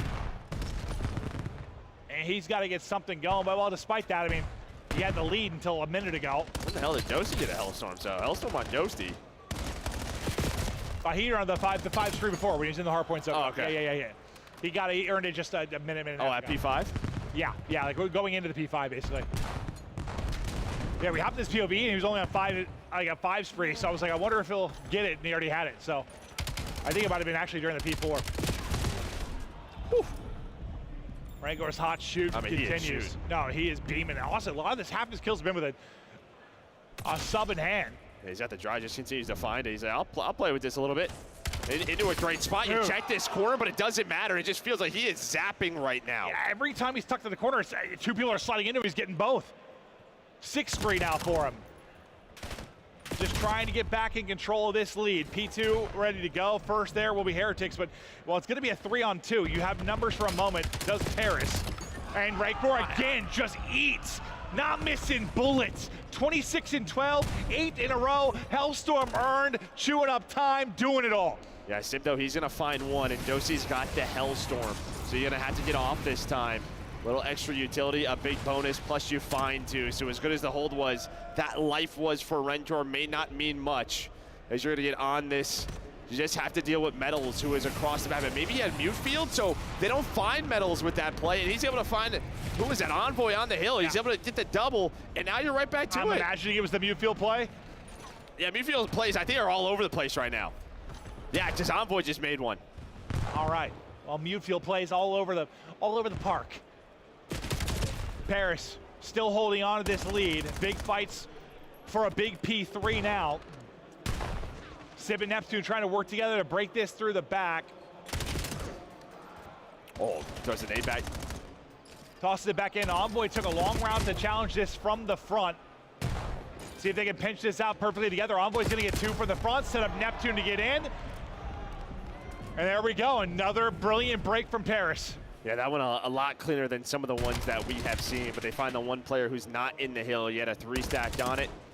Trophies weren't there, and then, yeah, Envoy, wherever he was, through the middle of the map, got that 2-piece. He wrapped all the way from old through, like, spiral, basically, to mid-map. Like, he took a route. Yeah, and then we're gassing that up, and they go for dead immediately. Yep, that'll happen, Joe. This is Call of Duty. Not a P3 normally. It normally doesn't happen here, though. No, that's a good point, Joe, but it can happen anywhere. And Neptune's just going to go ahead and rotate with 20 seconds remaining on this. Unfortunately, the rest of his teammates still spawning in the back of Old. So Heretics have got everything they want. It's just, can they deal with Neptune?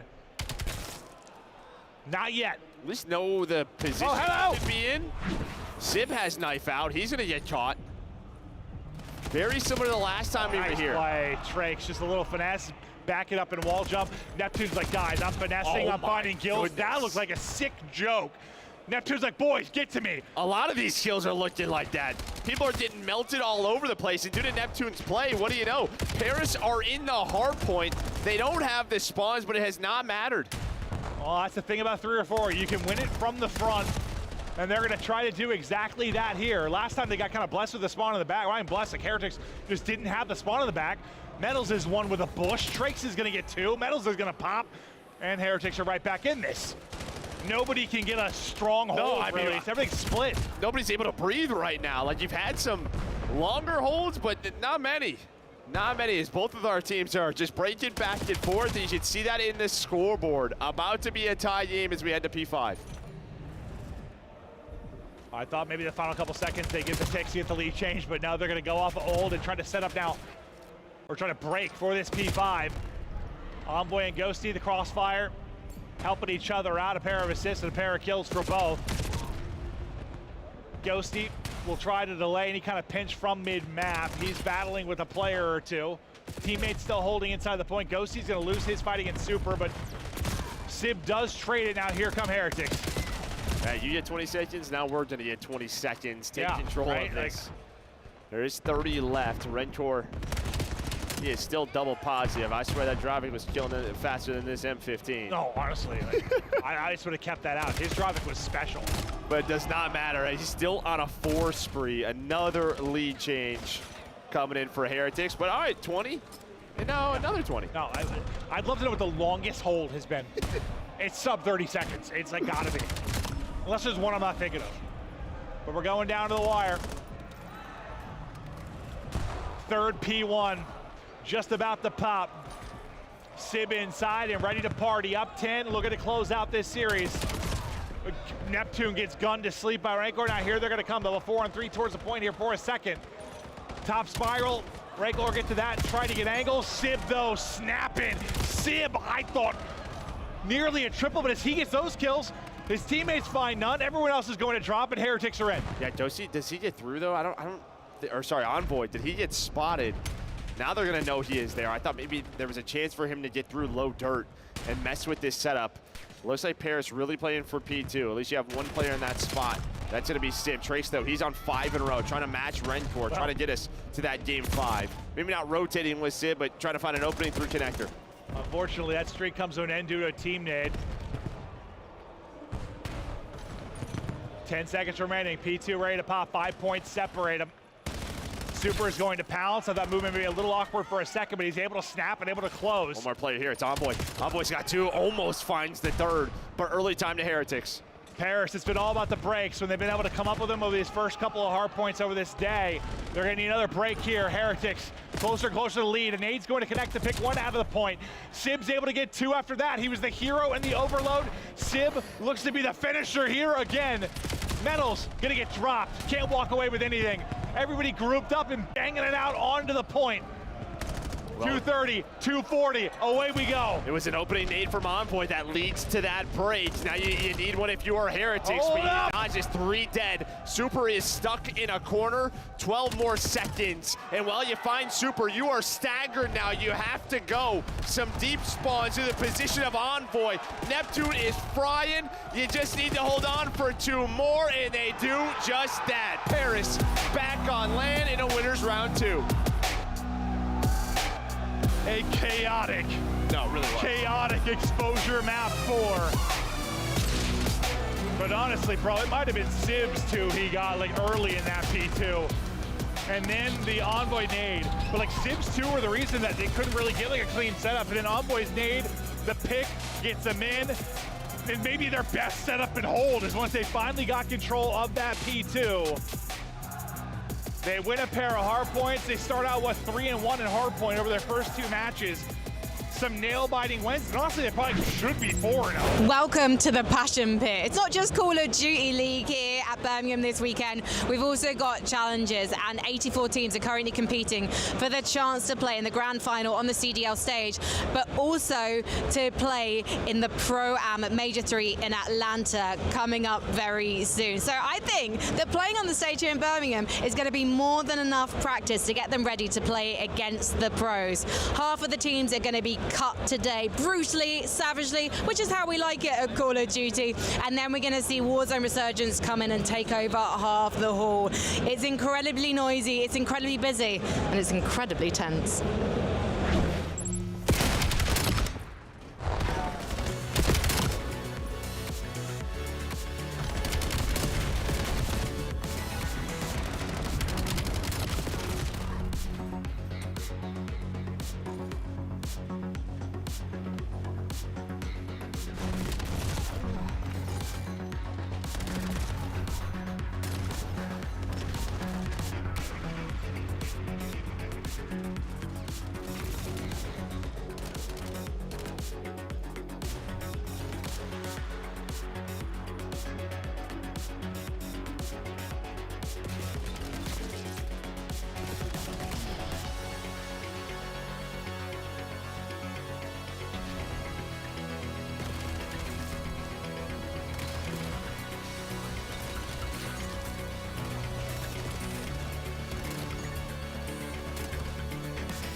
Unless they double it. Oh, don't play with him.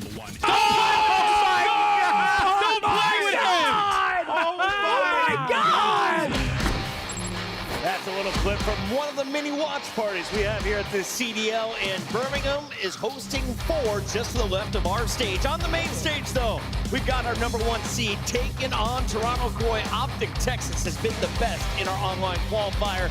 This was their first match of the tournament. Before we get to the green team, though, I want to start with the purple squad that had to play through the play-in. Allie, what do the fans need to know about Toronto Koi? They're a talented roster that has not been playing to their potential. I think that's kind of my takeaway when it comes to Toronto Koi. The main focus being that Search and Destroy has been awful for them, Chris. Nameless, you've told me that Joe Deceives was once the best player, if not a top 5 player in the game. Still is! Has he been enough? Can you enable him to pop off and put up the numbers he was at the start of the year? Yeah, I would say he hasn't been the issue for this team. They've been trying to figure it out. I mean, since they picked up Kips, you know, they've gotten a little bit better, and you can see all 4 players positive in the play-in versus Surge, which is a good sign. Although they did lose that map 1 with a big lead. Thinking about this roster, though, you just need Insight and Kleenex to put it together. Yeah. I mean, especially Insight, he's had a really down stage, because when you look at Kips, they pick him up the stage, Chris. He has been unreal. Top 2 damage rating in the split, a 1.10 in S&D with the most damage per round in the league. Basically what I'm saying is he's taking over in all 3 game modes. That pregame is insane, by the way. One first LAN series victory of the year today. They were 0-2 at Major 1. They got double first rounded, so they were able to get that win versus Surge, which I guess maybe you could say that's some momentum rolling in their favor.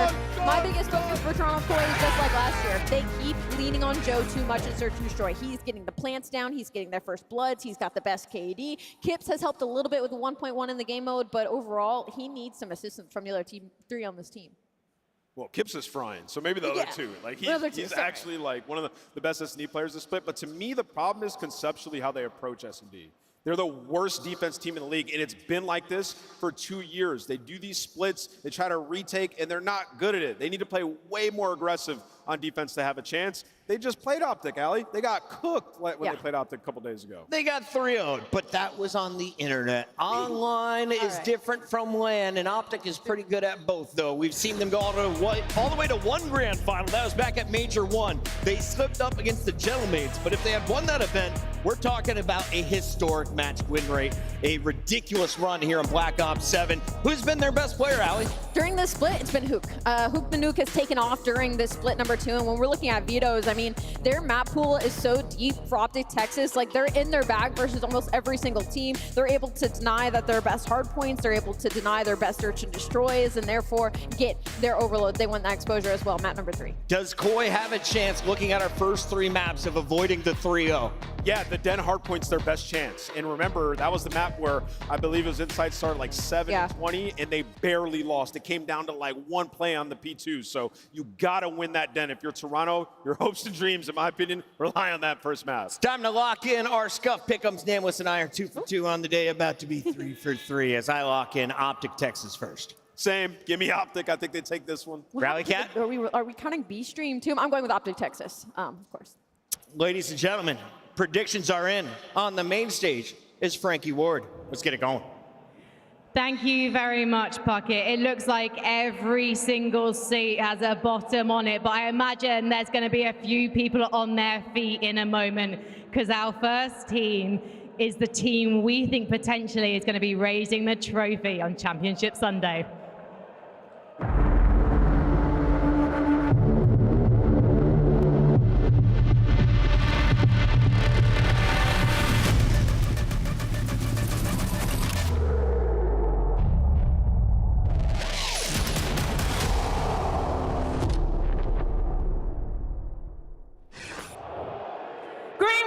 Make some noise for Optic!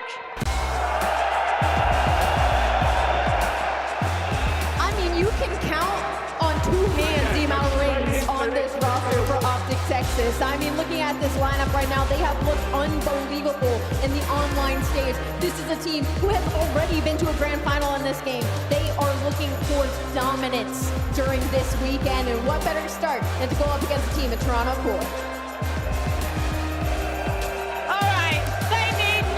Introduction, but please, Birmingham, keep that noise going for Duke, Shotzi, Mercules, and Dashi.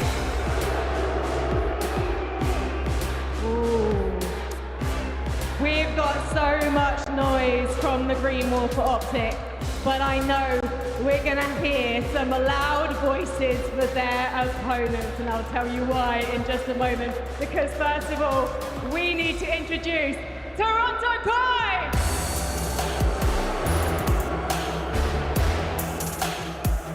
There's two options on the table here. It could be a fall from grace or a rise back to the top. Phoenix and Inside have spent so many tournaments making it to Sunday, getting to finals, and they have the roster to do it. They just have to put it together. But they gotta go through the green wall, who they just played recently, and it was off to a pretty tough start. Something tells me they're gonna put up a better fight today. Here are your players. Kleenex, Birmingham, it's your British boy, it's Inside! By his side, we have Kips, and we have Joe Deceives. So you've heard it there. Birmingham feels like they haven't quite picked a side just yet, but those players are going to be fighting for the approval of every single person in this room, and I cannot wait to see what's going to go down. Let's head over to Shift and Study. Thank you, Frankie. I would say, well, there might be a small little bit of bias in the venue, just a small bit. But hey, you know, you want to talk about just a little bit of an underdog story here. Toronto are playing, at least if they go four, the same four maps they just got done playing Vancouver against. And I will say, if you missed out on the B stream, didn't look as convincing as we would have liked, but they still were able to take care of business in the end. Yeah, you take care of business, even with Joe Deceive struggling in two respawns out of the three that you played. Inside played outstanding, but Vancouver are a completely different beast compared to Optic. Optic are the best in every single mode, so to take down a #1 team, you better be on your A game. That's pups versus the dogs right now, man, I'll tell you what. For Optic, though, hey, coming back into this #1 seed, I don't want to like spook the audience a little bit. Last time they were in Europe as the #1 seed, it was in Madrid. We know what happened there. Yeah. So there are a couple of ghosts that they need to kind of slay here as they move in towards this first matchup that they play against a Toronto team that is going to be playing a little bit hot, but it is still undeniable what Optic has been able to do across just about every single mode, in about every single map. They look like the complete thing right now. Yeah, the only map that they don't really play is Blackhawk Hardpoint. Yeah. Everything else they have tested throughout Stage 2, and they have found a lot of success throughout Stage 2. You can see it on your screen. Most Series 1 in an entire stage. You also won 31 out of the maps that you played. That is unbelievable. Out of the best team in every single mode at that, because they are unbelievable in Hardpoint. The best team in Search and Destroy, and they went 8-2 in the Overload column. Like, this team is outstanding from top to bottom. You know, the thing about it is, like, you go through what this round robin where everyone plays everyone in the online qualifiers, and we were kind of expecting that it was going to be a pretty clear delineation between the top, the middle, and the bottom. We didn't get that. So I think just looking at the fact that everyone was beating everybody, for Optic to come up and sit there and say, we're not going to lose much at all, even just maps in general, really, I think, asserts the fact that this team should be looking towards aspirations of making it to and through Sunday, but you don't want to overlook anybody, and that's where I think Optic have maybe stumbled in the past. Yeah, you definitely don't want to look anyone that you play up against on that main stage on land, but the good thing for Optic is you just played against this core lineup a couple days ago, and with Optic having such a great start to the qualifiers, sitting at 7-0, 8-0, the last couple of teams they played, I said, that's all good. You can play your best map versus us. That's going to provide us the best practice. So since you already started off on a dead hard point, you know, Nameless touched on it. Inside had a really slow start. He played way better in that series versus Vancouver, but Optics still were able to get that W at the end of that hard point. Yeah. This is a must win, in my opinion, for Toronto. Absolutely. And let's just kind of throw everyone into the world of know here. Knowledge is power. For Toronto, they lost this map versus Vancouver. Oh, yeah. And a lot of it came by way of they were set up first for P2. They were set up first for P4. 4 straight times, but they got broken. And every single hill that they had control on, which is something that would dramatically have to change. The energy starts to rise as we get ready to go for map #1. It's been a minute, England, since we've had a chance to see the green wall here in person. So I'm gonna ask you once and only once, are you guys ready for a little bit of Optic today? Now let's find out who's ready for some Toronto today. Yeah, it's kind of what I thought. Yeah, Toronto and Optic, map 110, let's get it on. Early into the action, Koi needs to come out of the gate swinging and be prepared for some of these routes that Shotzzy already is working on. He finds himself behind the lines over at Couches. He leads the opening kill. Hoop strike for number 2. So he's with Koi getting the initial time. Optic clean house. Now there's open. Yeah, that's just break off 101 right there for Optic. Toronto will still spawn towards the P2 side, desperately needing recovery. You see it on the top-hand side. The last time these two teams played, it was tight. So getting off to a hot start would be key for Koi. Right now, they're just playing a little bit of pickup, though, just trying to find some sort of a look at P1. A lot of it shut down through Couches, and now Hoops on the route trying to flip spawn. Yeah, but they had mid-connector, and it's CleanX able to line up a double there, so you get the break for a little bit of time, but you still don't have the spawns that you want over towards P2. Shotzzy also phenomenal, starts sitting at 5-1, has the info onto Kiss, but at least sets up Dashy for the kill. Optic just need to get it towards P2 now. Yeah, big win here, potentially for either side. Hoop joins the effort, though, as Dashy's off the regen. Outer, that's a good win from CleanX on 2. Help is inside with Joe Deceives. Again, he was slow starting versus Surge, and Shotzzy has no intention of letting him heat up. Already finding 2, keeping both sides at bay, but Joe keeping himself in the hard point, has Toronto still spawning close for quick reinforcement. Yeah, big moment there for Koi. And a misplay there from Optic because you slayed your way out. You are creating that extra layer through the front door. No one hard blocks the back, but on your second attempt, you're right back in with a clean 4 dead. So only one player on this side. It's going to be Kips. Looking for a one-on-one gunfight. He's able to find it onto Shotzzy, but his teammates are still not in the play yet. Yeah, Dashy zoning out the rooftops means that this hit for Toronto is staggered and scattered, and all 4 players for Koi will fall. Now it's time to take the hit on the chin, rotate over to P3, and even that will lead to split spawns. Optic in a moment of concentration, trying to work their way through Dojo, but CleanX holds the line for a key double. And Shotzzy knows that there is this potential at a split spawn here, so he's just going to camp in towards lockers, have another one-on-one gunfight go his way, and now with your teammates spawning on this side, you know all of Koi are going to be over towards Dojo. So you have the numbers, got to hit a stun or a nade to break on it. Kips is trying to throw a shoulder, but doesn't anticipate that all 4 members for Optic are here. Now a quick pin being established by Mercules through mid-cut, but it's Joe Deceives. Much better in the start here on the Den. Able to shut down a couple of Optic members. Dashy is the last one left alive outside the play as Optic are looking for routes. Yeah, so far, fantastic hold here from Koi because you're forcing Optic to be a little bit uncomfortable. Consistently trying to break through the middle of the map. You go 3 for 1 in the trade fights. Joe Deceives cleans up Mercules again, so you have an opportunity to take the lead plus some here if you're Koi. Yeah, and I think, again, the big key is, yes, Toronto can keep things scrappy inside of things like a P3, but it's really about can they dominate on a setup as we look over towards 4. The final battle for scrap time, though, echoes on in front of Dojo. Joe Deceives just looking for an angle off the mid-cut, able to find 1 damage into the second, but the side of the wall plays a bit of a factor, leaving CleanX now fighting for his life inside pillars. And Shotzzy already finds a gunfight over at the new Hardpoint, so you got to play slower if you are Koi to try to hold down these dragon spawns or at least allow Joe Deceives to be into the play. But Hoop the nuke strikes first. CleanX and Insight clean up house, and this is where Joe Deceives' pitch is going to be felt. 3 for 1 back spawn secured. Koi again have another chance to take the lead. Can they hold? That's the big question. And Dashy's already kicked things off with an entry. CleanX caught, trying to jump over to fill the gap.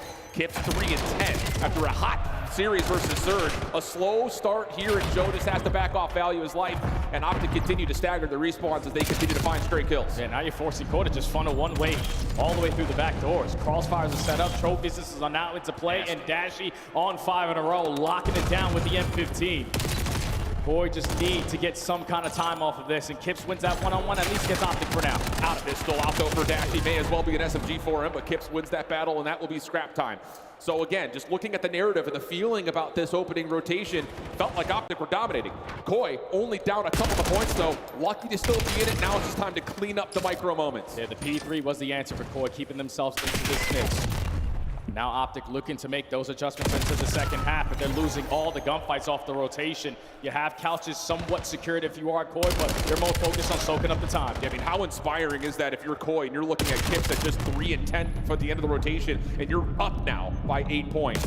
Unbelievable recovery for Toronto as now Joe Deceives is starting to carry the spotlight for him as he's on 4 in a row. One more is Hoop, but no. Trade not officially there yet, but Kips' nade will take care of it. And Toronto, all the meanwhile, still inside the time. Yeah, and Shotzzy's flip spawn now, potentially. It needs to be a big-time play. He works his way through rooftops, takes off that pressure off of the time, but it's still Koi in control of the spawns and in control of the map. You're losing every single fight now if you're Optic. This is not good. Yeah, this is Joe in that takeover MVP style mode right now. Insight, a bit of a slow start of his own right, but again, Toronto will still get a couple of players to try to defend against this hit towards P2. Kleenex, the first one up, doesn't win the gunfight versus Shotzzy, and simultaneously Kips falls inside the hill. Optic will win the rotation to have the setup. And this is where Optic are going to make those adjustments. Make sure you have someone towards the backside, guaranteed blocking those back spawns. Just need to win those gunfights from the front, but it's Joe Deceives lined up a double, and now you have Insight breaking the back, and it's only going to be a one-on-one gunfight, but Shotzzy still doing Shotzzy thing. Optic still in the time. Joe Deceives needs to get on the Morse code machine here and just start throwing the SOS out. He needs some help. He is doing everything for Toronto. There's just not a follow-up yet. Kips and Insight really struggling right now, but if they can find a couple of kills to clean up this hit from Optic, it would lead towards some good time for Toronto. Merc still holding the outside, wins the first battle. Watts more as he's doing up with Shotzzy, and from the front, Optic secure a break. Basically a flawless hold there from Optic from the front side.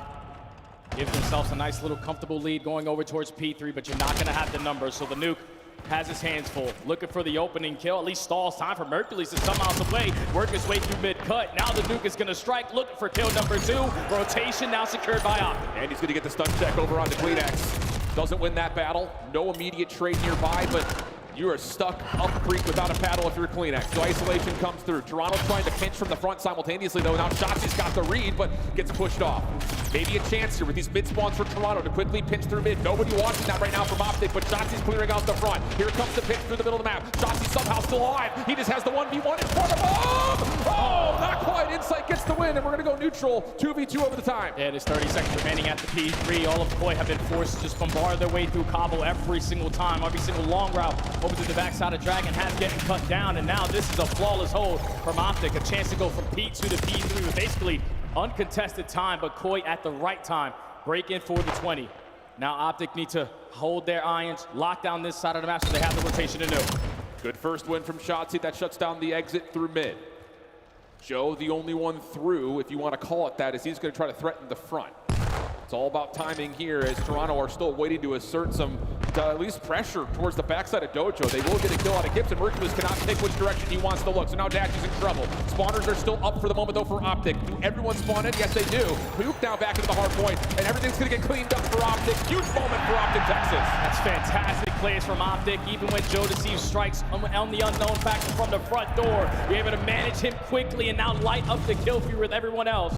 30 seconds remaining at this HP. All of Koi forced to break through rooftops, and finally Kleenex finds the opening. You need something out of Kips at Insight. They are 16 and 42 combined right now. You cannot beat Optic 2 versus 4, but Toronto is still hanging in. Another lifeline. But nicks another life out of the Cat's 9, because at the moment, Toronto is still just barely clawing to stay in this map. And now with the leader's advantage, you can start to work on some of these long routes, but you are getting caught in those positionings. Shotzzy works his way through couches, allows Mercules to spawn right near him, so Joe Deceives, he's thinking, I'm going to be crystal clear on the backside of Broken, but here comes the pressure. First win, wow, Shotzzy just zooms up the steps. Joe can't quite lock it down, but Kips provides a double to keep Toronto inside the hard point. Kleenex cooking up a nade, now looking over to the top of the time, but Mercules is able to find one. Help is nearby. Insight trying to finesse. Dance, trying to get any damage he possibly can. Decent tracking, but Shotzzy's just a little bit too quick. Joe is slow, should be traded, and Optic secure another break. Toronto just losing all the map control because Shotzzy is just getting lost. Double positive, another 5 spree. And Optic still soaking up a majority of this P1 time. You do that a little bit too aggressive, so Koi have an opportunity with one player to at least spawn over towards Towson to get you off at a time, which leads to the break. So Koi, even though they're getting heavily outslayed, they're only down 20. Yeah, somehow, some way, but we're getting into crunch time, and we could not have players nearly triple negative for Toronto. Kleenex and Joe are doing everything. They don't make Jan Sports big enough, though, to carry through Optic, you would think, especially with a couple of straight kills coming through as June as P2 opens. That will clear the floor. Now Optic have win condition in the form of the hill. All 4 dead, layers being pushed out, back spawns are being blocked. You now have gained all the information that Koi are going to bombard their way through the front, but they do find the opening too. So you can overwhelm them with the pressure, and that's a clean 4 dead for a clean break for Koi. But Mercules still alive, lots of damage in. Toronto will still get a couple of players to contest from the front. You need to show up your Kips at Insight. Kips able to find one. Insight bounced out of the hill though. Close spawns for Optic. Can you out-trade this if you're Koi? Nice little slide out from Joe, able to find himself a second. The pitch from Clean exit ball. The Kips is now showing up 3 in a row. Toronto looking good for the scrap as Optic responding all the way out. And they're going to be split, rotating to 3. The fact that Koi are still in this game with the stat lines that you see, it's not about how you start, it's about how you finish. Kips and Insight, can you have a big moment off rotation? And the young buck is starting to bark now, 5 in a row. And he could possibly get a Hellstorm, and he's able to get the win versus Dashy. All he needs is some hardpoint time. What a resource a Hellstorm could be for Toronto. Stunned right now of the fact that Koi are even possibly considering taking the lead. It's a 2v4 essentially. Kips are not still able to get the Hellstorm shut down before he can earn it, and Optic have numbers to break. Yeah, hoop the nuke, finds a double through mid-cut. Now you alleviate all of that pressure from that side of the map. You push out over towards Dojo, and you are trading effectively. You can still win the game here if you are Optic Texas. Koi gonna give it another push through Dojo. And you know where the hit is coming from if you're Optic. Mercury's taking a lot of damage, instantly traded out. Hoop right behind him for 2. Doesn't predict the third. Joe, the last one left alive, has to jump in to find the final 2 Optic members, and he will be pushed out. Can Kips get there to contest? No, he's not going to. It's going to be map number 1 to Optic.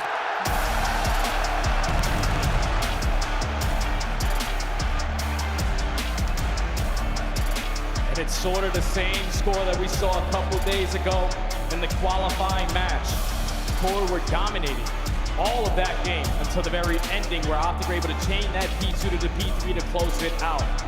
But Optic, the adjustments that they needed to make was especially on that second half. Koi get beat to the punch at the P2, get full 60'd on. You get beat to the punch at the P3, you give up the first 30. But then you make the P4 scrappy, and even though Koi were able to take that lead at the P2, Optic were in firm control of the game because they were just thinking a step ahead. Yeah. When you got players like Shotzi, starting off the game the way that he did, consistently going on spree after spree, and just being so damn annoying to where you're one of the Koi players, like, are you coming off the respawn? I don't know if Shotzi's right next to me or all the way across the map. He's just so hard to keep track of. Thankfully, he has that performance because Optic, they needed him to do that on that opening map. Without question, he get 4,600 damage out of Joe Deceived with over a minute in the hard point. And to be fair, shout out Treyarch, Kips and Insight are looking at the final scoreboard like, I went 30 and 29, I went 25 and 26, I was in there, but not being able to finish those eliminations is where Optic are able to get the extra 10 seconds, the extra 20 seconds. Because simply put, Insight's the guy who they're looking at to say, I'll be in the hill, soaking up some time, and the last guy standing to win a 1v1 to secure things. And simply put, he wasn't able to win those gunfights when they mattered most. And also, to be fair, to kind of throw a little bit of an extra kick around her, Kips is really out of the question until he goes on that 6-3 back over to P2 to P3. But the fact that they were in this game is so surprising. It's very surprising to me, my friend, because 2 players were getting destroyed. Joe Deceived and Clean actually kind of bailed them out of so many situations. And I don't know if it's because Koi were playing fantastic in the teamwork aspect, or Optic just giving up a couple opportunities and they were seizing it. But regardless, Optic take that opening den, the map that they were trying to add to their map pool all throughout Stage 2 qualifiers. You do it versus potentially the best team on Den Hardpoint, and you did it now back-to-back time versus this lineup. Yeah, that's a really strong point just overall when you look at just the power stock that Optic brings to the table. Like we talked about, it's not just every single mode that they're finding a lot of success in. It's across pretty much every single map and every single mode. They definitely are set up for potential success, not just in this series, but likely beyond it. For Toronto, I won't say it's the same story as what you and I saw earlier today versus Vancouver, because simply put, they didn't really have a chance to hold anything. And they were still, again, finding times to at least contest, if not flip some of those 50-50 hills, in particular this P3. And just on top of that, they also did a nice job the second time we were on the first hill to get a lot of time there, too. Yeah, if you're going to say that that's the final score with the stats that we just put up versus the best team in the game, we're gladly going to take that, because obviously we want to get the W, but we fought tooth and nail. We just needed to get 1 or 2 more kills in a certain situation, and that potentially changed the outcome. But another situation here on lane when you find yourself down 0-1 off of an L on Den, you need to have the response here on raid. And that's the big key, because we were talking about the advantages that Toronto had when it came down to search and destroy on this map versus Vancouver. Their first blood percentage was pretty solid, their conversion percentage pretty solid, as we look back over the game flow map from our first map. And again, just to kind of visually represent what we're talking about, again, it's just like these tight little ebbs and flows. With 2 players getting destroyed. Exactly, which is just something that you would normally expect. So now kind of taking that focus into the nitty gritty of this raid search and destroy, Optic is one of the most successful teams when it comes to first blood percentage and conversion percentage. And when they plant the bomb, they rarely lose a post-plant setup. So I feel like there's a lot of pressure on Toronto to confirm a first blood and hold it. Give yourself a 4v3 early if you want to have a chance to respond to your map too. Yeah, and also one more thing, Optic are the best team on defense. They always strike for that first blood and don't really allow you situations to get that bomb down. Right. So a lot of things in the back of the mind if you are Koi, but thankfully it's a map that you are very familiar with, a map that you just played in your last series versus Surge. Even though it did go all the way to around 11, there was a lot of good play calls and great decision making to lead to that victory. And they need to be on tip-top form because in S&D in March, these guys are outstanding. I mean, it's been across every single category. Legitimately, it's been near perfection. But in particular, of course, the KD ranks are up there, but let your eyes fall a little bit. Opening to a win percentage for these two guys has also been unbelievable, considering that Hook is also still in the mix when it comes to that percentage. So there's a lot of bonus towards what Optic's been able to do in the search and destroy outside of just killing well. It's been done around the objective, and I think in particular, like we talked about, they don't allow plants to come through all that often. They retake well, and on top of that offensively, they plant a lot and they hold a lot. It's just everywhere it feels like it's top 2 in the league right now. Oh yeah, that basically tells you, yeah, best team in the game, my friend. So gotta bring your best stuff. You gotta take care of this young man on your screen who has been outstanding ever since he entered the pro scene. It's going to be Optic early on in the attack, going for a 2-2 split. Oh, and how about this 2-2 split? It's aggression. Right down the water steps. They know someone's stuck in the corner. A little bit of damage is out, but Kips is able to at least find first blood. Again, can Toronto hold that advantage? No! Hercules just dives on into the fray, comes away with 2, and it's a 3v2 for Optic. You know, both players from Koi all the way across the map, so do we decide to get the objective down or continue to play the ring around the rosy game? We'll just wait until we gather some information because it's already been 30 seconds and Koi have yet to show face. But they have to check something at some point, though. And it looks like Optic are waiting to catch any information, as you mentioned, before they can commit to either site or playing for kills. Toronto re-wrapping back over to A, and in that moment, Optic are going to jump out money window and plan at B. To get to control, Mercury's is watching all of the map. He's working himself on the ace. 1v3 left up to Insight. Now Insight currently a little bit stuck over towards water steps. Merc focus staying here to see if he can catch all 4. And whoa, Dashy, knife out, a little dancing. It looked like Merc did catch all 4. So ace goes to Mercules and first round goes to Optic. Yeah, and there's no way Optic should have that much confidence to make that play call right off the rip of the game. We go 2-2 split and are uncontested sliding through the middle of the map. That's basically a GG on the round. You know that we have them trapped. We have the advantage that we want. And when you're gaining information with the players going over towards bedroom, even though you lose that first blood gunfight, Mercules is instantly there to respond with 2. You get the bomb down. You're fantastic in your post plant. You don't throw away number situations. Optic, great in the opening round. I wonder how much research Optic were doing watching Toronto play this map earlier. Versus Vancouver, because that was a similar defensive setup. Exactly. We saw in round 1 for Toronto defensively, they tried to get Joe Deceives through into Rock. Optic don't give him a chance for that. But quick action here as Toronto look for the early plant. Hoop just kind of sliding underneath the angles at bar. Will be shut down, but Dashy responds with one of his own 3v3, and then a gunfight off screen for Shotzi comes out as Dashy somehow finds Kleenex on the exit, I believe. But there's Joe. Last one left for the 1v3. A little bit stuck, and he will be chased. If I'm Optic, I'm not going to give him a chance. We're going to send both players to commit on the gunfight, and Dashy at least stays alive to set up Mercules for that final. But Koi got the first blood. They had the post-plant scenario, but somehow, someway, Optic are able to force one-on-one gunfight after one-on-one gunfight. Break them all down. Successful on the retake. 2-0 quickly. Just that late little peek from Dashy, top cutout. Yeah, because like Kleenex was trying to challenge Water Steps. You would have loved him to sit at bedroom to keep cutout safe, but just gets caught. Dissected perfectly by Optic, 2-0 up. And now we'll see if Toronto will try to do that setup that we were talking about just briefly for a moment.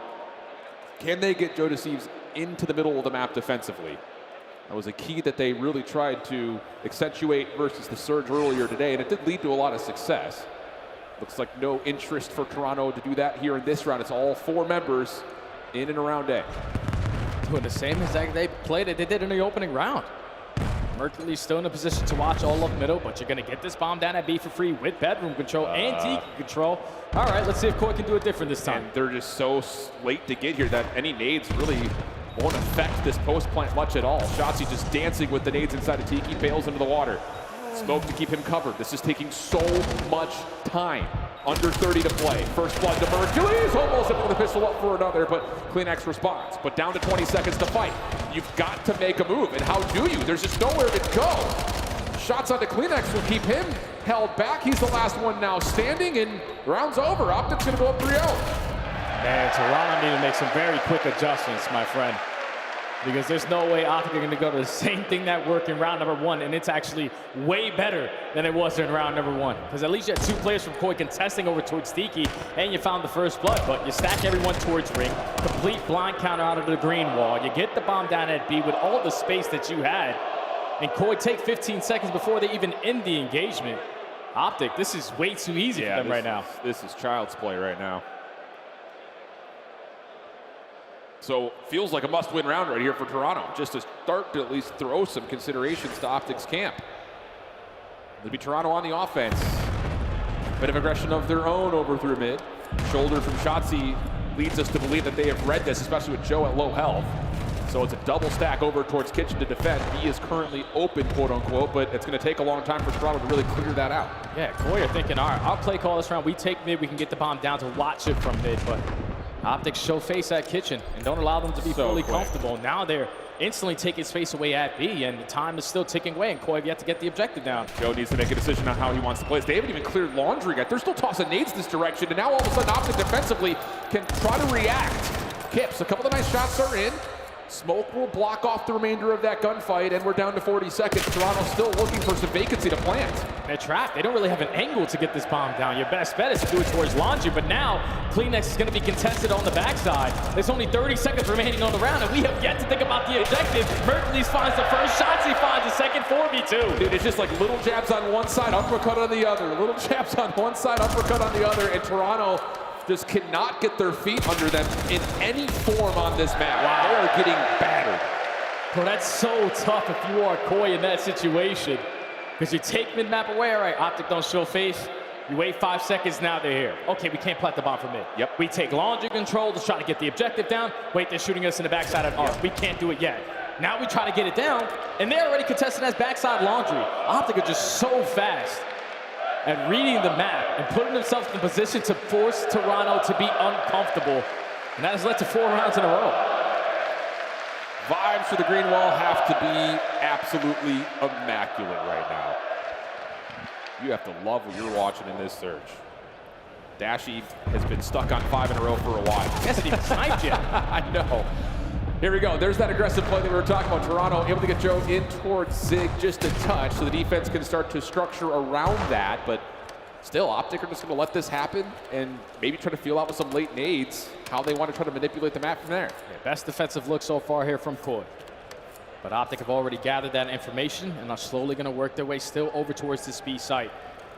Don't throw a shoulder that can potentially cost you, and you do at least you make it count if you're CleanX. You find one, Joe gets the trade, numbers still in favor of Koi. Shotzi in some trouble, able to keep alive for a while, but not long enough. Dashy, decision to be made here, sitting on 5 in a row, close to a Hellstorm, but tries to poke out maybe to find their 6th kill. Not going to work out, and as you called, Toronto, best defensive look so far, and it works out for him. Yeah, and it was all because of the pace change-up. You don't give a one side of the map to Optic uncontested. You take mid-map away or instantly in a position to watch both sides. But it was better with the fact that Optic were trying to retake mid as well, initially to start that round, and you push them back. So you finally get one on the board there if you are Koi. There's still a couple more to even make this a competitive S&D. Yeah, and that's not a round that's going to completely deter Optic's mindset around how this map is going right now. It just simply gets down to a 1-for-2 exchange at water steps. That goes the other way. We're looking at 5-0, no problem. Tips, a look at Shotzi as he makes his way into water stairs. He's currently stuck there with CleanX tossing nades, but Shotzi's just going to throw out a smoke, get out of there, and now he's a mystery man again. Same exact play Koi just did on defense. Opposite said, all right, we're going to do the same thing. Force you to be uncomfortable in your spawn. Allow that time to keep on ticking down, but they have worked their way over to B, uncontested at water steps. Not wasting any time, let's get it down. No, you got to be careful if you're in sight right now. He's looking to play off of a very late flank, but Hook has read that, and now the long side of the map has been erased. And look at the full flood. Kleenex in some trouble here. Whoa, Shaky trying to finish off the first kill. Hook gets a second, Mercury's a third. Last one left is Kips. And 1v3 this far away from the bomb. He would need to do something special, and that's just not going to happen. Optic 5-1 up. Man, they're so locked. Yeah. Like, they watched Toronto play Vancouver, without a doubt, in that first matchup, man, because when Koi had that post plant set up 3-for-1 split, Inside found so much success at ring. But Hook did not give it up. He was committed on that angle, knowing that this is the guy that likes to make that play. You take care of Insight, you're able to have the number situation and overwhelm everybody else on the side of Koi for a successful retake. Optic, outstanding on the defense, have yet to lose one in this game, and now we're at game point. Yeah, this is just one of those that feels like Toronto is not holding a candle right now. 10-2 for Mercules in a 5-1 tally. First time we've seen Dashy with the scope out. This is his first attempt at Insight, but Shotzi, meanwhile, has gotten through again, and there's still pressure somewhere on the map from Optic, which has been the staple. And this is very easy now if you are Optic, because all we need to do is just back them down over towards Laundry. We could potentially plant it for the middle of the map, but Shotzi gives up his positioning, gets first blooded. Wow. Now in a man down, you gotta make up for it. Thankfully, you got Mercules 3v3 still. He's still throwing shoulders at 10 HP. Who gets one more over through Laundry side? Mercules, of course, aware of the potential threat on the flank. Puts himself in a bit of a corner. Joe sees Dashy. Dashy sees Joe. Gotta get out. And he's like, I'm out of here. I'm not trying to fight that. And Optic are just going to play this backside. Laundry and Mercules is just hanging around, finds Kips, and now you know where Joe is. So just make sure he doesn't peek you while you plan, and you've got a 3v1. Bomb's going to go down. Joe sees that you have yourself a vintage moment to potentially bail your team out. You do not. And this Mercules putting the finishing touches there on the search and destroy. Optic looking outstanding so far to start the weekend. Basically a perfect raid search. Now up 2-0 in the series. Child's play. Holy cow, dude. I don't know what you say, Jay. I mean, we've seen so much out of this Optic team over the course of the long round robin online qualifiers. And enough to us to have a lot of conviction saying that this is clearly the best team in the game. And now you get a two-map affair where you play Toronto on their best hard point. You are really controlling the entirety of the game. You're essentially playing a 2v4. Yeah. And then you get on to a raid search, which Toronto just came off of. Looked fine. A couple of mistakes when they played Vancouver, but largely fine. Here, not the case. Mercules, Dashy just take control, take over. And now we're looking at an overload where it's just like, well, good luck, you're playing Optic on overload. Yeah, it's tough, man, because Optic are the best hardpoint team in the game, showing why they're the best search and destroy team in the game. And oh yeah, if you forgot, they're also the best overload team in the game as well. It's going to be exposure overload, potentially for a chance for Core to continue on in this series. And we did cast them versus Vancouver. Yeah. They've won 8-0 flawlessly, so they're very comfortable here. Yeah, not the first time on the season they've won 8-0, let alone on that map. They've done it 3 times. Just comes down to you're playing a different monster when you're looking at exposure overload and the green wall lined up against you. So far, it's business as usual, Jay. Optic looking every bit the threat that they established themselves online. And now, if you're Toronto, you're kind of fighting for some momentum in any form here as you consider map number 3. But the desk, I'm sure, is eager to talk more about this, so we'll head over to Puck into the game. All right, we predicted a 3-0 here on the desk. It is shaping up that way. After watching the first respawn, though, what did you learn in the hard point, Rosalie?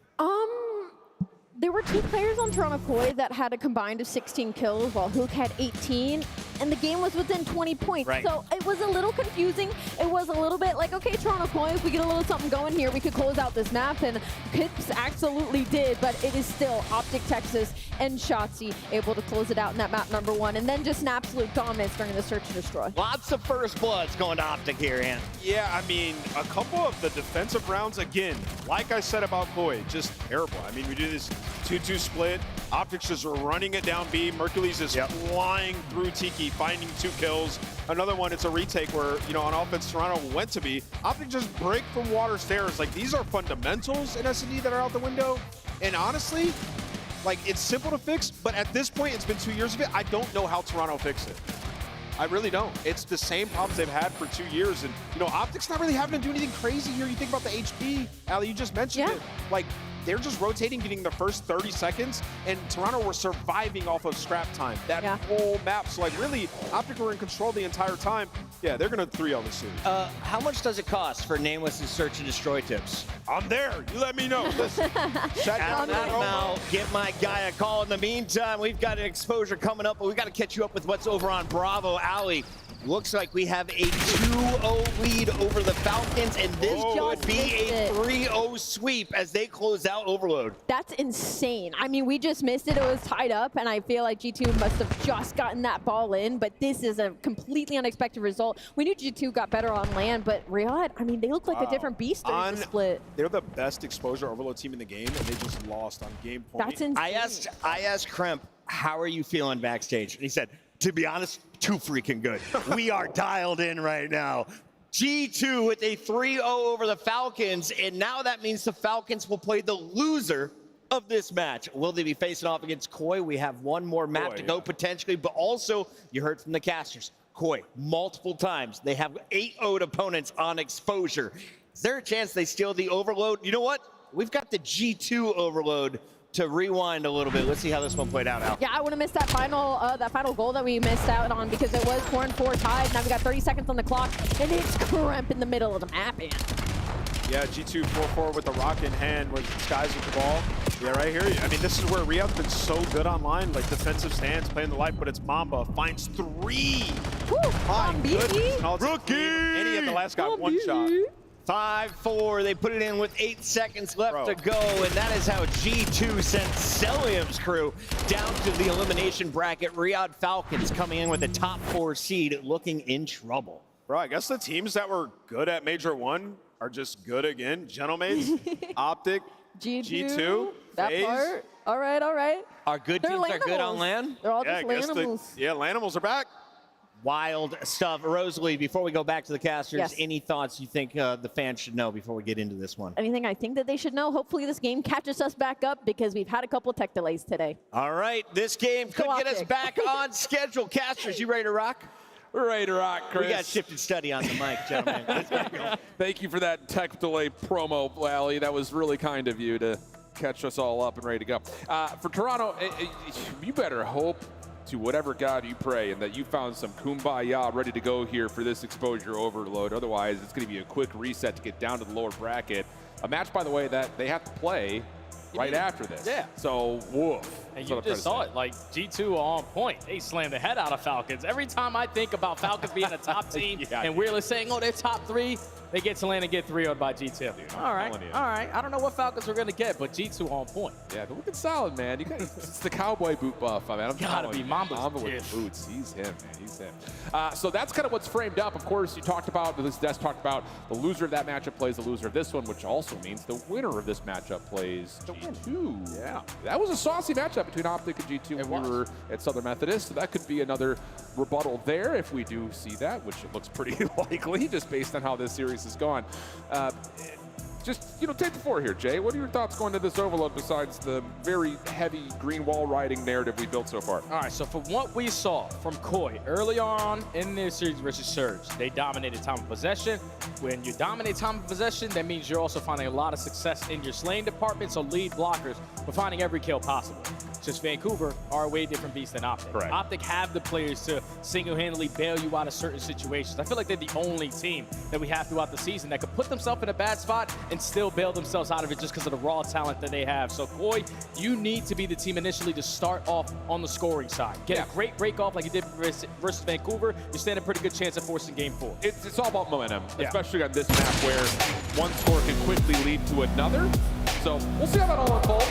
But like you mentioned, it's a tale of two cities in a lot of ways because you just got done playing a team that was 1-10 in Overload, and you're essentially playing a team that's been like 10-1. Complete opposite. Yeah, complete opposite. It's just based on how those first 2 maps went, I think especially the Surge, you're just looking at a team that is roaring and ready to go, and another that's just trying to find some identity a little bit. So a lot to ask of Toronto.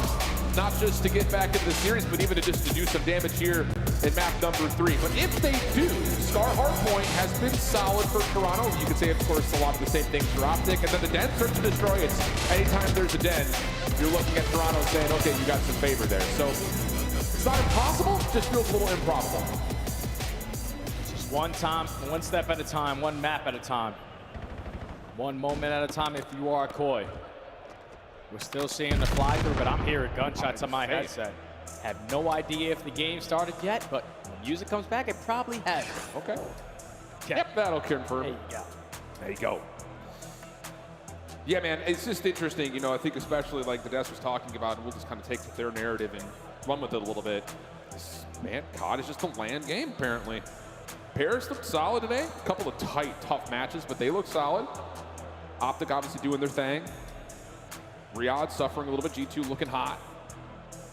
I don't know, man. It feels like the top 4 that we had for Major 1 are just showing up and just, for a lot of them, kind of brushing the dirt off their shoulders and saying, all the online stuff, or there's like that giant wash of like the teams between 3rd and 10th were within like 2 games of each other. Maybe not as much.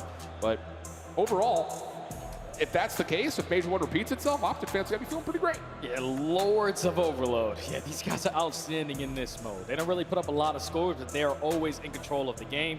They don't give up a lot of opponent scoring positions, and they are usually outslaying their opponent to bits. So it's just gonna be tough to take down this kind of team on this mode. Because like I said, when they're dominating time of possession, Koi are also really good at this map in time of possession. Yep. So the team who dominates it more is obviously going to control the game, which would tell you that they're dominating the slaying, and it's going to be that team's game to win. To be fair, though, the time of possession numbers for Toronto slightly inflated from the 8-0 they just came off. Yeah, but even before that, they were was averaging crazy. 190 seconds with the EMP on exposure. If you have 190 seconds with the EMP in your hand, you're always on the offense instead of on the defense. That's what you want to be in Overlord. Absolutely. Scoring chances really do feel like it's everything. Yep. You know, not getting too cute with the EMP, but also not trying to overchell and do too much work, get too cute with it, all the things that come through. At least for Kips and Joe, they're vibing right now. Yeah, they look good. They look happy. Like, considering that they just got the break speed off of them. Yeah, like especially after that map number 1. Like they're gonna go back and watch it as a team later on. Yeah. Before they lock in for their next series, but if they have the time, I mean, they might be sprinting over there. Potentially, or they might not even play there because that's 0-2 so far on the weekend. Yeah, facts. But overall, it is, I think, for, you know, especially the considerations of what the online round robin looked like, would we see a replication of that on land for Optic fans? The answer is yes. For Miami fans, not so much as of yet. And they got a tough matchup that's immediately going to follow. They'll have to play up against Thieves. Ooh. Scary matchup there, but that's a top 8 match, Jay. That's a scary one, my friend. Jeez. You can't afford any mistakes at a tournament where not every team goes. Facts. So you got to lock on in so you don't get sent home packing in the top 8 finish. But to touch a little bit more about this map coming up, when we looked at the vetoes, this is the only one that threw me off, Al. Good call, yeah, hit that. Because last time that they played, it was Scar Overload. Optic were able to win 5-4, but this time, instead of, you know, Koi picking that Scar for a rematch, they decided to get rid of it. And at that point, you're expecting Optic to pick 10. No, they decided to go on exposure, even with Koi just getting a very successful 8-0 victory. So they're just trying to make Koi feel even more than before. The Optic just does not care. But we're locking in, we're ready to go here. Jumping into map number 3, Optic currently up 2-0 as we head to the exposure overload. And an opening nade has already kicked us off for 1. Toronto trying to keep pace, though, through mid-map. That will work out nicely, but look at this route from Shotzi. Dashy just needs to stay alive, and Shotzi should be able to open up the middle of the map, but all of a sudden, you got Toronto opening space, and they should just score an A here. That's a perfect break off there for your boy. The nade hits there for Shotzi, but everyone else drops like dominoes there for Toronto. And they get the first one on the board very quickly. This is exactly what we saw them do versus Vancouver. Wait for your teammates to slate back over towards the reset. Now we got 2 kills going our way. Thankfully, you captured it when you did, because you weren't going to expect Mercules in that spot. But Koi, get on the board first. Yeah, you got to clear Dashy out of this position, outer panels. Easier said than done. EMP spawns, immediately grabbed by Merc, and now Hook has joined the party, and this is going to be a quick counter capture. There's just no way Insight fights up against this. So a solid break off from Toronto, but the re-attack for Optic, I would say arguably better. Yeah, now we might have a re-attack here from Koi, because every single player from Optic is still trying to slay in their spawn. Hook, the last man standing, everyone else coming off the respawn. Need to put themselves in a position to basically break this game down, but here comes Shotzi on the pinch. No one watching it if you are Koi, now Optic on the offense. Yep. Hook will fall at mid-map, and you get a secondary kill from inside onto Shotzi, so not really a chance here for Optic to sprint over towards A. They will still grab the EMP, and manipulate the map out of the P3 building. Dashing, up and over, a little bit of trouble here. Naded, able to get a stun off before Hercules is double. Holds on to the EMP a little bit longer, gives Dashy a second chance at this battle, which he takes pretty firm use of. Pistol out, trying to find the EMP carrier, but Kips is out of there, and now Toronto will hold some possession time. That's good finesse there out of Kips. Just grab the EMP, get out of dodge, and now you know all about it. We're going to be set up at one of these points. You find the opening kill over towards B side. Now you're going to hit the go button. You know that Shotzi's working the pinch. You clear him out, but you lose your lead blocker. Now you're forced to slow down if you're caught. Hercules gets a solid read on inside, but cannot find the shots to take him out of commission.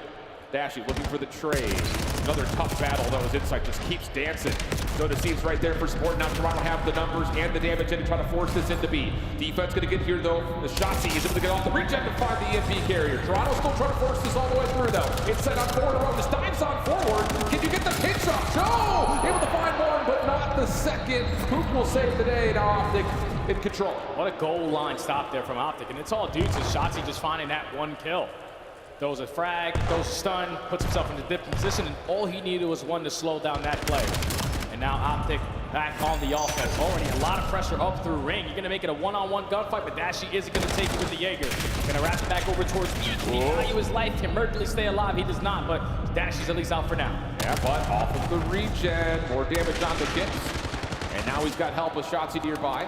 Trade is out, though. Optic still trying to get something set up off the respawns. Dashy continuing to pull the focus up and around mid. Kleenex able to take him down and immediately grabs the EMP. Not a lot of help here for Kleenex. Big kill. But he's able to get a second on the hoop. Follow up though for Shotzi is a little bit too easy. And you notice he's under some pressure here as he sneaks somehow, some way through P4. This guy is a magician. Yeah, you can't be committed to this fight if you're Joe. You gotta just allow him to be alive. Someone else to track him, because here comes Shotzi from a different angle on the pinch. And you nade yourself with your Kip, so you're going to be outnumbered. You don't have mid-map control, and Shotzi's still clearing out a lot of space over towards A. Optic have a chance at a score here. Looking for the isolation on the Kleenex, but he's able to get himself a second. A good opener here for Kleenex at 15-8. But Optic still showing force through mid. Kip's looking for timing on a pinch. The rest of Toronto setting themselves up for a defense. Hook hasn't been able to find anything yet, but is eventually able to drop down to find Insight. Pistol on the other whip out Joe. Oh, mercy. Hercules, another, and that's enough for Optic to get their second. That's just unbelievable finesse out of Hook and Dashy. Show presence one way. All right, we're going to stay at mid-cut for a little bit, keep Toronto on that side of the map. And then with our numbers, just bombard our way over towards that A point. Now up by one with 40 seconds left to go. Koi had the EMP in their possession. They're quickly trying to add one to the tally, but it's only Kleenex. Farthest player pushed up, you gotta wait. Yep. And that little bit of extra damage really forces him to reconsider that play. So now with the clock starting to fade, urgency starting to step up really for both teams. 20 seconds until potential overtime. Optic with the numbers around P2, but Kip's able to even things back up again. Shotzi working over the top, trying to find kills with Dashy, but Toronto have grabbed the EMP and have bailed out to mid. Now they've got eliminations to work with. Looks like they're going to try to force this to B. Nice damage coming through, but you need to keep the EMP in hand over the last second. Kleenex trying to slide around. As he gets there in time, he does. We've got a tie half. Fantastic plays there from Koi. Lead blockers finding success in the slaying department. You turn it into a 4v2, and I thought Mercules was almost going to break them down. That would have been a very devastating moment there if Koi don't get that second before halftime.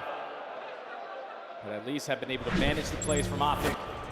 Some goal line stops early into the game, but you get early success, and you're going into the half tied up. Largely clean stuff for both teams. It gets really, really mixy at one moment in time. This one right here, especially with Hook having to turn to stop that play. But all in all, I think we look at this from both teams and saying, all right, great stuff. It's just you kind of, again, you look up to the scoreboard and then you look to the individual kills, and you're still looking at two players for Toronto that are doing a lot of the heavy lifting. Yeah, and Kleenex was the guy who bailed them out of a lot of situations on that first half. With multi-kill after multi-kill, sitting at 19 and 10. Need Toby to be on point versus the best in the world, but again, another situation where Koya early grabbing the EMP, and that might not work out because that's all 4 dead. Yeah, after they get the first kill, you kind of feel them saying, we've got numbers, let's go, let's go, let's go. And they don't clear out their zones.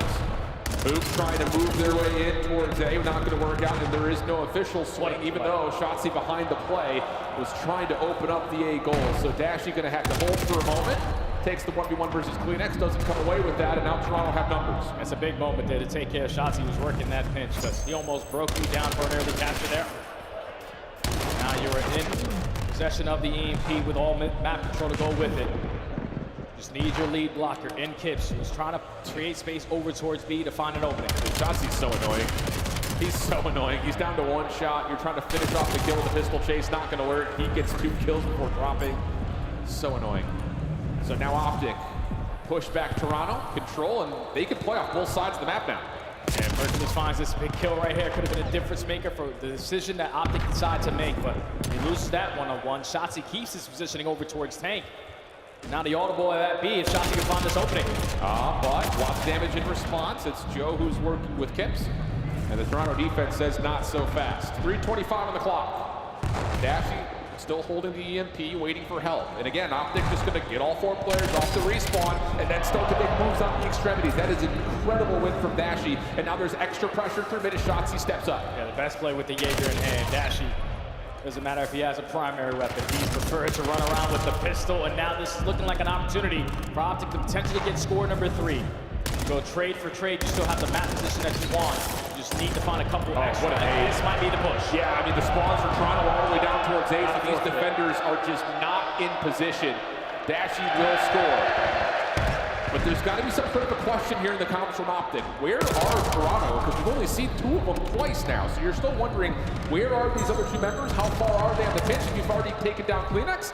Information on Joe, this should be a finish off, and now you've got a chance to just run another one in. I'm just watching that minimap the entire time. The only player who can make a play is Mercules, keeping the EMP safe.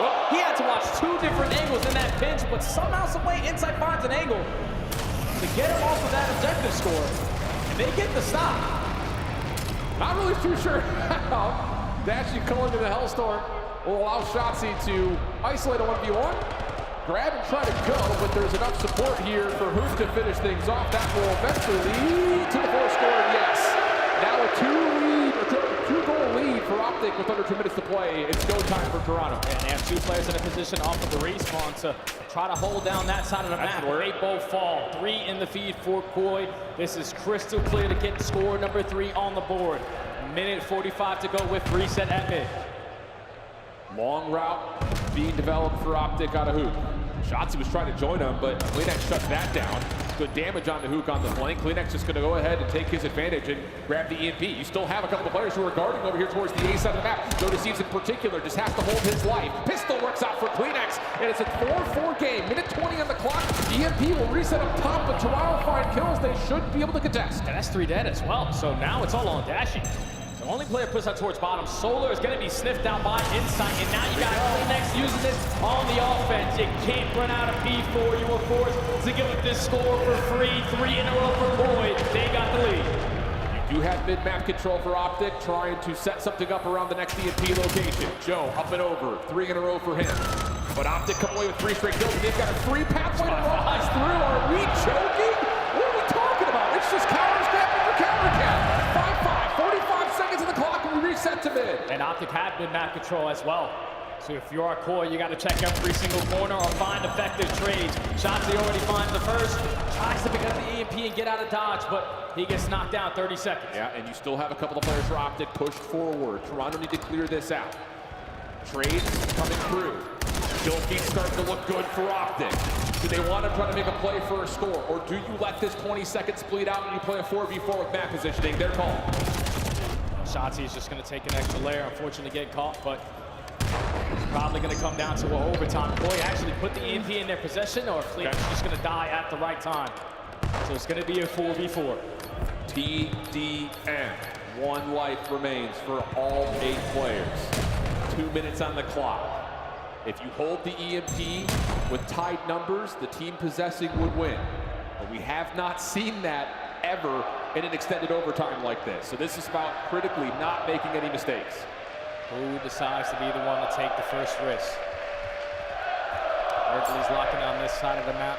He's able to spot out Pips, and the trophy's going to block that frag from having any impact. It's already been 30 seconds wiped off of the overtime, and neither team is willing to scale. The thing about this, though, the later the clock goes, if Toronto is going to just back off and not try to give anything away. Oh! I'm going to say, Optic could just grab the EMP and run away, but now it's not 3v3. Shotzi on the flank, but Kips is gonna get a read onto it. Joe trying to put some pressure, but here comes Kleenex on the side. He's gonna blindside Shotzi, but Kips also falls. A 2v2, 60 seconds on the clock, and watch out for Dashy. Oh my goodness, does he have the timing? Down low towards window, finds one, and it's on the Kleenex. He has been everything for Toronto in this map, and would have to win things on a huge 1v1 win. 50 seconds. 45 seconds left to go, and Kleenex might have put himself in a position. Does he commit to it, Hercules? Oh, that slide. He sees it. He's out here. He's just going to grab it and score. There's no way Kleenex gets back in time. Surely not. Does he have anything?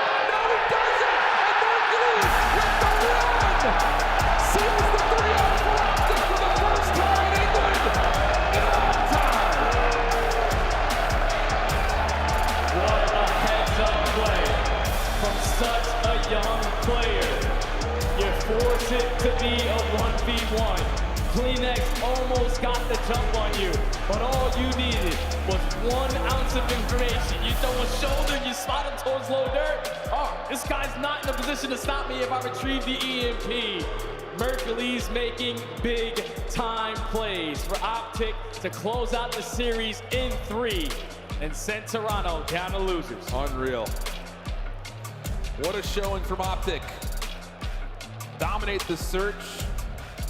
And to be fair, against a Toronto team that was playing in shambles through the respawns, to survive through that is typical to be sure, but at the same front, you can't show up and play Optic and not be at full force. Yeah. That's what we learned today. That's exactly what it was, man, because you lose that first hard point by less than 30 points with 2 players getting destroyed. You get over to the overload. The same thing could be said for Kips' performance alongside Insight. It was just a struggle for the team to keep up the slaying with a squad like Optic, man, because even in situations where you're thinking, all right, I got the jump on this guy, they got the raw talent to bail them out of so many situations. It was a close hard point. It was a close overload. Yes, it was a blowout, but Toronto Koi quickly have to make some quick fixes going into that next matchup. Yeah, it's not a long reset here. It's actually a negative time reset. They got to sprint on in to get their vetoes done to play their next matchup, whereas Optic will have a chance to kind of go back and look at what will be a really interesting upper bracket matchup with a chance to go up against G2 Minnesota after they were able to 3-0 the Riyadh Falcons. So, I mean, business as usual in a lot of ways. Optic taking care of business in the map count. Sometimes maybe a little bit closer than I'm sure some would like to see, but still, that's what we would have expected from Optic. Come out, take care of business, 3-0 a team that had to play through a play-in. And that's exactly what we got. Yeah, you just played them as well a couple days ago, and it was the same exact result on some of the same exact maps. Optic are without question the most confident they have ever been, and they start off the tournament on the right foot. Well, we've got Shotzi with Frankie down on the stage to give England what they want. A post-game reaction interview. Hello, guys. I thought, let's do this, Shotzi. How you doing? Amazing. We're we're in UK, man. I love it. Yeah. And what's it like being back in the UK after 6 long years of no CDL here? Say again? What's it like being back in the UK after 6 years of no CDL here? Yeah, honestly, last time I remember, the food was terrible, but hey, this time around, I actually enjoy the food. So, I like the food. I like it now. I like it. Shotzi, the crowd were on your side for a moment. You had a cheeky Nando's, didn't you? Yeah, the Nando's is amazing. We love Nando's. What was in the order? I got the sweet hot chili. Ooh, oh, what kind of hot sauce guy are you? What kind of level? I actually didn't get any sauce. Oh my goodness. I don't like sauce. We got to move on. Let's actually talk about some Call of Duty, shall we? So in terms of the respawn modes, you guys look dominant, and yet when you look at the scoreline, it actually seemed like it was a little bit close between you and Koi at times. Can you talk me through that? Yeah, we kind of just want to make it interesting for the fans, to be honest. No, but honestly, joking around, they played good. Fixing up a couple things. I think we played G2, so yeah, looking forward for that. Do you think Koi is a team that we can see make some progress through the lower bracket? Yeah, I mean, ever since they added Kips, I feel like they've been slowly getting there. I mean, this is one of those things where they're playing against a really tough team, so I feel like they'll maybe make a run. We'll see. And how do you rate Kips' first LAN performance in CDL so far? Oh, this is his first one? This is his first CDL LAN, yeah. Yeah, it was good. I mean, he got 3-0'd, but it was good. Fair enough, yeah. Let's cut the analyst desk and move on really to Optic and your, I guess, fortunes in Split 2, because it's nearly been flawless. And I have a sneaking suspicion the reason you dropped a series against Falcons in week 6 is because you were testing some of your weaker maps. Is that right? Yeah, I mean, you could say that. We were testing map pools because obviously we're in the winners. We had seed 1 guaranteed, so we kind of were like, let's just veto what we normally wouldn't. So, I mean, Falcons played good, though. They played great. I was looking forward to playing this weekend, but I guess they lost, so we'll get it next time. Is it going to be a 3-0 now all the way to the final? No. I can't say that. It'll be a good series from here on out. And for you, knowing that you're the favorites here, clearly you have so many fans here to watch you in Birmingham. Does that help you, or does that pile on extra pressure? Because you don't want to be second place this time. Yeah, we love the Green Wall. Any fans that shout us out, we love you guys. You guys truly make this a blessing, and I truly appreciate you guys, seriously. And do you want to give a shout out to the watch party? I know Scump and the boys are cheering you on. Say. Scump and the boys are cheering you on. You got any words for them? Oh, we love Scump, Hector, Zinni, Bose, the entire watch party, the entire Optic office, managers, all of them. Appreciate you guys, and yeah, go Optic. Well, Shotzi, I appreciate you. Thank you so much for being here in Birmingham. Thank you for talking to me. Please, Green Wall, show your appreciation. Thank you guys. Great stuff there from Shotzi. A little slight shade thrown to the Falcons. We expected to play them, but I guess they lost. A good matchup here. They said they were playing with their food. A bit of fun for the fans. What do you see in that match? A bit of fun for the fans. I think we got a little bit of an exciting overload there in the end. I mean, Toronto Ultra and, well, Kleenex actually, sorry, Toronto Koi and Kleenex tried to put on something special to make it to that map 4, but unfortunately, I mean, when Optic's playing like that, it's really hard to beat. Let's take a look at some of the highlights, Nameless. And does Mercury's have the best mullet in the UK right now? Yes, to answer that question, without question, guys got the best everything. Listen, I gotta say, when I watch Mercules, every tense moment, it's like I'm watching a vet play with a young phenom gunny. In the OT of this overload, he wall bangs the guy with perfect shots, repositions, plays off of Dashy perfectly, and then once he diagnosed the situation, the one going, he's like, I'm just gonna take it and score. It's so calm. It exudes confidence. And even in that interview, Shots exuding confidence as well. They're gonna make this run. It's gonna happen. I like that Shotzi says we're not going to go 3-0, everybody. Yeah. They did it last event. They were 9-0 going into that grand finals, going up against the Paris Gentlemates. They take care of business here against Toronto Koi. And if you're looking at that bracket, Allie, it looks like they may have G2. But what was your scump play of the game here? It's got to be the OT. Yeah, the OT was unbelievable. From Mercury's point of view in this, I genuinely was like, this guy has hacks in his head. He literally is seeing through walls the way he was shooting. And then, like Ant said, the veteran play of, I'm in this 1v1, I have this opportunity, we know where the guy is, he gets the info, he picks up the bomb, and he's like, see you later. And the way he plays that, right? So he knows, Toby just got a kill from Ring. I'm gonna jump up, chow the guy Ring. If he was inner, he would have fought me already. And you saw him when he sideswipe walked over, that's to cover his back. And as soon as he knows that he's behind him, I'm grabbing ball and I'm going. He is literally thinking 10 seconds in the future. Yep. He is better. He's playing like a veteran, and it's unbelievable, as if he's been around for years. UK fans are fired up after that 3-0 from Optic. Here's a look at your bracket. After 3 matches on the main stage, things are just starting to get going here as we are about to head to the elimination bracket. Optic plays G2 in the winter semis tomorrow. FaZe will play Paris Gentlemates, but we still have 2 more matches to go tonight. Chris, I think this is the exact same bracket we had. Is it not? Or it's really similar at Major 1? I think for you two, it probably... there were 12 teams in that Major 1, but outside of it, the top 8 here? That was our top 4. Optic, G2, Gentlemates. It's feeling pretty good. Shout out G2 getting rid of Riyadh for Optic. They're feeling great. True that. Rid of Riyadh, or will they make it to the main stage? We have our elimination matches coming up. Don't go anywhere. It's Major 2, live from DreamHack.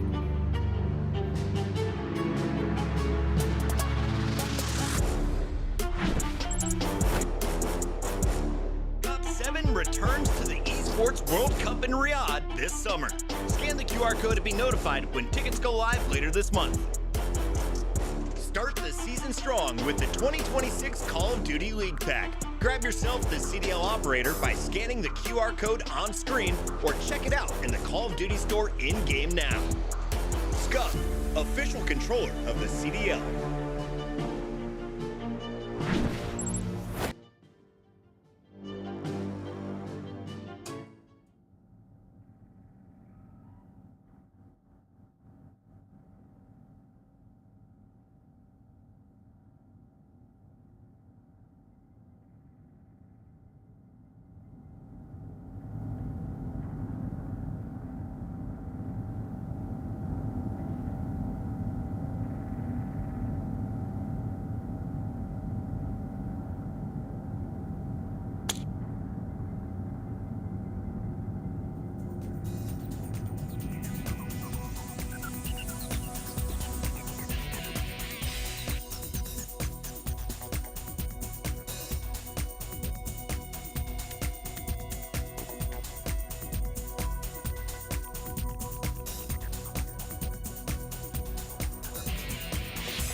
backspawns that you have.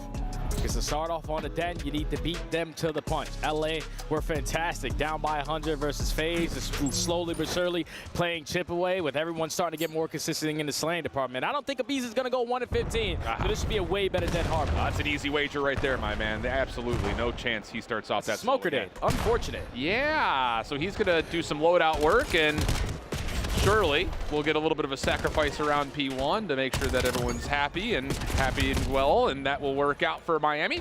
9-0 start. Rencor putting pressure towards Couches, but knows his limits and tries to find some ground to fight on, but Scrap will deny, and LA will reset. Yeah, LA spawning over towards Couch's side. Have every single player up and ready to go, but they're still not getting any time off this P1. Now you need Hydra's route to be very impactful, and he gets absolutely nothing out of it. So Miami, a perfect start to this Den Hardpoint. They haven't given up a single second at P1 and don't plan on doing it in the final 10. Yeah, and you've already got Trakes on the rotation in that final 10. He's going to be in a 1v1 with Hydra, who sees him first and deals with it quickly. Abizi also able to find a couple as the exit from P1 is contested, and even though it was a pretty flawless P1, LA is set up perfectly for the second hill. Yeah, they know exactly where Miami are coming from, but Neum chooses a very questionable route here, works his way through Boken, and thankfully you got Hydra watching that angle still. That leads to a clean forward dead, back spawns blocked, all of Miami trying to break through the front again. And it's already being tested. Abizi, well-cooked nade, is able to find Super, plus a stun to make life easy on the battle versus Trakes. So, yeah, this will work. I mean, it's literally chef's kiss. Absolute perfection. 25 seconds to fight. Miami cannot just forfeit this time, so they're going for it, but they are getting absolutely manhandled on this rooftop approach. And look at the minimap. Neum's already hitting the route. He's already set up on the guide heading towards P3. And the one opportunity to get the back spawns, they can't even hit the time. You're forced to rotate early over towards the P3. Neum in a position to gather some early information. Can potentially give you kill number 2, but he gets taken care of by Trakes. So he's the only one off the rotation here for Miami. 2 players from LA actually decide to go for a repinch there, and that's a horrible play. Miami are going to be fully set up now. Yeah, and you've got someone in Super watching for anyone to jump the mid-cut, so you can have double weapons focused, and we're just getting smokes all over the place here in this Hardpoint. Jay, what is happening? It's an issue, man. So sometimes the game might actually read that you have a stun, but every time you throw it, it's actually a smoke grenade, regardless if you keep on changing it. So hopefully we can just switch the class up so we can stop seeing smokes here on the Hardpoint game, but that smoke leads to a Thieves break. All right, that'll work for now, but Miami do have numbers, mostly sitting inside and around 10. LA working to flip the map around to touches. Miami will get at least one player. No, make it both towards Dojo to spawn up, and they are aware that Hydra could be playing on this flank. Also, just the time left in the Hardpoint forces the rotation to be considered, and we'll deal with well, about double the points-ish for LA as we jump over to P4, and Miami are in control to start. Yeah, Renko is finds that kill off of Old. Now you know your team is in a 3v3 for the battle of the front. How long can you finesse her? How long is it going to take for Hydra just to break you down? He walks right through small room, lines up a double. Neum gets kill number 3. You're trying to block the back spawns. All you need to do is take care of Rencor, and that is fantastic plays out of LA. Yeah, Hydra on 3 in a row, 10 and 5. Watching the cross from the interior, easy nearby. Good help from Scrap makes this a perfect hold. LA up big, 35 seconds, and Miami are spawning in the worst position possible. Towards Couches, this is a tough decision on what route you want to take. Yeah, this is tough, man. This is where you force Miami Heretics to truly be uncomfortable, because all season long, they can slay with the best of them. They usually put themselves in the driver's seat off the rotation, which is followed up by a great hold. Unreal. But when you're asking this team to break down some of these hard points, they are not doing it in sync. Going one by one, now getting slayed to bits. Hydra on 7 in a row, Abizi on 6 in a row. SMG takeover here for LA. Yeah, you gotta hope that if you're Miami, you're not just getting like lost in that. They've thrown smokes. Like, regain, brother. That's what I was about to say. Like, you just cannot lose composure off of it. So Miami desperately needing to find a way to come together, and maybe here on to P1. Hydra still slipping, sliding, finding kills. Super on 4 in a row, trying to bounce back, and those are impressive shots to get to 14 and 13 and potentially earn a Hellstorm of his own. It's crazy because Miami only got 26 seconds off of that P1. 24 seconds came after the next 3 HPs. LA have dominated that first half, and when you're dominating, it's most likely going to lead to some Hellstorms in the back pocket. You find the initial 2, but not a single player from Thieves in a position to get themselves into a time, so Miami withstand that and are still holding. Yeah, it's Super, who again was still trying to play for that Hellstorm, gets shut down by Abizi. Neum, had everything in front of him, but doesn't come away with much. But Abizi is right there to pick up, man. I'm telling you, Some days he just looks like one of the most flexible players in the CDL. He is currently 20-9 as Miami will essentially cut their losses the remaining time of P1 and set themselves up for a P2 setup. But losing Rancor already has some question marks, but what's going to happen with the spawns with BZ trying to flip? And big shout out to the P1 HP for Miami. Yeah, without that, they're not in this game. But now you win the rotation over towards P2. You're just not going to expect the BZ to hit such a long route. He blocks those back spawns. At least he think he does, because you're not over towards that overload point. You get those back spawns if you're still Miami, and you're in a position again to contest. Well, Hydra littering this approach from the backside of Garage. Nade making things difficult for him as Rancor is finally able to get the trade. Neum on 4 in a row. Again, also peppering this setup for Miami. He walks away with that final 2, making life very simple for the remaining Thieves inside the hard point. 155-81, and it just does not feel like the Miami Heretics that we know on this map have shown up yet. You just can't get a break, man.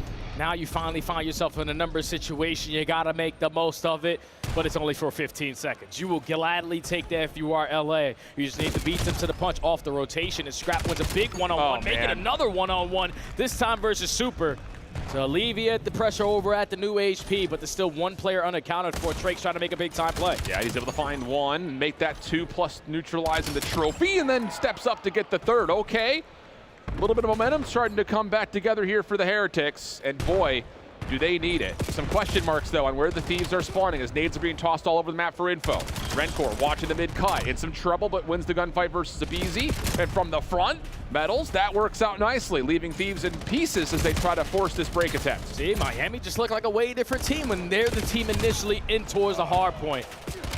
But now you're forced to find a break, or at least keep it mixy at the ending of this P3. Rancor finds a double, Trakes comes off the respawn and gives you at least 1. But Miami looking at a flawless hold here at the P3 to someone keep themselves in this game. Super has to make a play here, though, and he's been read. Good shutdown by Neum. It gets to within 50 points, but Miami are going to have to break, and they are taking all 4 members through Dojo. Hydra holding in a corner. He gets stunned. Should be a double slide out here, and it is, but Hydra's in a perfect spot, nearly gets both. Neum tagged, wants to get the trade, but values his life. Goes all the way back to table.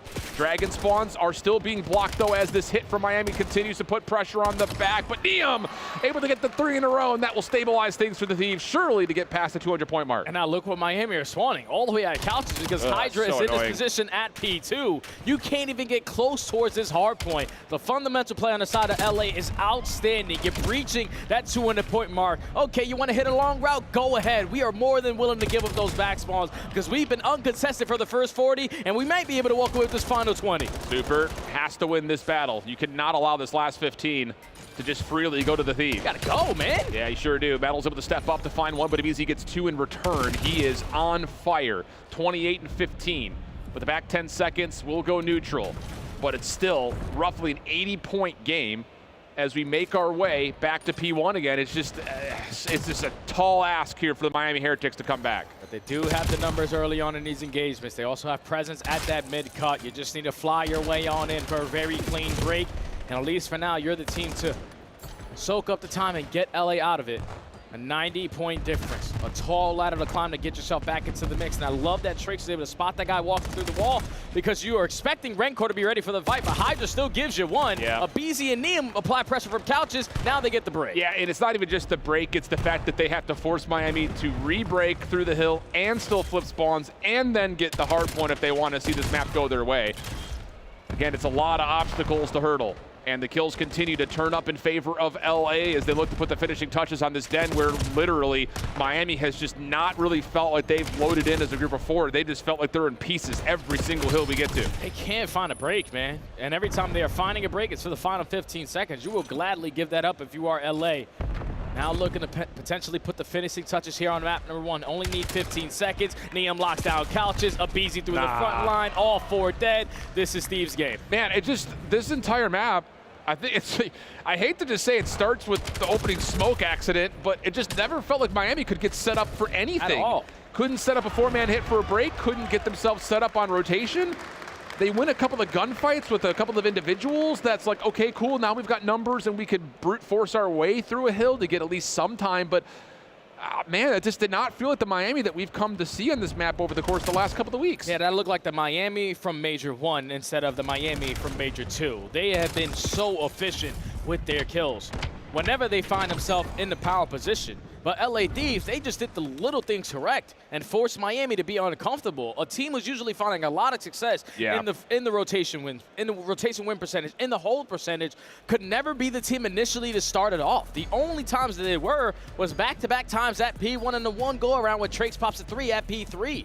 Other than that, you were always on the back foot, always forced to try to find a break, and they couldn't do it because they were consistently going one by one. Miami are never in that situation at Hardpoint, but when they are, that's how uncomfortable it seems to be for them. LA take the opening map in dominant fashion with the BZ right in the wrong. Oh, was it 1-15, 34-18? That's the Abe I know. Yeah, dude, he was 20-9 at one point in time and going on multiple 4+ streaks. Yeah, so, I mean, a little bit of wonkiness, seeing smokes being, accidentally tossed, whether it's, just wrong loadout or just... players aren't doing it on purpose. They're not doing it on purpose. Yeah. No chance. But, man, it's just, it felt really unsettled for Miami, really. And it's just, maybe part of it is, again, credit to Thieves. They're moving the spawns all over the place. You get 2 players spawning on one side of the map for Heretics and the other 2 spawn on the other side. It's just like, can we get together? Like, please, can we somehow find a way to group up? And then even when you do, you run into somebody watching a hard set angle where you're full flooding through a choke point. And, again, just the trades continue to go the way of LA time after time. I would have loved to see Miami not consistently always playing for the back spawns of some of these hard points, because I would, if at that P4, you're wasting so much time pushing through Dojo. Okay, we got the trade on the Hydra, but now we got to fight another wave of Neum sitting on the backside of Pillar. If this push gets shut down, it's already 30 seconds wiped off of this hard point, and now we're forced to commit towards front. It's like you were always late to the punch, not really making the best plays you could in the situation, and these are capitalized on it because of the SMGs creating so much space. Great in the map number 1 for LA. Now looking for a response on the search and destroy is going to be Miami. This is bread and butter for them. You know how impactful Super Sniper can be, but LA have been finding a recent form of a lot of success here on Scar ever since they allowed everyone to be free and Neum to just switch between the AR, SMG, or the Sniper. He's been having a really big impact. I think it's just interesting, though, because as much as Neum has been able to change the dynamic of what LA throws in any particular round, playing up against Miami, you're 90% of the time playing up against Super Sniper. Exactly. And it's not even just like, okay, we can't peek the hard scope angles.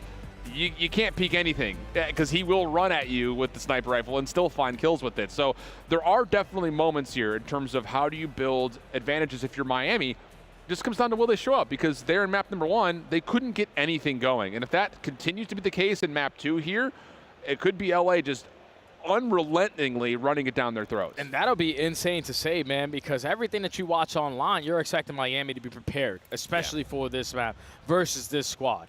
When you got a player of this guy's caliber that's about to pop up on your screen, you should be really confident that he's single-handedly potentially going to put you over the hump, because his impact with the sniper, there's no one else in the league fairly even close to this guy. Not even close. There is a look at some of the statistics. S&D just on land, keep that in mind. I was like, 3rd and snipes, what are we talking about? Oh, that's just on land, that's just on land.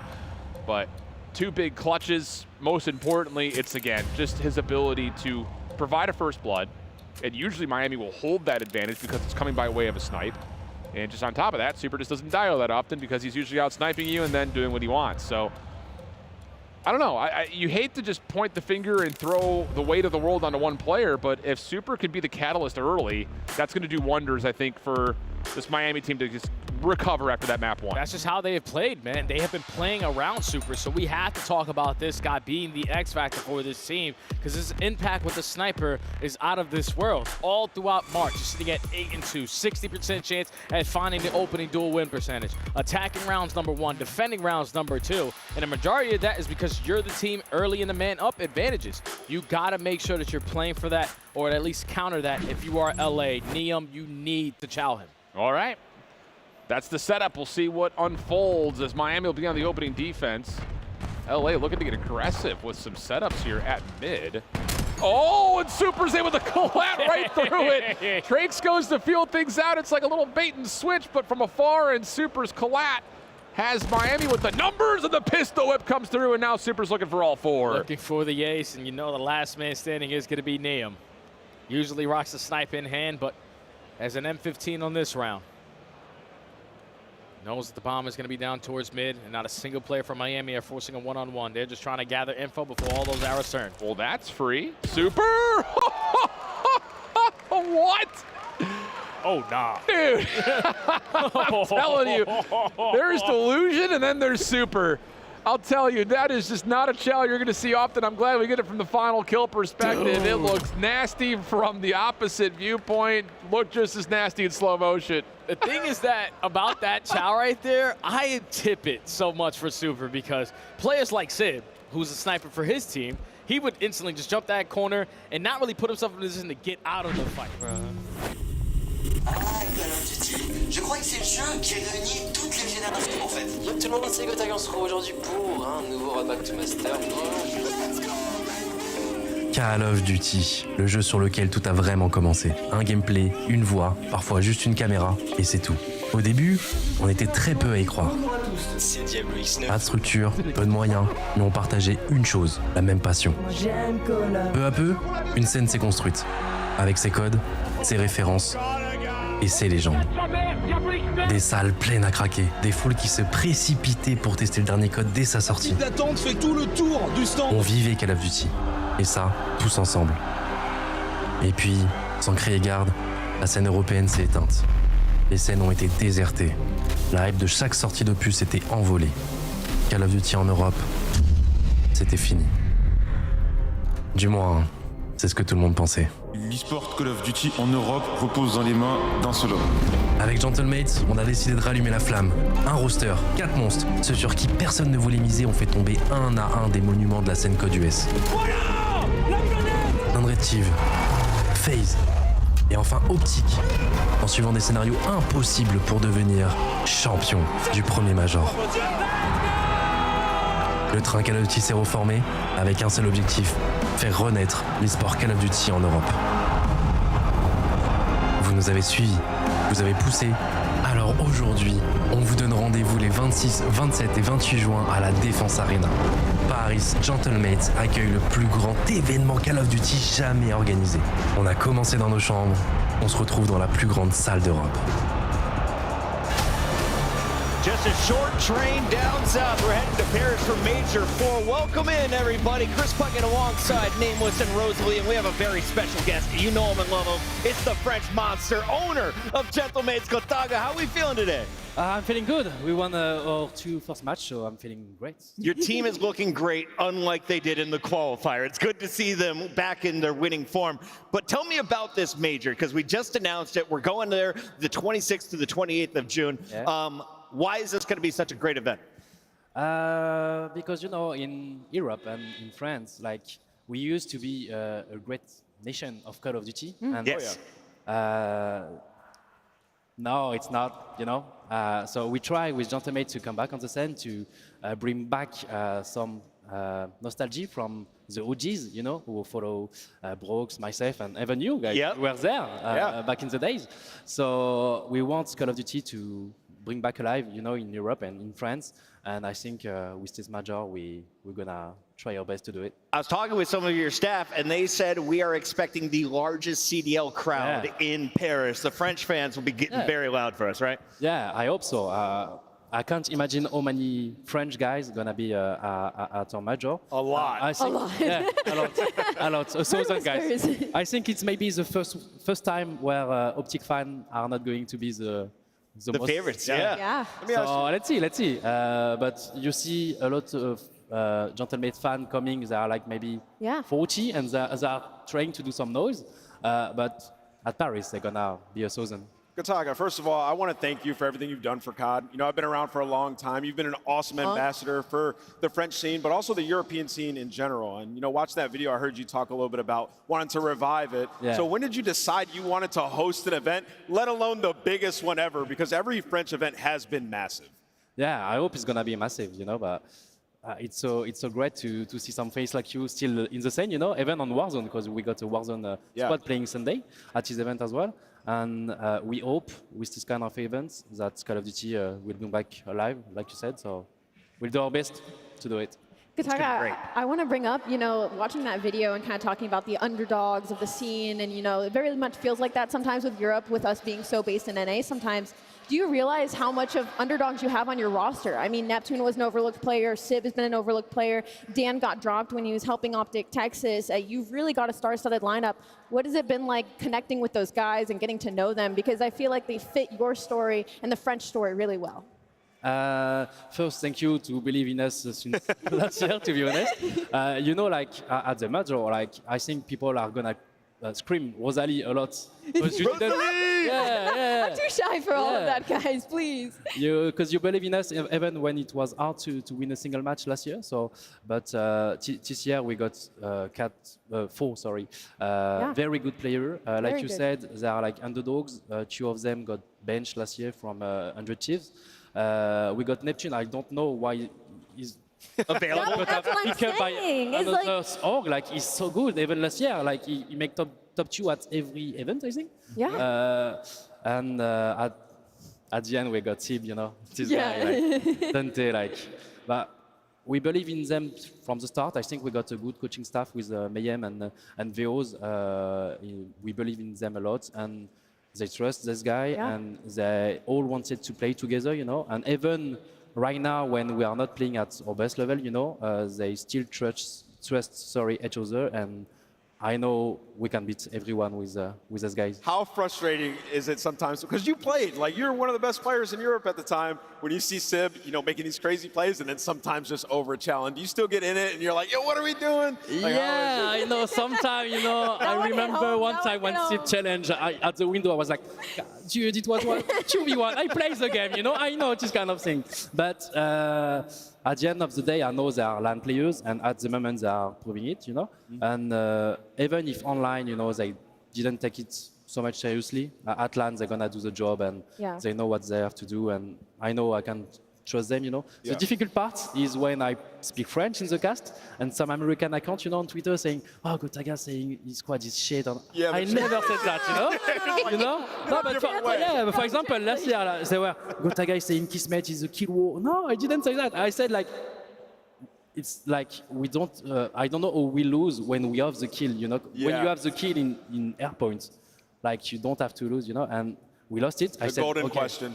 We made so much kill, not important, and all American guys were on me on Gotaga is saying shit, Gotaga is saying... Ignore the chat, it's something I've learned to do with guys. this community. I invite you to the Major at Paris. Come, you're gonna see it's at one of the greatest venues in Europe, So excited, it looks beautiful. And you can count on us that we are doing our best to make the best events in Call of Duty history, and we are all focused on this, and I hope you're going to enjoy it. Well, learn from our mistake here in Birmingham. Add an extra bar or two for the fans, because they are rowdy as hell here in Europe, and we love it. And of course, I want to know about your other two co-founders, because it's so great to have Hector and Scump with Optic. You have Nate Shot running 100 Thieves, and then you're over here with a brand new franchise in the Gentlemates. What is Broken and Squeezy doing? What are they up to this weekend? Oh, geez. Broken is there with me as well. I don't know why he's not on the coach with you, because he got by far a better English than me, but that's okay. No, you want me to send me there? We get him tomorrow. We get him tomorrow. Okay. Yeah, trap him, please. Trap him. Take him. Come.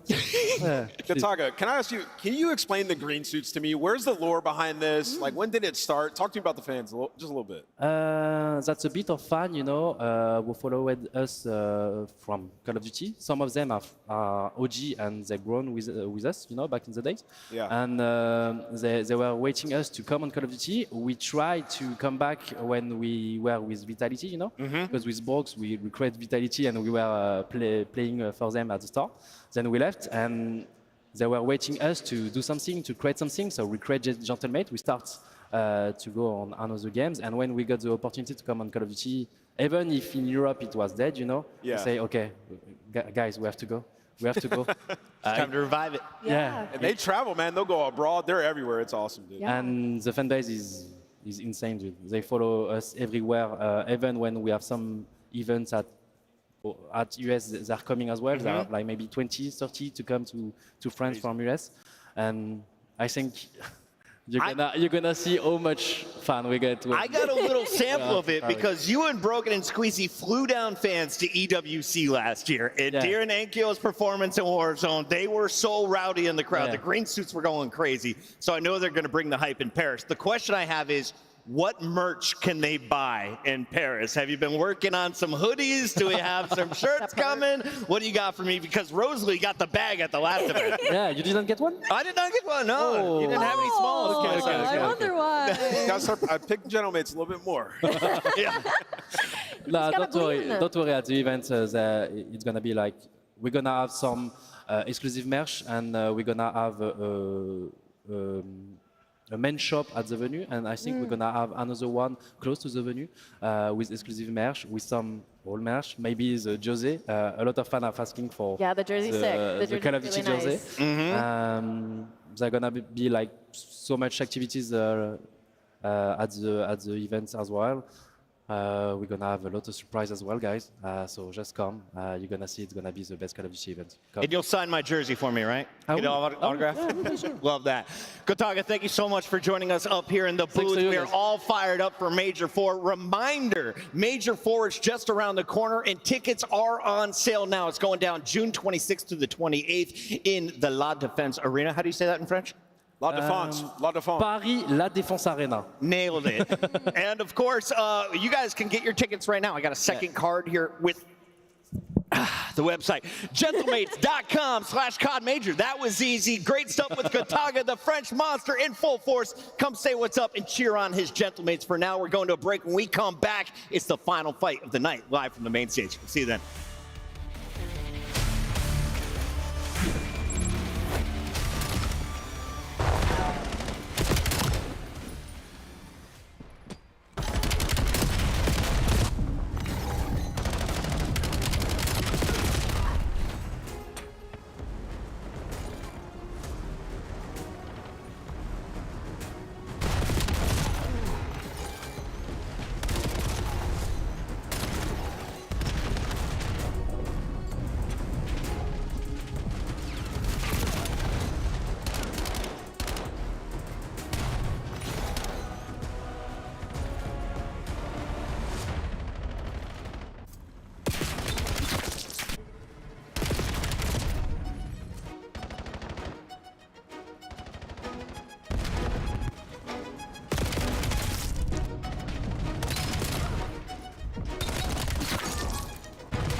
Welcome back into DreamHack Birmingham Major 2 of the Call of Duty League 2026 season. We are here for Black Ops 7, and it has been a blast. 2 streams going on Alpha and Bravo, and at the end of the weekend, one team will have their name added to our banners of winners. You can see some of the best of all time. And Chance, as we welcome you to the desk, what stands out as you look at some of the great rosters here in the CDL? I mean, some of the names that we're seeing on those rosters, well, they're going to be playing on the main stage right there, and we've seen some more of them. So, fun day and a lot more action to happen. But sending one of these 2 teams home is not going to be a fun time. Now, we should mention Insight is the only English player and the last one remaining in this tournament. We'll talk about his Koi team, but in the meantime, we got to talk about Pred Squad because the Falcons got hit with a 3-0 by G2 over on Bravo. Allie, this was a top 5 squad coming in. A lot of high expectations after the best qualifier we have seen from Exton's crew. This was the only team to take down Optic.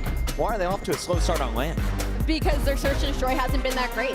Their respawn, I'm not shocked that they lost in a game-5 fashion is essentially how I want to frame this, because their respawn's been unbelievable in this stage. I don't expect that to slow down coming onto land, but the S&D needs some work, seriously. They lost 3 straight S&Ds and in back-to-back series, so they're going to need to turn around, and a lot of that's going to be on Kismet. Remember, this is one of those teams that doesn't really have a dedicated sniper, and they aren't really basing their plays around that, so it means they have to get really creative in these game 2s and 5s, and we saw a little bit of that from Riyadh during stage 2 qualifiers. Clearly, though, whatever we missed in that first matchup, it didn't pan out. Yeah, the biggest question I had is, would we get the same Riyadh online on land? And it was on Bravo, didn't get a chance to watch it. You casted it. What did it look like? It was not good from the Falcons' perspective. The teamwork in S&D entirely non-existent. They dropped the ball in a couple of rotations on the den as well. So, and it was close. The individual shooters, hot. Exton, when he was on point, fried. Pred, fried. Like, the statistics for him individually looked great. The teamwork, not there. Both teams coming off 0-3 losses. For Koi, they just got dealt one on the main stage by Optic. That was number 1 versus our number 8 seed. Now you have a closer battle. Kips, Insight, Joe Deceives, and Kleenex making up this Koi roster. Joe Deceives the best player on this squad, but who needs to pop off with them in this series? Yeah, I had a close eye on these guys, and I was really underwhelmed. I mean, they played for scrap on every hill on the first map. Kips and Insight were like double negative, but they stayed in the match despite that. You know, this Toronto team, the main problem they've had for 2 years, and I've been talking about it, has been their S&D. And once again, just blindsided by Optic. Optic didn't have to do anything spectacular, just straight up B pushes on Raid and picking them apart. So we got to see a completely revamped search coming into this. Just play free. This could be your last ride. Allie, 2 bad search and destroy teams. Does that mean we're getting a game 5? It could be, because that's exactly when you're looking at this layout, and the only problem here is that Koi got no dens whatsoever in this series once we get to the map and mode. So already that's a triple ban out of Riyadh, doesn't give them a single one. Wow. The only map here that is a strength for Toronto Koi is going to be that Scar Hardpoint 3-1 during the split. It's their second best Hardpoint, so that's a must win, but that's if they can even get there. I do have to say, I think they take exposure overload as well. I was going to say, yeah, that is one Really? angle you can go. Is that exposure versus Optic was really close. It was 1 score, so maybe Toronto quite feeling comfortable. It was Mercules in overtime. That was the difference maker against Optic. Remember, it came down to a 1v1. They almost stole that against Optic. It's time for our Scuff Pick'ems, and we've got Chance, the special bonus guest here to kick things off. Not only do you have a winner, what is the map score? I was leaning Toronto until I saw the map set. I think this might honestly be a Falcons 3-0. Falcons 3-0? I think a Falcons 3-0. Yeah, that's what I was going to say. I love these maps for them. I think the Colossus is a little sus. They were 1-5 on it last 60 days, so a game 4 win. I got Falcons. Ooh. Also, I'm catching up, sis. Oh my goodness, he's only 4 back again. You might have to pick Koi. Rosalie, make your prediction. I'm going with Riyadh. I'm not picking Koi. Are you crazy? I have all green on. I'm picking all the green teams today. The Queen's favorite CDL player is on the stage right now, but he has to play against Celium. I've got the Falcons as well. 4 Falcons across the board here. Best of luck, Insight, as we get the party started. We send it down to Frankie Ward on the stage. Thank you very much. Birmingham, how are you doing? Yes, standing strong. We've got one more match for you this evening. It's going to be another heartbreaker. Our first team fighting for survival just went up against Optic, but now it's time for them to be the final boss.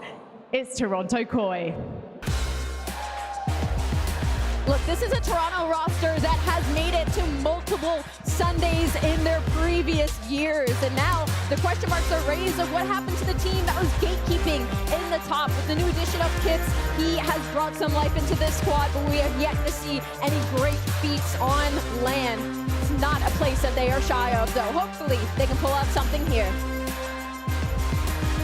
Birmingham, please make some noise for your players. Kleenex, Insight, Kips, and Joe Deceives.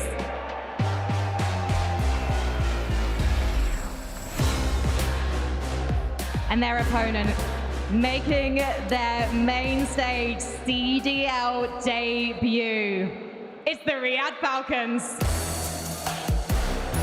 The first match jitters are gone, and now their backs immediately against the wall. They played Toronto a week ago, and they won 3-0, so they're comfortable in this matchup. It's a star-studded lineup, and that man Exit has been performing throughout this split. And also, Selium's leaving here with something. No way he doesn't win a match here on land. That kid's gonna go off. Let's get this match going. Please give it up for Brett, Kismet, Exit, and Selium.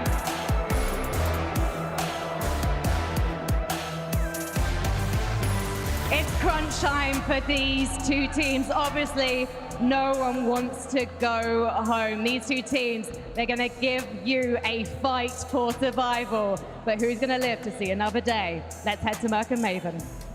Insight's British, right? I think so. I thought so.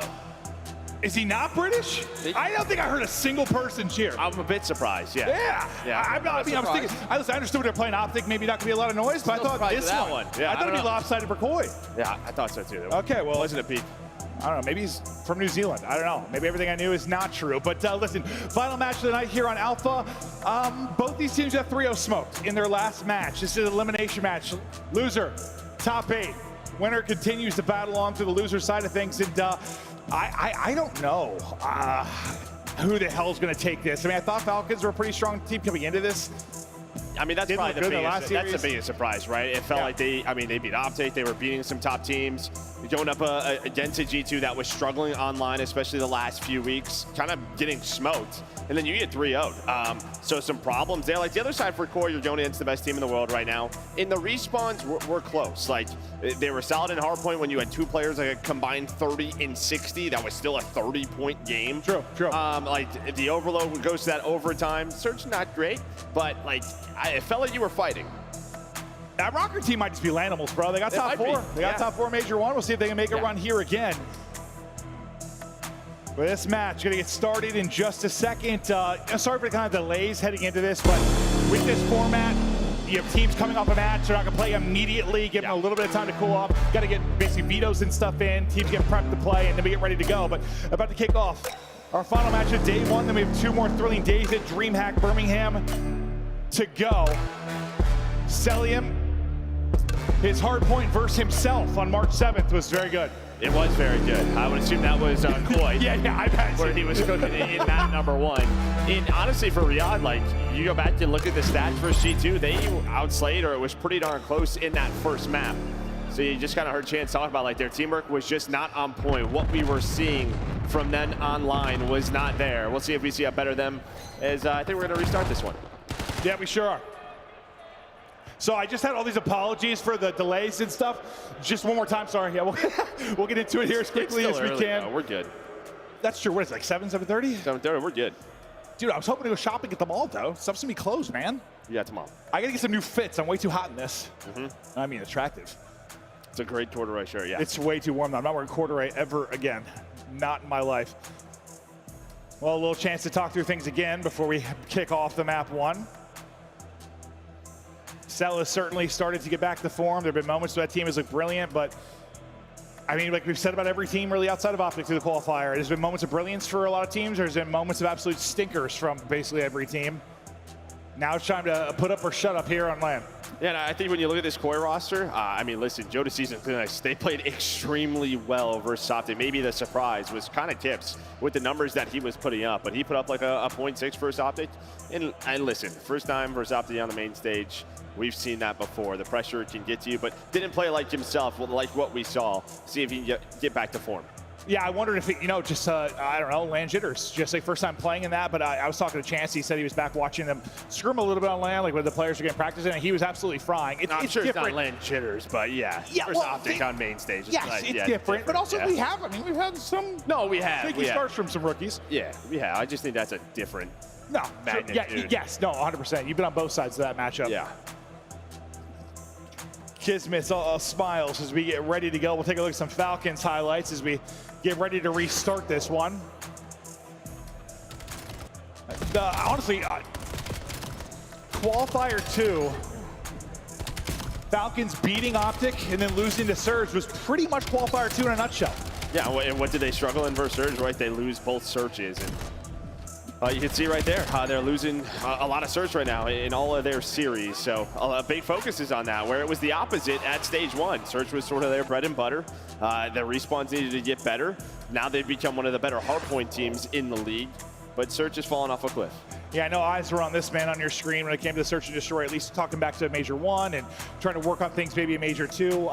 Just getting isolated sometimes, not surviving in situations he should have, dying when you're man up, just having some bad deaths sometimes. Just overthinking. Yeah, no, that's probably exactly what it was. That's why I've joked. I'd like to see him have a sniper in his hand, maybe let him not overthink and just go around snapping, but he's, I think he has improved a bit with like some of those deaths, but it hasn't really turned into Search and Destroy wins for this team.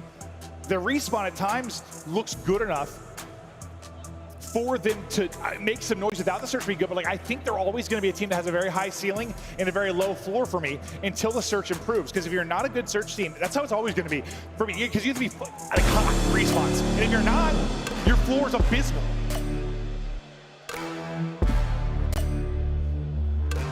But one weekend, it turns Search around. You suddenly start playing well, have a couple of hero plays, hero wins, and things click for you. I mean, you've been part of that. Like things just click, and every decision you're making is working, and suddenly you're on a run in Search of the land. Yeah, the Dex talked about it. They felt like these maps are very strong for Falcons, so they hit some of their better ones, especially that exposure overload. We've had a lot of that today because teams just, well, you're not going to play Koi on Den with what they were able to do, so over towards your choice, you get that exposure. Listen, I haven't looked at the data for all matches combined, but I know for us, we've been casting a lot of exposure so far. And we'll see if that's a trend this weekend, but it's a good break off for Koi.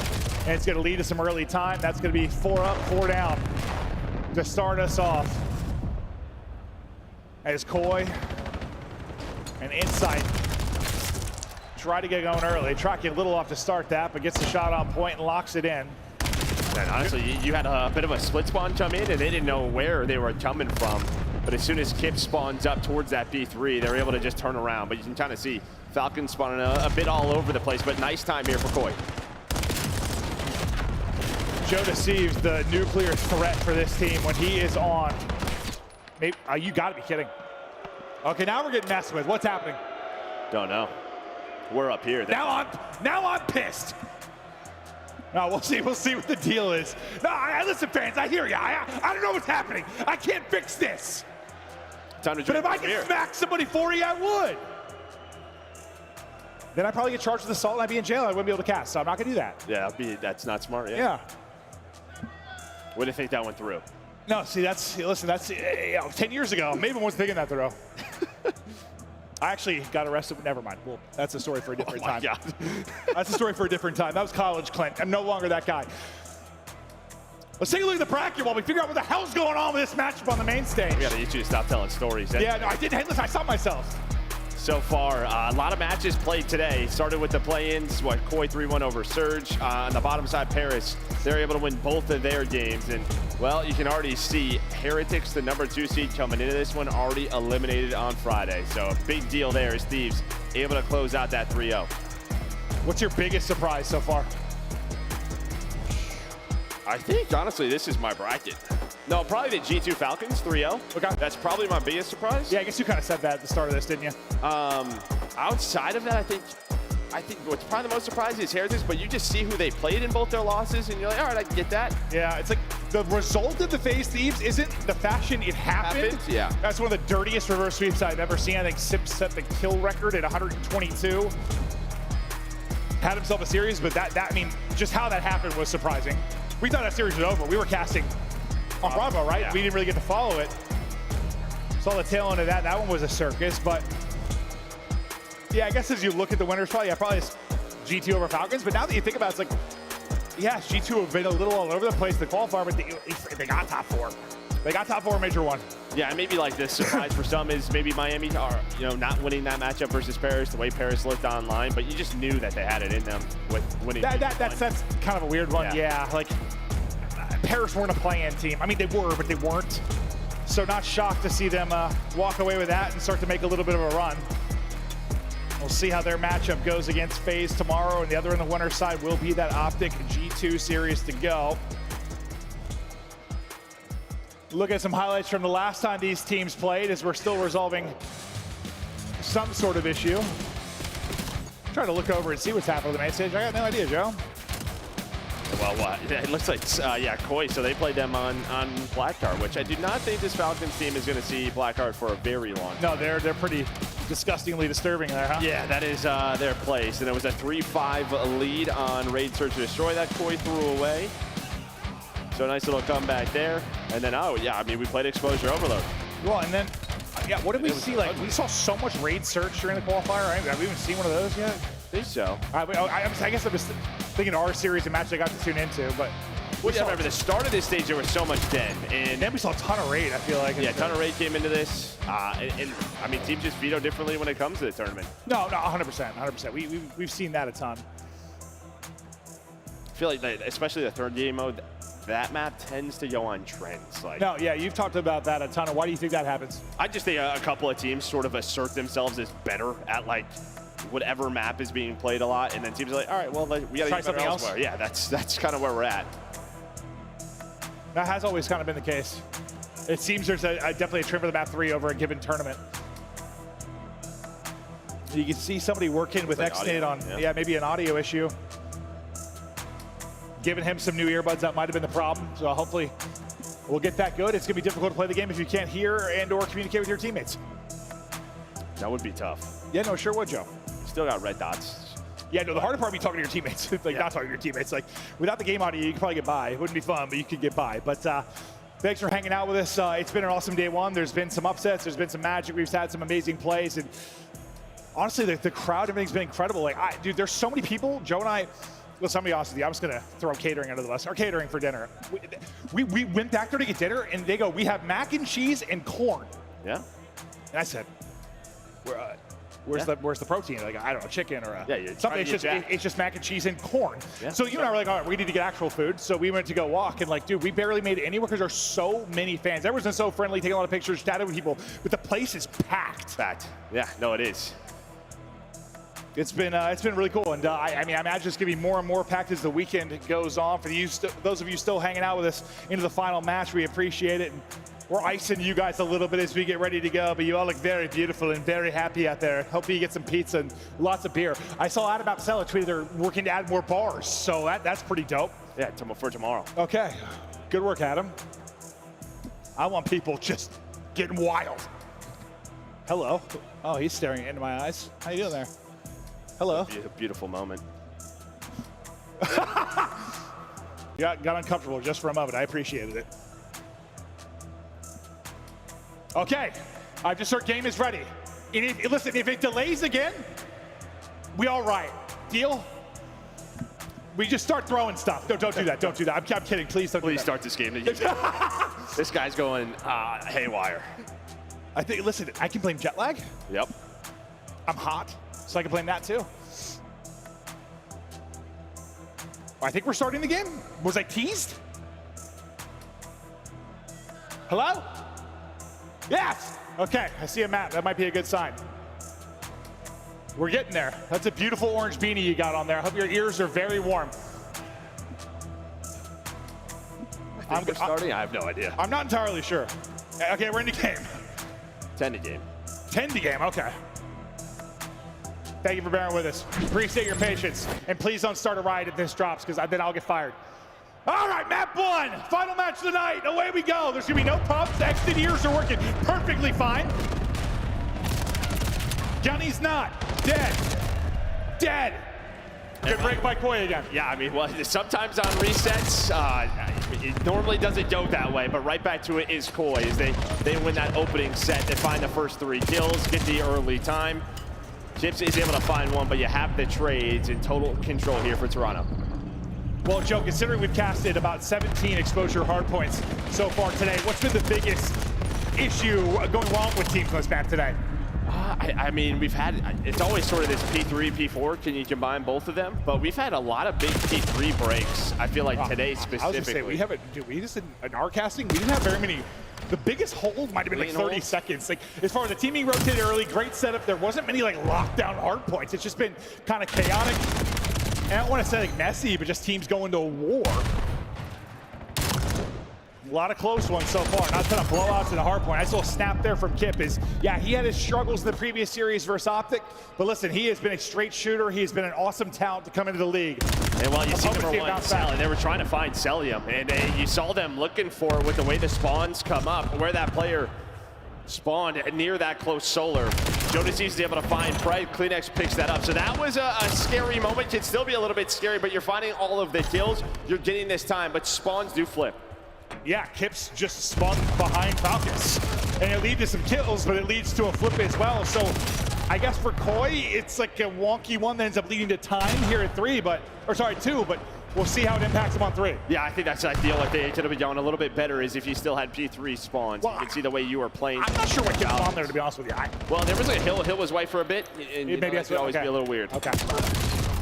Nice lead, though, for Koi. I mean, they have the luxury of, even if they don't have a great P3 or don't get a break, you're up so much, it's not the end of the world, but a break here and things could start to unravel a little bit for the Falcons side. You have Pred next to both 1 and 5. They need to get rolling, and as we call for Pred to get rolling, he's able to find 2. Celium gets 2 as well, and that'll be the cleanup. So far, so good for Falcons here at the P3. Yeah, this is what you needed if you were Falcons, just to slow this game down, get back into the swing of things. Exited right now, not a great start, 1 and 7. Shots not hitting, but his teammates, they tend to have his back. His Cell's already up to 10, leading the scoreboard. And, well, Toronto right now just trying to keep them spawning towards the back. And you never know. I mean, honestly, it's exited well here. Okay, starting to change some kills. He might have been a little flustered by whatever issues were going on. You know, I got to feel as a player, like, you have to get your stuff right to compete, but the longer the crowd's like waiting, I'm sure you just a little agitated maybe, so maybe he'll get into his rhythm here as we get a little deeper into the map. And I could be totally making up an excuse, but I think that's how I'd be. I'd be like, I'm sorry. If your settings are messed up, you are the biggest tweaker on planet Earth. Yeah, they call him Mr. Tweaky. So both teams fighting for control of these P4 spawns, but Kleenex, who's had a very solid series, Versace, he's keeping it up. He finds number 12, trying to look for number 13 in P4 control. Now their turn to lock this down for some time, but it might be not very long of a lockdown. We'll see. Okay, I thought pressure going to be here almost immediately from Falcons, but a couple of key one-on-one gunfight wins for Koi. Keeps him in the fight. You go in, you go out, you put him down. Joe Deceives wins another one.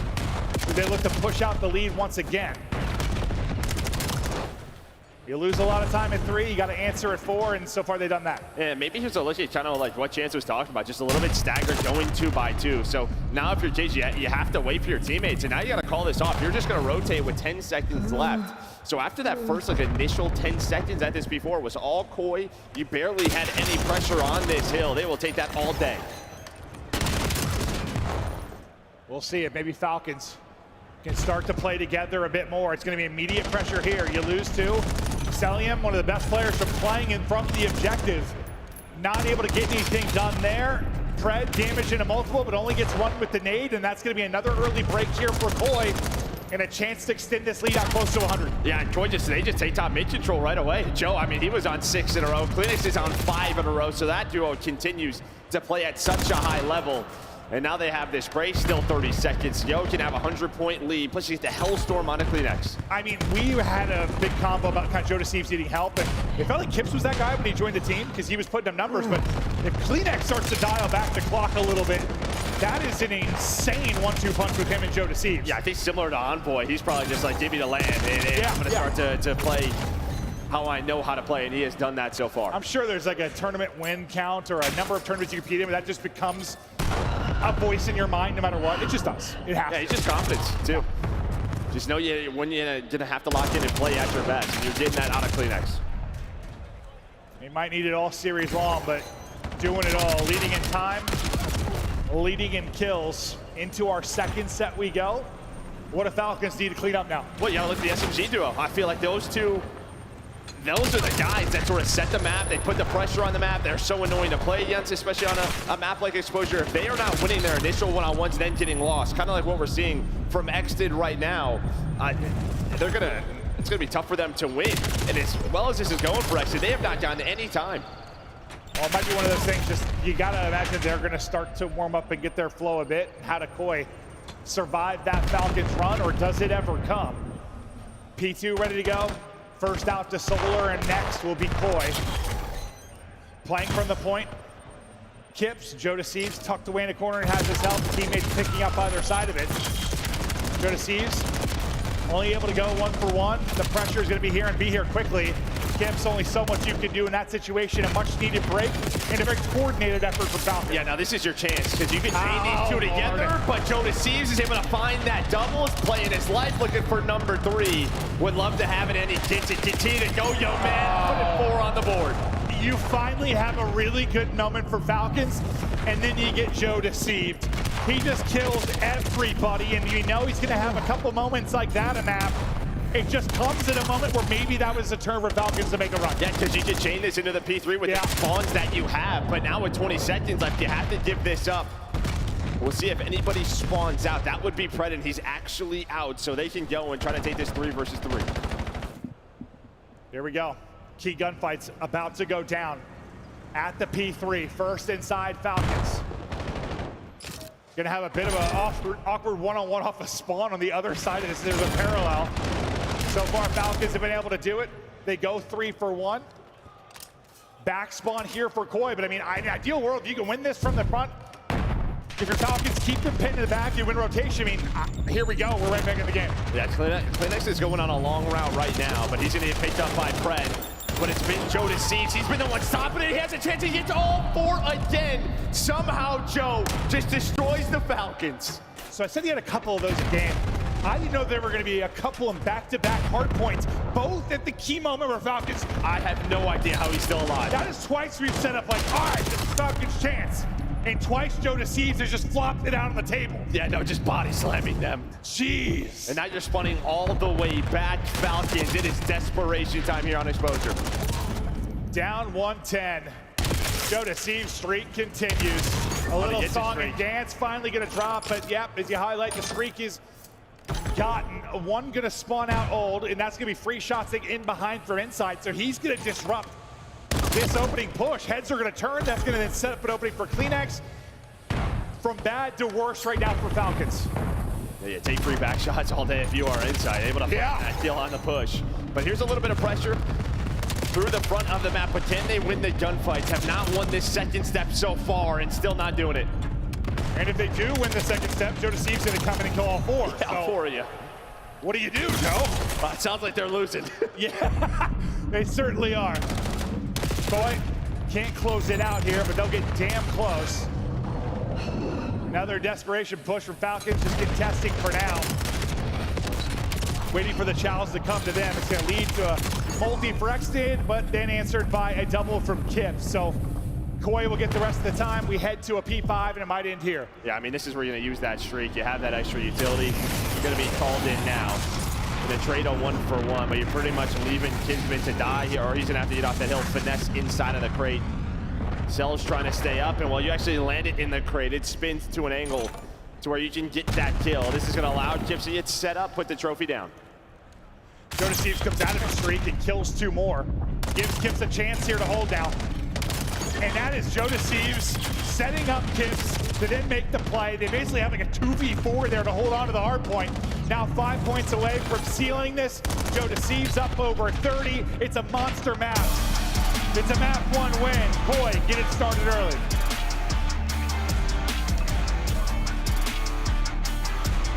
And listen, I know we always say this, it's a couple of moments sometimes. But how differently did that go if you don't get 4-piece swipes by Joe Deceives? Like in those 2 sequences, listen, I can't see the future. I don't know how it would have gone after that if you dealt with him, but I know it would have gone better than it did. You would think so, yeah, well, with sort of the situations that they were in, but it may not have mattered the way a couple of players on Falcons played throughout that map. And really, your subs have been your engine, right? They are your energy on this team. When we go to listen-ins, we hear Pred, we hear Xnid, and right now they both struggle. And they absolutely did. 31 and 51 combined for those two. Could not get anything going. They're also bottom of the chart damage. Yes, you're not going to win if that's the case. You absolutely are not going to, and well, you see what happens there, because on the other side, when you talk about the subs and what they're able to do, Joe Deceives and Kleenex had a fantastic map. Joe Deceives led in damage, led in kills, and led in big play belly flops. I mean, JJ kind of said he needs a 1-3 for them to win, and so far, so good. Yeah. With that stat line. But I mean, yeah, just the 2 breaks. I mean, we didn't see them from his POV. Well, we saw one of them, but the second one inside P3. Yeah, you're just yelling, how does he survive? How does he survive? No idea. 4, yeah. Well, just Joe Deceives world. We're all living in it. It wasn't, I mean, he was what? Yeah, at some point 5 and 8. Then he really gets going here at the P5, and that carries over. It certainly does. Fred not able to find much throughout it. This is the first where he was able to get 4 straight and clear the point. Just beautifully done. Okay, let's watch here. Yeah. This way does okay. Dead nades wins. I have no. What the? That one was more absurd than the first. I told you, it was insane. I didn't realize how insane it was until watching it back. Yeah, like, I thought after the second he insta-traded. No, it was played to perfection. Yeah, he's quite good. Quite good. Now if you're Falcons, you hope maybe slowing this down and switching gears and search and destroy will help you. The problem is their search has kind of been ass, but the one silver lining, so is Koi's. So Koi's has not been good either. So this is basically 2 very not good search teams playing search against each other. That's exactly what it is. Yeah, okay. That is a way to summarize search and destroy for both of them. Yeah. Oh, it's definitely just alpha. I'm dripping again. I was fine on Bravo, dude. It's the bright lights that get me. Dry me off with your shirt. I'm good. Okay. Actually, didn't have napkins over there for you. Oh, it's true. I forgot that our lovely producer brought me a bunch of napkins to clean myself. Look at how that one went. Basically a flat line after the P2. You don't find a whole lot of success anywhere. I mean, you had 60 points after the first P3. And where'd those plays come in at? It was what was it the second P3 before? Yeah, second P2. Oh, P2, P3. P3, yeah. Okay. So they get about 62 points or so from his plays. Jeez. Yeah. And yeah, they still, listen, Falcons didn't play well, still might have lost the map, but it wouldn't have been a near 100-point club like that, probably if they'd been going a little bit differently. We go to Colossus Search. What are your thoughts about this matchup for these two? Yeah, I mean, I think you obviously kind of talk about sort of snipers coming into this one, but neither of these teams really do that, right? So these are kind of the 2 where you're like, all right, you have to play with the teamwork. And I think right now, you have to be leaning Koi's way. We'll see if there's any change-up, but especially Major 1, this is kind of where some of the Xnid plays happened. They got away from Colossus Search Destroy a bit, but now bringing it back. And Clay, you see him there, I think trying to give him some energy trying to get fired up. I mean, he's got to be frustrated. They've been playing well. I don't think they were, I don't know if I agree with Ant when he said that they're clearly like number 2 or 2A, 2B. I don't think anyone proved that to me. But I expected better than this. Well, I think that was in the Hardpoint, but so far I think it was overall after they beat Optics, which that's fair to say. I mean, it's like if we say Optics are as good as they are, when a team beats them, you got to give them their gas, but I still guess I wasn't convinced they were clearly like 2.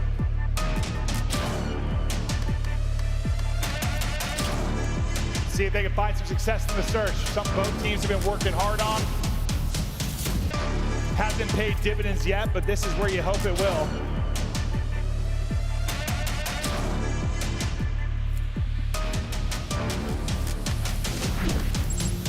Colossus map 2.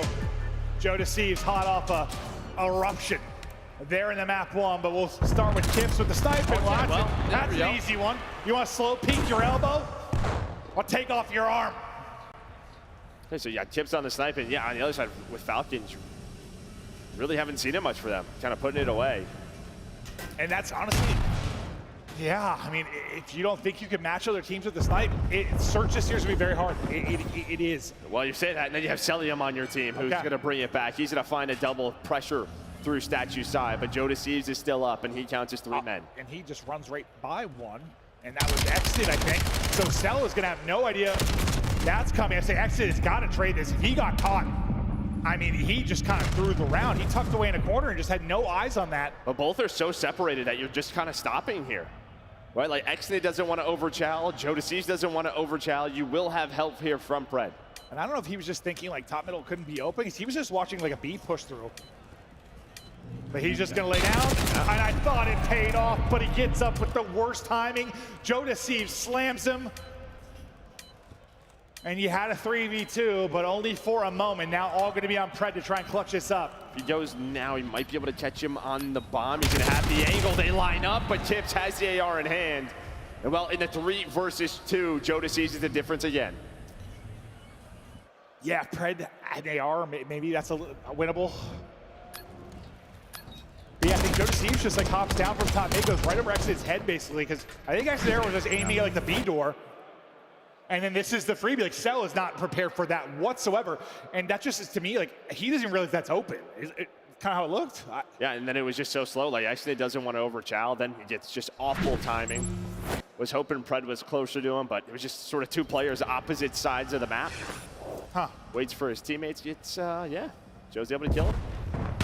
Man, I know you can't watch everything. You weren't down to play by 3v2. Like, you can't fill everything with 3, but maybe it's a little luck there for Joe Deceives. I don't know. The fact is he slips through and makes the play. You see Colossus was Koi's main veto in Search and Destroy. Not being vetoed here. As they walk away with a map win. I think they just know it's been very weak for Falcons. It's like 1-5 the last 60 days or so. So they're like, screw it. We're both bad at this map. Let's just play it. We're both bad at this map. We're both bad at Surge. Let's just duke it out. Sal had 2 in the last round to bring them from a 3v4 into 3v2 advantage. Things fell apart after that. Self probably frustrated after that first round, but they'll get the plan in here, and now the retake pressure is going to be on Koi. They're all going to group up and all hit this from the front. They're going to have numbers, massive numbers, because several take routes to fight for Koi. The problem is with the timing of it, all the heads are going to turn now from Koi to try and deal with this. They had one on it for a moment. He's going to get dropped. One player left is going to be exited. He's in 1v2 and he falls. Oh, lordy. Oh, yeah, but that's a little extra juice on the tail end of that. Joe Deceives 5-0 to start. And well, it was looking a little scary. You talked about them taking the timings. You lose Cell, but I mean, Koi just hopped the bomb, and then there was, I think it was Pred top P1. Picked him off bomb, yeah. Yeah, gets him off bomb, and I'm thinking, all right, they're in a very good spot, but somehow Kips is able to play his life, and they steal a round away. And that's just maybe as crazy as like the timing was for Joe Deceives in round 1. Like that is, you think you have an opportunity to maybe take a route, but the second you do, it's a 4-man hit up the front. Like, and yeah, it was a Cell that was isolated. Like he's by himself. He is dead, absolutely dead. Koi clicking so far. Well, Joe Deceives and Kips are. They've all aimed for you. This Joe kid's pretty good, huh? But we're still early into this map too. Kips was able to find the opener with a snipe. Their first offensive round. He's gonna have sub out this time, so maybe peeked it with a snipe, didn't see anything, swapped, and well, he goes to look tunnel side, gets absolutely slammed. Pred, though, is gonna end up dropping, and then Celium does as well. You have a 4v3 for a moment, it is suddenly gone. Pred by himself, we'll see you later. Koi running through him. Yeah, and Tori just playing very patient, right? You know, you're down 0-2, maybe you switch up the pace, they don't have a sniper, like sort of wait for some aggression. And well, Pred hits some great shots on the first, but then yeah, Tiz gets caught outside a tunnel. He's the only did I say it wrong? Is that what it was? Oh, yeah, Pred was the last one alive, but Tiz ends up just, getting caught in a very bad spot. I don't know why I thought that was Pred. Thank you. Well, it's because you got a kill. That's I just read the kill feed. My brain turned off. Appreciate that. Because you said that, I was like, huh? The kids got caught. But it's another round with man advantage. Granted, at least that time it was like a pretty quick trade flurry of kills, but it's still not great. You got 2 first bloods, so you haven't walked away with a round yet. Ooh. That insight giving out haircuts. You saw Kips with the first blow of this night. This time it'll be Insight's turn. Maybe switching up who likes it on offense and defense. Kleenex trying to wiggle away, not get isolated. Bomb site going to be wide open, so it's going to be pressure to Koi to probably retake this 4v4 again. Thinking retake's going to look a lot different this time. It was like an instant four-man hit from the front last time. And the way Tory are playing this is sort of, again, just like try to catch them taking a route. This side, they were thinking tunnel and B side. And well, there we go. Kips is going to find that first blood, and Cell just has no help again. You're going to look for Pred. Pred somehow staying alive with 3 HP. Goes for a reach out, and well, now he has to go. This is getting ugly. 4-0 now to Koi. What is going on with the setups for Falcons? Yeah, it's just they're not on the same page. It doesn't feel like. That's 2 times now you've planted A and just sort of left Cell by himself. Well, it's that or the round 1 seemed a little like the setup was a little odd. I don't know if his comms are off or what's going on, but something in this camp is off right now. Yeah, you can see he's just sort of actually just talking it through, what we need to do, what adjustments you need to make. Yeah, GIF with like the question marks over the head, like that's. Yeah. Ugh. I mean, listen, I know you're not going to win every 4v4 post plant, but like, you're going to kill. Not even like a kill in the early fight, like a late one that doesn't matter. Another first blood for Koi now. As their nades hit, Kleenex finds the opener. Cell, he got those 2 kills in round 1. In round 1, and then he's been first dead like 3 times, but he is having struggles right now. Yeah, not what we expect from him whatsoever. Now it's his on to Pred. A lot of people check this corner. He's going to try to play his life. Throws a smoke down at his feet, but Joe's like, I'm going to just spray through this. But you do a good job to trade, and there's the teamwork. Chiz and Exton fly on through, and you're able to close around. All right, there we go. They do it down a man. Of course they do. Cell's out of the picture, but they 3v4 ice up. Yeah, and that's just a hell of a play out of Pred. Just buy as much time as he did. Well, yeah, I thought the way he was being jumped at the first time, he knew he was there. And No, yeah, you kind of checked that. He just lost the fight. Oh, he got smoked. Yeah. Like, Pred still had like 50 HP or something. And yeah, the smoke to finesse is probably the difference. He doesn't have that. It's probably a much easier trade.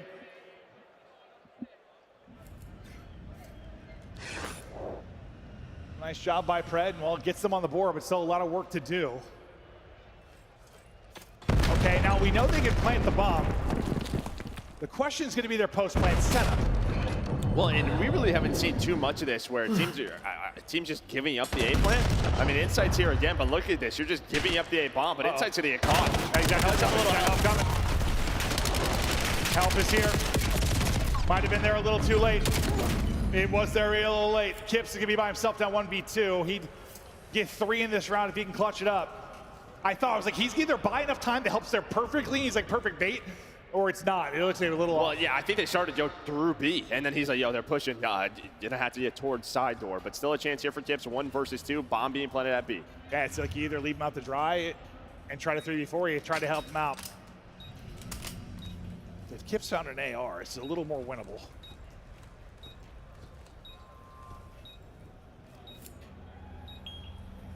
Going the long way around. This guy's creating figure 8s on the map. Yeah, it's taken so long. Cell and Chiz, they've repositioned now for the 2nd time, so they just pretty much have the info. All right, he's coming from defensive side of the map. And I don't know how the hell you win this. I mean, pretty good shots there, but and actually, I mean, it's going to be tough. If you don't have an AR, retaking that's going to be near impossible against 2 players. He didn't really give himself much of a chance based on the time. Yeah, nice little switch up there from Falcons. They just pick up the pace instead of taking that A-bomb. Taking the plant, they just push on through, able to catch Insight. That sort of starts the dominoes to fall for them. All right, so back-to-back rounds now. Maybe starting to get on the same page. Yeah, these last 2, it's been much better. Feels like they've been playing together. And it's been more aggressive. Maybe that's just a little easier. Like, if we just know we're going, I don't know. It's like when they're trying to slow it down, things seems like there's holes in the setup or things unravel. Make the game easy. Hit stuff. And it kind of seems like that's what they're thinking defensively right now is 3 kind of group up, maybe try double or triple nade top mid and catch somebody. That's not going to connect though. I think Kips is likely sniping out towards B based on how he's been playing it. Or he was just jump peeking with an AR. I don't know, we'll see what he had out. Okay, so he's got to stop. He's just jump peeking. Kleenex not wanting to get caught through tunnel. He'll back it up for now. Really one guy to deal with over towards B. That's shoulder, that's gonna be Exnid that's there, but they don't like what they see and they're gonna move this back over towards Jamie Insight, and here we go. There you have a couple of players still here for Falcons, but now you lose P1 control. Celium's also going to die, so you group back up, and Kips trying to close out this map as he finds all three. Kips is hungry. Mowing through him. Finding picks with a snipe, getting it done with the sub. Had not a great series. Listen, against Optic, he had a real rough one on the main stage. Backing it up now, though, starting to make some plays. Yeah, and you move into this A setup, Falcons halfway through this push, and you have a statue control. Celium is there, but again, he dies. And it just feels like the follow-up after that is not there from Falcons. Just feels like the longer the round goes on, Koi, the more confident they're going to catch them out of position or something. I don't know. No, you're not wrong. Like they're trying to reposition. We're going to catch them. It's how it seems, right? All right, we got to pause here for a second. We'll see what the deal is. Nice, it's round-based, though, so we can chill here for a second and see what's going on and hop right back into this. I know Exton was having like some audio issues early on. I'm not sure where the problem is now. Maybe on the Koi side? Yeah, it looks like it might be on the Koi side.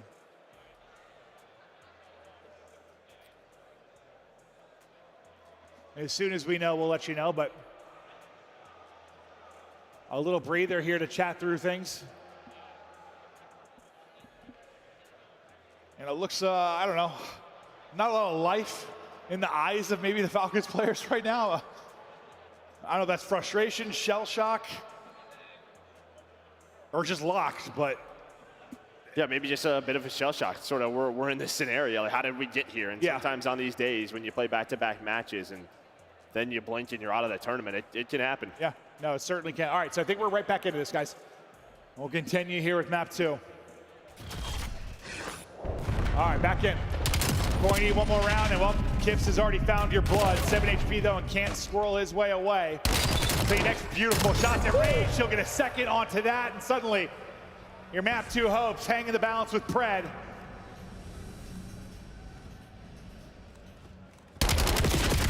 Wins one, but the trade is there. Koi dominate the map 2. They dominate the map 1.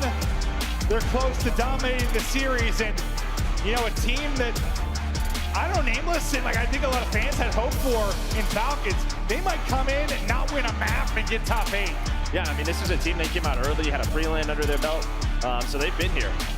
But I guess maybe the one shining thing is you're going to an exposure overload, maybe their best map, maybe the best team on this map. See if they can turn it around. They have to. Yeah. I mean, you turn around here or your tournament's done on a Friday. Got to be frustrated. This is where you got to dig deep.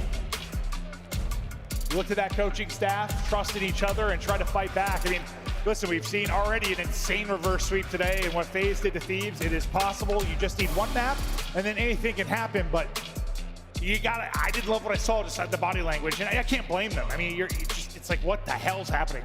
No, especially compared to what we've seen online. Just, they're always this sort of fired up, passionate, excitement. Like, I get fired up watching them. That made me want to cry. Yeah, they're locked in at all times, but not right now. Kips, again, rebounding after a rough first main stage performance in the last series. Well, he's doing it all here. He just saw map 1, leads the way there in map 2. Fact is, you held him to 100 points in the hard point. You held him to 2 rounds of the search and destroy. This has not been a competitive series so far at all. No, and I mean, listen, we talked about sort of their Colossus, search and destroy. They normally veto it. One of the maps they don't like to play, but felt confident playing versus this Falcons team, and you saw the prep work there. We continue with an exposure overload after this. Koi, the chance to close it out. Are Falcons gonna get knocked out of this top 8? We'll find out after the break.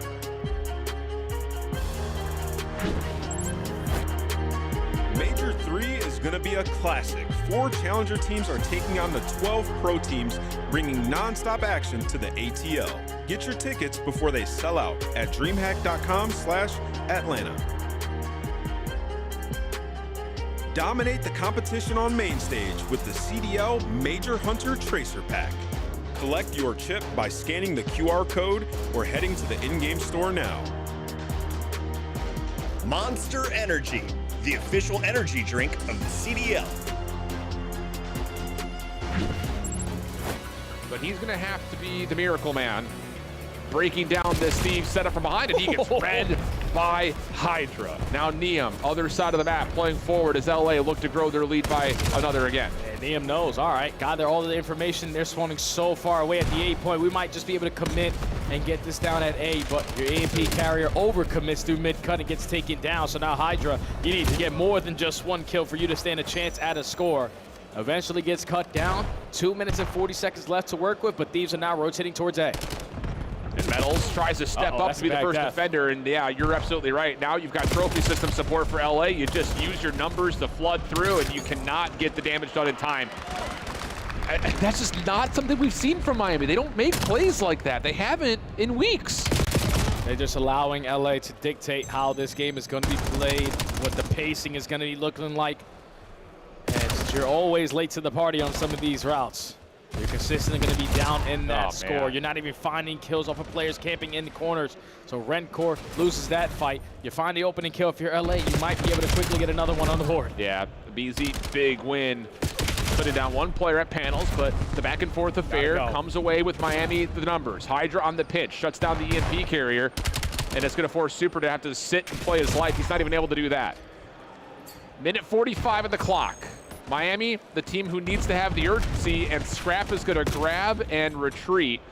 Bus not being parked yet, but it's okay, yes it is. It's being parked.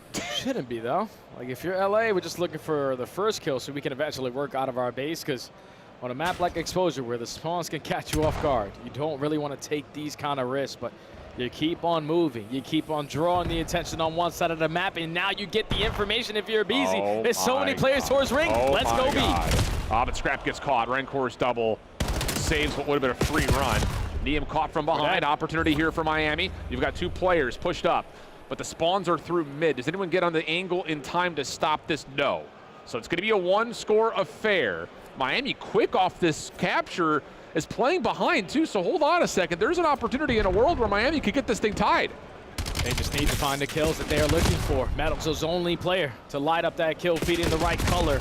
Super eventually gives you one extra, so for now it's about stabilizing on the map, but this is where Neum and the BZ's impact could be felt. Map control in favor of LA, and you're still finding players off the respawn. Yeah, and if a BZ and Neum can manifest another score, it would put this map out of question, but Miami come away with a couple of kills. Neum stuck at mid-map. Not able to find too much. Hydra on the pinch is behind this play. Can he find the EMP carrier? No, not quite yet, but the play from front will be stalled. And you have to commit here. You've got to find a way to get this through. Scrap's able to give you two. Trake's in some trouble to win the pistol battle. Does he have a chance to still score this? He's trying to run. Neum behind him. He turns. The kill is there. Final 5 seconds before the overtime comes in. Miami, you're going to have the numbers. Trake's is going to wait for support. There's the extra 30. It's going to be a 4v4 over the top of the A site. Trophy system down. Two players to drop, but the EMP carrier will drop as well. And LA 3-0 Heretics out of the tournament. A beautiful response from LA after letting that series go. Hello, we are back and ready to kick it back into action here on the Alpha match. You saw Thieves get the 3-0, so they'll bounce back after getting reverse swept in disgusting fashion, but they'll continue on. And thank God, otherwise a change might be happening there. They ended up top 8. Now, you know, we talk about the fact that Heretics won one map. Falcons might win 0, or maybe they pull off the reverse sweep here, but some teams with some expectations this weekend coming in and finding our top 4 seeds, right? I mean, number 4 seed here for Riyadh, and our number 2 seed going. I don't know how much stock we put in the seeds, considering how jumbled up it was after Optic. Like, there wasn't that much of a difference between like 2 and 6 when we talk about results, but still, fact is, they were 2 and 4. Yeah, I would say like Miami separated themselves a bit, a big surprise. But again, just with who they played, the way the play-in worked out, tough matchups. What are you gonna do? Scrap was doing everything. Now he's quite good, I hope this Thieves team starts to figure it out, but it still seems like they have work to do despite getting the win there, obviously. But crumble in that phase matchup, but maybe they'll have another date with them later in this tournament. We'll see how it all plays out, but you had a moment, a little restroom breaks for the players, chance to maybe regroup, talk to the coaching staff and try to figure stuff out. You need something, and sometimes with a team like this that flows so much of a passion and playmaking, like it might just be one big play. Somebody pops a triple or a 4-piece or like a Joe Deceives play, and suddenly everybody's hyped up. It's like you need Yeah, and I think the like one guy you kind of look to is like Pred. He's sort of like stepped up as like the leader. Kind of the Bash Brothers in a way. Oh, you mean like I've heard like potentially you might be under the weather, so maybe that is affecting it. But fact is, yeah, you got to do what you got to do. But I mean, he's your vocal guy. Yeah. No, it's tough. I mean, he is. He feels like he's their soul, like the soul of the team.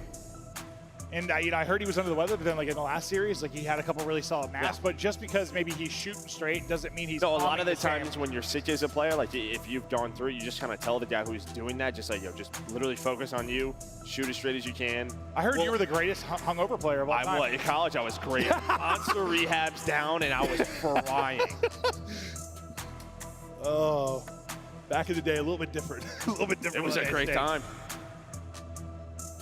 If they, I mean, I have no doubt if they could just win this map 3, we might have an interesting series. But can they come up with something? I'm going to put some pressure on them at the start. Like they can't. I can't go down early. They just can't.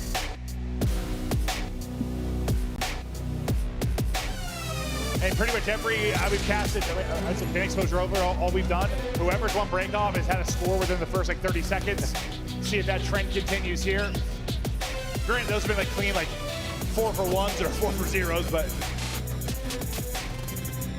Cell, not a great search and destroy. He was bottled up completely, especially in the early rounds. But he's been terrific here. This has been their home.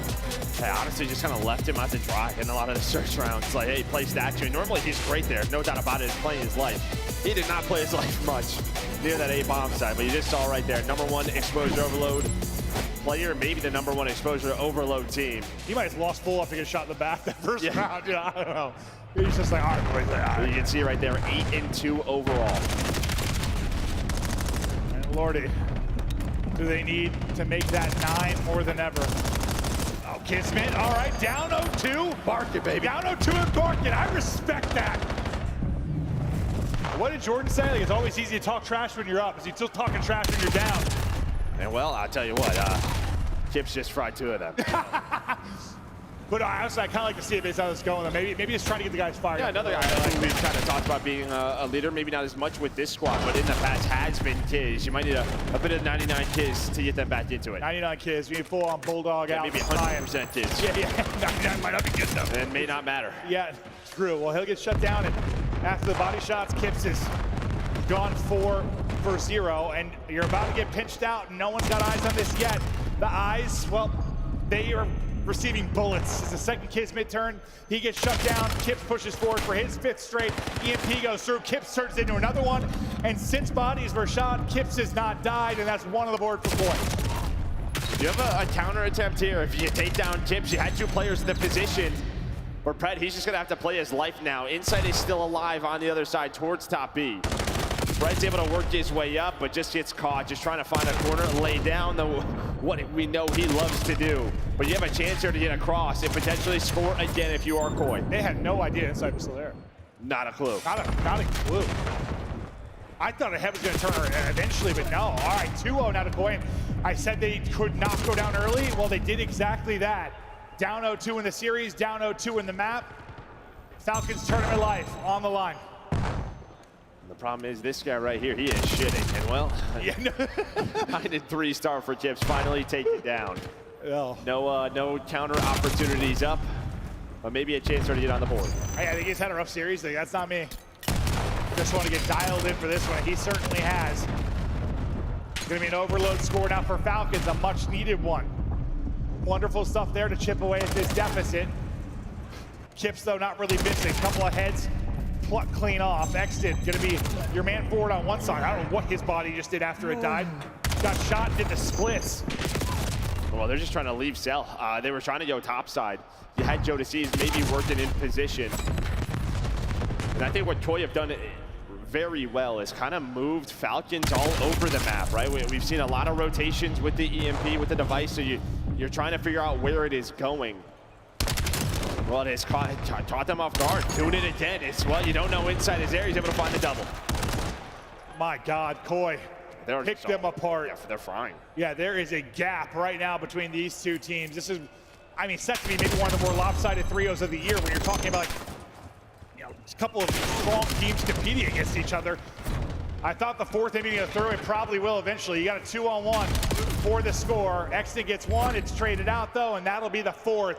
That is a fast half. You blink, you missed it. Koi dominant. Well, they set it up again towards that P2 side. So spawn in top tank. And honestly, I think 2 times now they've lost Insight in their base. It was after the first one, then you score again, and then Insight's just able to find the drop. It starts to go crazy. I think we were kind of chatting about some of the setups for them. Seems like comms might be off. I think it's even more glaring here that, yeah, something's off. Yeah, twice. Yeah, I mean, Insight, he's just like, hey, I'm in your base. Finding multi-kills, leading the scores. He stayed in this spot. And then he's going to put the fourth one through the board. Yeah, I just thought they realized he never died. No. Then you look at the minimap, I keep staring at it, waiting for someone like to turn and deal with him. Never happens. 14 and 6 out of Kips. What a rebound. I know I've said it 12 times, but honestly, he's been frying. He has. 13. He's been frying. Nice win there from Insight. It's his streak. Finally comes to an end, but he has a Hellstorm to use, a little more utility on top of the 3-score advantage. You haven't had many chances to really hold on to the rock for Falcons. Another opportunity, trying to wrap this back, play behind Kismet, but he gets gunned to sleep. And that's going to stall out the push again. Yeah, when Insight's winning his ones like this, just not going to beat this Koi team, as he is playing very well right behind Gibbs. They stopped at an attacking chance there for Falcons.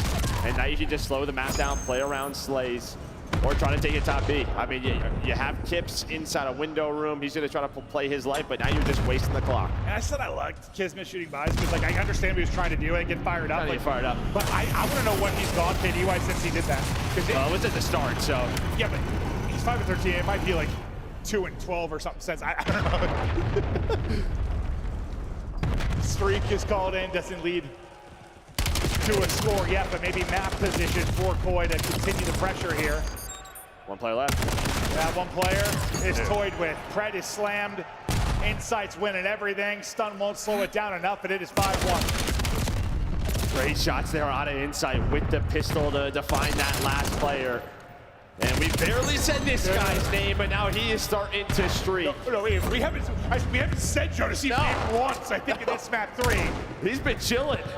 Usually, I think that's the case. They're getting slammed. The exact opposite. Everybody partying for Koi right now. 3 minutes to go. I don't know how Falcons are going to bring this back, but it looks like they're booking early flights home. Yeah, now if you're Jodeci, just having possession, not taking it all the way back, maybe doing the Falcon strap, but just keeping it out of their hands for now. Can I ask you a question? Yeah. Is this like a bad enough result? There might be a change. It really just depends because someone's not feeling well, maybe? Yeah, okay. Not exactly sure how to take this. That's a tricky situation. It is. I only ask because, like, you come and don't win a map on land, a team with expectations. Like, I don't know. Conversations are probably happening. But you're right. You know, I mean, you just dealt with it last week. You know how sick this could be. No, yeah, no, I had the flu last week and wanted to die for like 5 days. So yeah, if I was out here playing, I would have one kill for sure. About 2 minutes to go. They need scores and they need a volley of them quickly. But just the no way opening. It looked, getting 6-0'd, it's just been ugly. No, it has. It has. It's been real ugly. And you're also playing some of your best maps, like you have been given them. The mixer continues. Joe Deceives, kills everybody. It's a victory lap, it feels like right now. I mean, technically, yeah, there's still time for the most miraculous comeback of the year, but you've just not even seen a glimmer of the possibility over the course of it. Yeah, I don't even know if they're going to give them the chance the way Kips is playing this. They're not taking it all the way back, and maybe here is your one opportunity. He's going to try to get to his teammates off a spawn and almost does. A bit of a risky play may lead to a score. Nope, Jodeci is there. I thought that was through for sure. This one, oh my God! Oh. I mean, they're going to lose regardless, but that was the tournament weekend in a nutshell. Yeah, I mean, no, actually, it wasn't close, but no cigar. It was not close, and you got fried. Yeah. And right there, Clinics, he's just like playing a one-on-one with a toddler. Like he's hooping. Yeah, he's hooping. Blocked it. It's like those videos you see where it's a dad, like his 4-year-old son. Yes. He's gonna let his son go up and take a nice shot, just slam it on. That's exactly it. Think you're gonna learn, boy? Holy. 30 to go, and the misery of this one is over. But on one side, I mean, on both these, you're looking for a bounce back after getting 3-0. Koi, massive bounce back. You turned it around completely. Kip specifically turned it around a ton, but really the whole team, fantastic series. On the other side, Falcons, you know, you got thrown on the ground in the last series, beat up a bit. You just stayed there on the ground. And then got kicked some more. And well, they never really had a chance, and that just props to Koi. The way they played this map, the way they played this series, I'm happy for them ever since making this change with Kips. They've looked better and better. Again, even the Optic series, the respawns, they did have a couple of chances. Yeah, and you know, we talked about maybe no Jenny, no Winnie for this Koi team for a little bit. No Din, you get a series victory there, and you get a series victory very, very clean. As much as we were kind of harping on the struggles for Falcons, because it's a very disappointing weekend, really incredible performance there from Koi. And you just got to be happy for like Insight, right, to play here. You get to experience this another day. Yep. You get to keep battling it out on home soil. He had a terrific map 3 there. It was Kips and Joe Deceives really that did the brunt of the work in the map 1. Well, Kleenex was right there too. Honestly, everybody performed. Statistically, that is going to be a very lopsided. It's going to look good. Very, very lopsided board for Koi. It's 3-0 to end our first day of matches. And it sets up for you know, an awesome continuation of this weekend. Not exactly how we expected things to go so far. Some expected, some very, very unexpected. But wow, it's crazy. Yeah, I was gonna say, Slaying Margin wasn't that crazy until I looked at Insight and I lied. It looked kind of close outside of that, but ends up being closer, 15 to 20. We kind of talked about Jets. I mean, after shooting the body, it started was not. No, it's like, I don't really blame that. You're down 0-2, and it's like, I think he's trying to like create energy, create energy or create like that, like do or die mentality or something like that. Like, I get it. Unfortunately, just, you guys are already getting stomped. It's like they got stomped with worse because of it. Like, the stomping just continued. A look at the overall best of 5. It was not close really ever, to be honest with you. A lot of times we talk about some chances, and honestly, the only time we did was the chances in the Hardpoint where Falcons had a couple, and then it was the 4 pieces from Joe Deceives. But like we said, like, yes, those are chances, but those are chances to like make it more competitive. They were still down to 80. Those weren't chances to win the map. Yeah, they were still down to 80. Yeah, no, 100%. That was to kind of get them into it. But yeah, Joe just shut the door on. But like, do you think that showed you something that this Koi team has a chance to make a run this weekend, or more just Falcons didn't bring it this weekend? I think like Koi kind of showed glimpses with Kips that they are here, they can compete. We'll see what happens against some of the best, but it feels like they're close. Okay. Well, Jamie Insight, hot off a double positive map 3 to help close out that 3-0. We've got him on stage right now with Frankie. Thank you so much.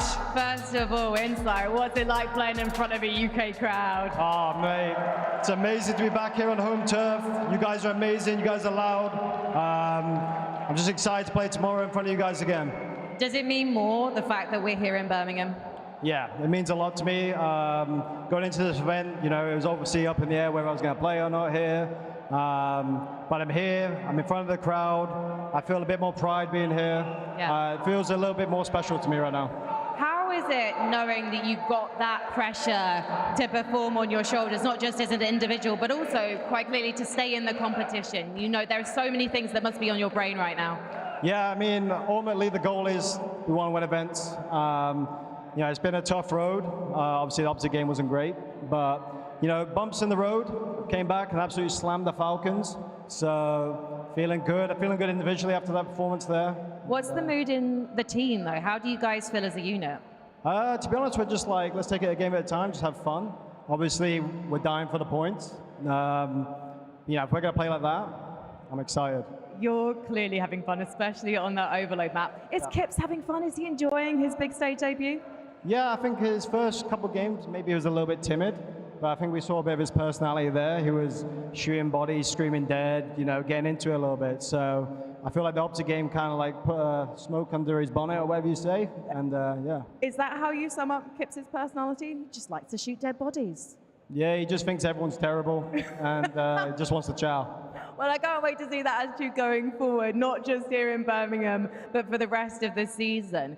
Let's talk about the game a little bit, though, because exposure hardpoint is not known as your best man. That's probably why Falcons picked it against you, but you smoked them on it. Yeah, I mean, looking online, they absolutely slammed us on that map. So, you know, obviously they're feeling good going into it, but this is LAN, and, you know, a bit of momentum goes your way, and all of a sudden the game feels unreal. I wanted to ask, is it difficult at all to play against a team that's not playing as one? Because surely they're a little bit unpredictable. You don't know what they're going to do because they're not running strats. No, to be honest, it was kind of surprising. You know, normally they're a team that's like challenge every single thing, run at you. We call it rhinoing. But yeah, I don't know. It was just surprising. Well, you've got some fans here. Anything you want to say to them? You guys are amazing. I'm so glad we can play COD in front of you guys. And yeah, wow. I think you might have some fist bumps and some handshakes to give out. So Jamie, I'm going to let you go and see them. Thank you so much for talking to me. Let's head back to the desk. That is the King's favorite player, Chance, and he got the win on Overload Exposure. That was the only thing this desk got right before the matchup. We called Falcons 3-0s on both sides of the couches. How are we feeling? Jet lag, man. Jet lag. Jet lag. Like crazy. Yep. I didn't realize you guys were going to pick them too. I got the glory of watching the Falcons first series. That is exactly how they played earlier. Just flat all day. Not good in the slightest. No teamwork, no energy. It was a painful run. Needless to be honest, the people I feel worse for are the watch parties. They flew all the way from Saudi Arabia to watch their Falcons, who have been so good online. They beat Optic online, and now you're losing 3-0 to Koi. Is there a team change imminent, or do you think the Falcons can regroup after this loss? I mean, it's such a hard question to answer, and they're going to have some really tough questions themselves in their camp because online, this is a way different team. 100%. I mean, throughout the stage, they had so much progression. The Respawn, top echelon of the league. The Search made some strides towards the end. In these two matches that we saw, didn't show any of that. Honestly, hats off to the Toronto Koi. I mean, it's the team that's coming off of a really tough loss. You come into this one, Insight was playing well. Kips, the land jitters were gone. He performed, and that's the best Search we've seen from them in a long time, potentially all year. So if that's what's to come for Toronto, this is going to be an awesome run for them. Ali, you were working here before I got back to Call of Duty from Overwatch. And when I came in, you were telling me about this duo, Kleenex and Insight. Insight was almost off the roster. You heard him in the interview talking about it. How big of a match was this for him individually? It had to be huge. I mean, my first, one of my first casts was in Black Ops 4, and I got to see their come up on that Singularity team when they were rookies. And so seeing that duo, I loved seeing them find a home in Toronto, and I loved seeing them play together. Even throughout all the changes, they've stuck together as a duo. So for Insight and for me, and I'm sure for Kleenex's duo and for Toronto, this was a huge win for them. And just to feel confident again in his own playstyle and what he's able to do on that Last stage. time he was here, Insight finished top 64. He is now guaranteed top 6. But Chance, it is not Insight with our scuff play of the game. That belongs to Mr. Deceives.